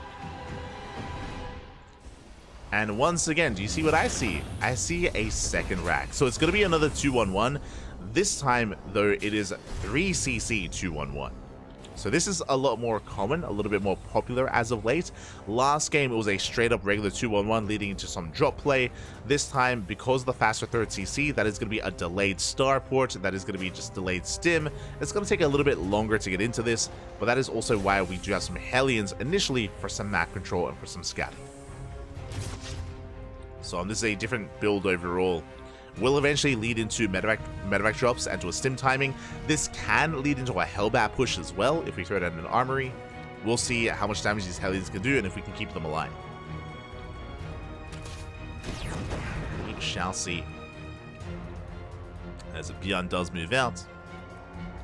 Going to be gaining map control with these Hellions. Going to be scouting. Going to be denying some of the creep. Does confirm the 3rd base. For now, Dark is droning, saturating his bases. He is droning up. 3rd CC is about to finish. I should say Orbital's about to finish. And we are backing up those Hellions. Again, we have the option here to throw down an armory if we so choose. There's a starport that's going to be for the medevacs. That's going to be lined up with the stim. Overlord comes in for the scout. Overlord does confirm the 3rd CC, so now Dark knows how economic this has been, how greedy Bjorn has been. Should be joining up. Dark did confirm the stim timing, and I like this out of Dark. He's playing safe. Bailey Nest on the way. Basically, against something like a 2-1-1, you would throw down double Evo chamber. This Bailey Nest tells us if it was a Hellbat push, Dark would be ready. Dark would be ready for it. He would have Bailings just in time for that Hellbat timing. Now we can see it's no Hellbats. There's no armory. It's just going to be a drop play. It's just going to be Marines. But again, Dark playing safe. It makes sense, especially because he's down in the series. So safe play out of Dark. Behind this, Lair about to finish. Headed into Bailing speed. And then we go for delayed 1-1 upgrades. Meanwhile, we spoke about the armory and we spoke about Hellbats. There it is. There is the armory on the way. So it is going to be a Hellbat push out of Bjorn. But again, we will have Bailings to defend. So Dark should be okay. He has the tools to defend. He has Lings, he has Queens, and Bailings. Like, everything he needs. Just comes down to the execution.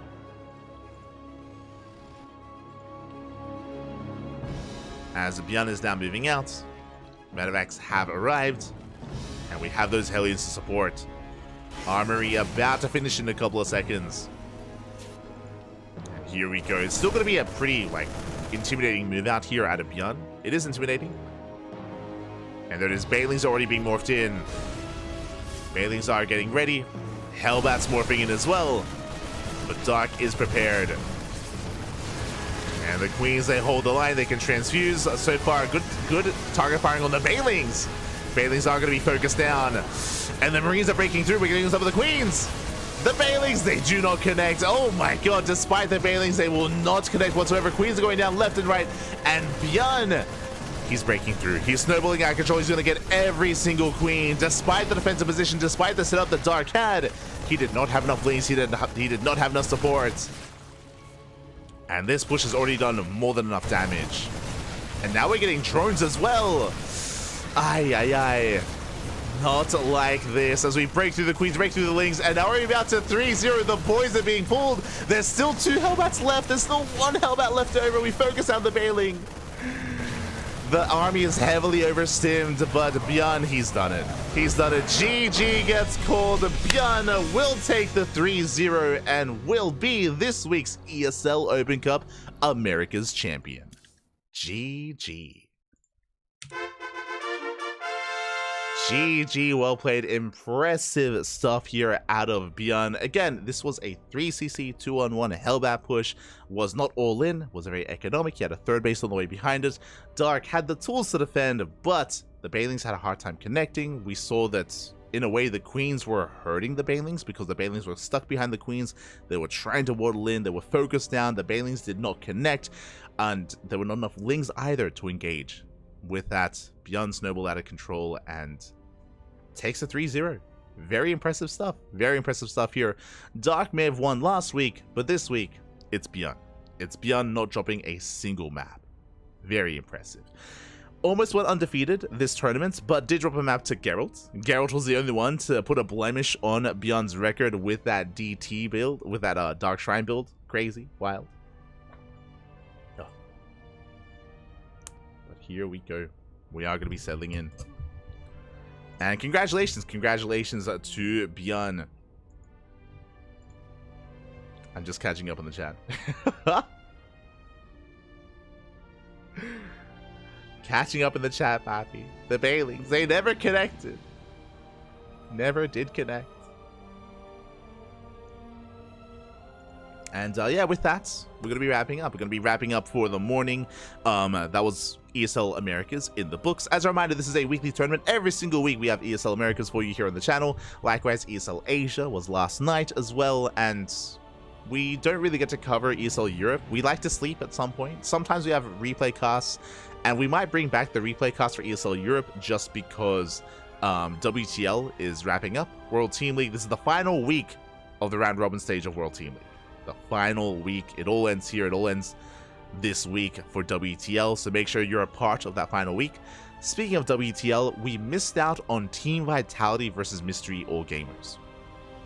There was one World Team League match that we missed out on, and we do want to catch up. I do want to catch up, so in 6 hours. In 6 hours' time, we're going to be live with WTL. There you go. We're going to be back. The channel's going to be live once again in 6 hours' time with World Team League. We're going to be catching up with Team Vitality versus Mystery All Gamers. That is players like Solar, Maru, and Ryung up against players such as Lancer, Coffee, and what's the Lemon. Lemon, for example. So yeah, it's going to be a fun series, a fun match. It's going to be a best of 7. That's going to be in 6 hours' time. Otherwise, thank you for watching. Thank you for watching. Thank you for the support. I might have a cheeky ladder session as well, but I do need to get some food. I'm gonna go get some food. I'm gonna go take a break. I'm gonna go calm things down, and then we might jump on and have a cheeky ladder session. Here we go. Here we go.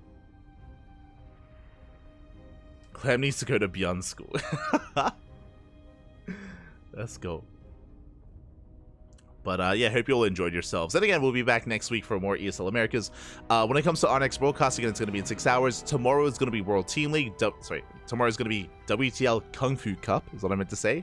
The final Kung Fu Cup of the season. That is going to be tomorrow in over 24 hours. So make sure you're a part of that. Otherwise, thanks for watching. Thanks for the support. You can follow us on all the social medias. You can follow us on Twitter, Facebook, Instagram, YouTube, and Discord. All things CranKy Ducklings. If you want to follow the Ducklings and be notified when we go live. We also have a Patreon. A Patreon is set up to fund our tournaments. A Patreon is set up to fund our events like Sparkling Tuna Cup, Sea Duckling Open, and Master Swan Open as well. So plenty of content available. Plenty of StarCraft available here on the channel on a daily basis, multiple times a day as well. Plenty of StarCraft. We got you covered.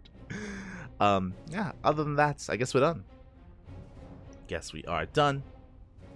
Thank you so much for tuning in. Thank you so much for dropping by. We do appreciate it. And yeah, we'll see you guys in 6 hours' time for some more World Team League. See you then. Otherwise, see you when we see you. Till then, hasta luego.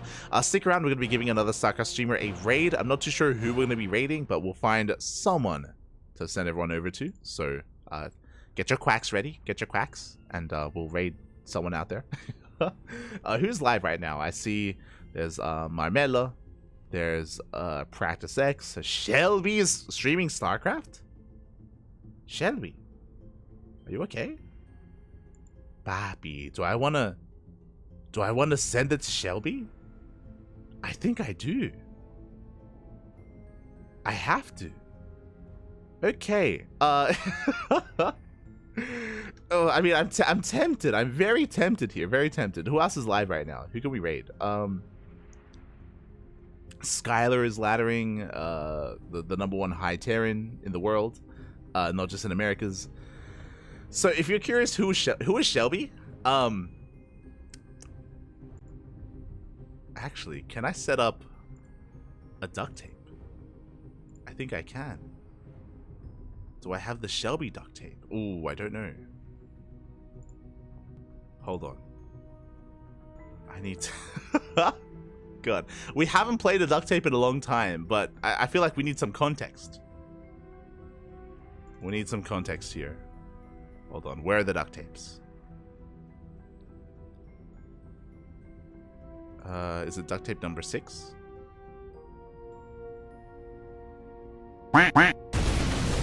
Oh my god. Immortal? Wait, no, it's not number 6. I don't know if I have the Shelby duct tape. I think I do.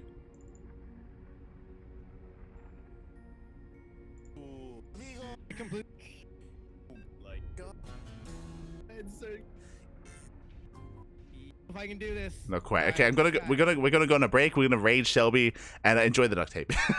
we'll see you guys next time. I'll try to find it. See you guys next time. See you soon. Bye. Bye. You'll understand.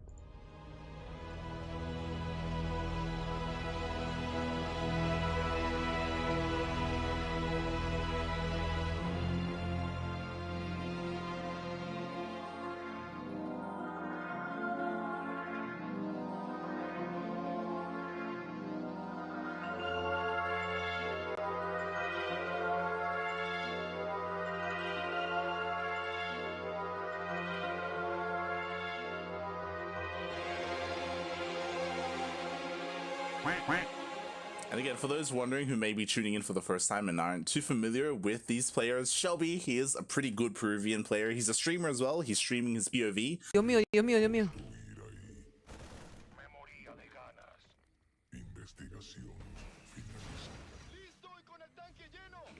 Men, ¿qué me quiere pushar con 4 Belin, 3 mutas? ¡Corre, Forest! No lo dejen ir. ¡Ah! ¡No! ¡Oh! ¡Te pasaste de ver! But he also looks after the convenience store when his parents aren't around. So he's currently competing, playing, and also looking after the store, and he needs to pause whenever there's a customer. What I want to know is how far does he have to go? You know, like, is it like downstairs, so, right? Yeah. Like, yeah, I think it's a flight of stairs. He has to get down a flight of stairs. you're like a customer. You're like in the, waiting. You know, ding, and then you're. he's like straight up running down. every now and then it's like you hear him fall. Waiting for him to like trip and fall. But I agree, he needs to like set up a camera like at the counter. Yep. Yeah, just like. And then he runs back. Does he like wait for the customer to leave, or is like after he does the money exchange, he just books it up? For those wondering, I did wake up like 20 minutes before the broadcast, and then took 10 minutes to set up the stream, and then just went and I quickly grabbed some water to wake up. Do I need to like Uber Eats you some breakfast? Oh no, because then I would have to leave the cast and get the food. Your door's not that far, right? Like, listen, Yaku? if Shelby can go attend his goddamn store while he plays the tournament, you can probably go pick up some food at your front door, you know, while you're casting. It's totally fine, dude. Oh god, fucking Shelby, man. I love him so much. I wish he was here. He was here. Die as well. Ooh, can you finish? Can you finish? What's your shot? Oh, Oh, that's so BM. it's 99% done. That's so mean. That's not good. No, just leave it. Go in. It's so Nina, close. just go in. Just leave it alone. No, she wants guy's- it. The SCV's coming. It's coming. No, the guy's already down. You kicking him on the floor. The SCV's he's gonna finish it. He's gonna finish. He did it. Oh my god. Right? Oh my god. It's alive. He saved it. Okay, question. Did he spend more minerals sending SCVs down to fix it and repair, or could he have saved money if he just canceled and remade? Yes. Nah, he would have saved money if he just canceled and remade.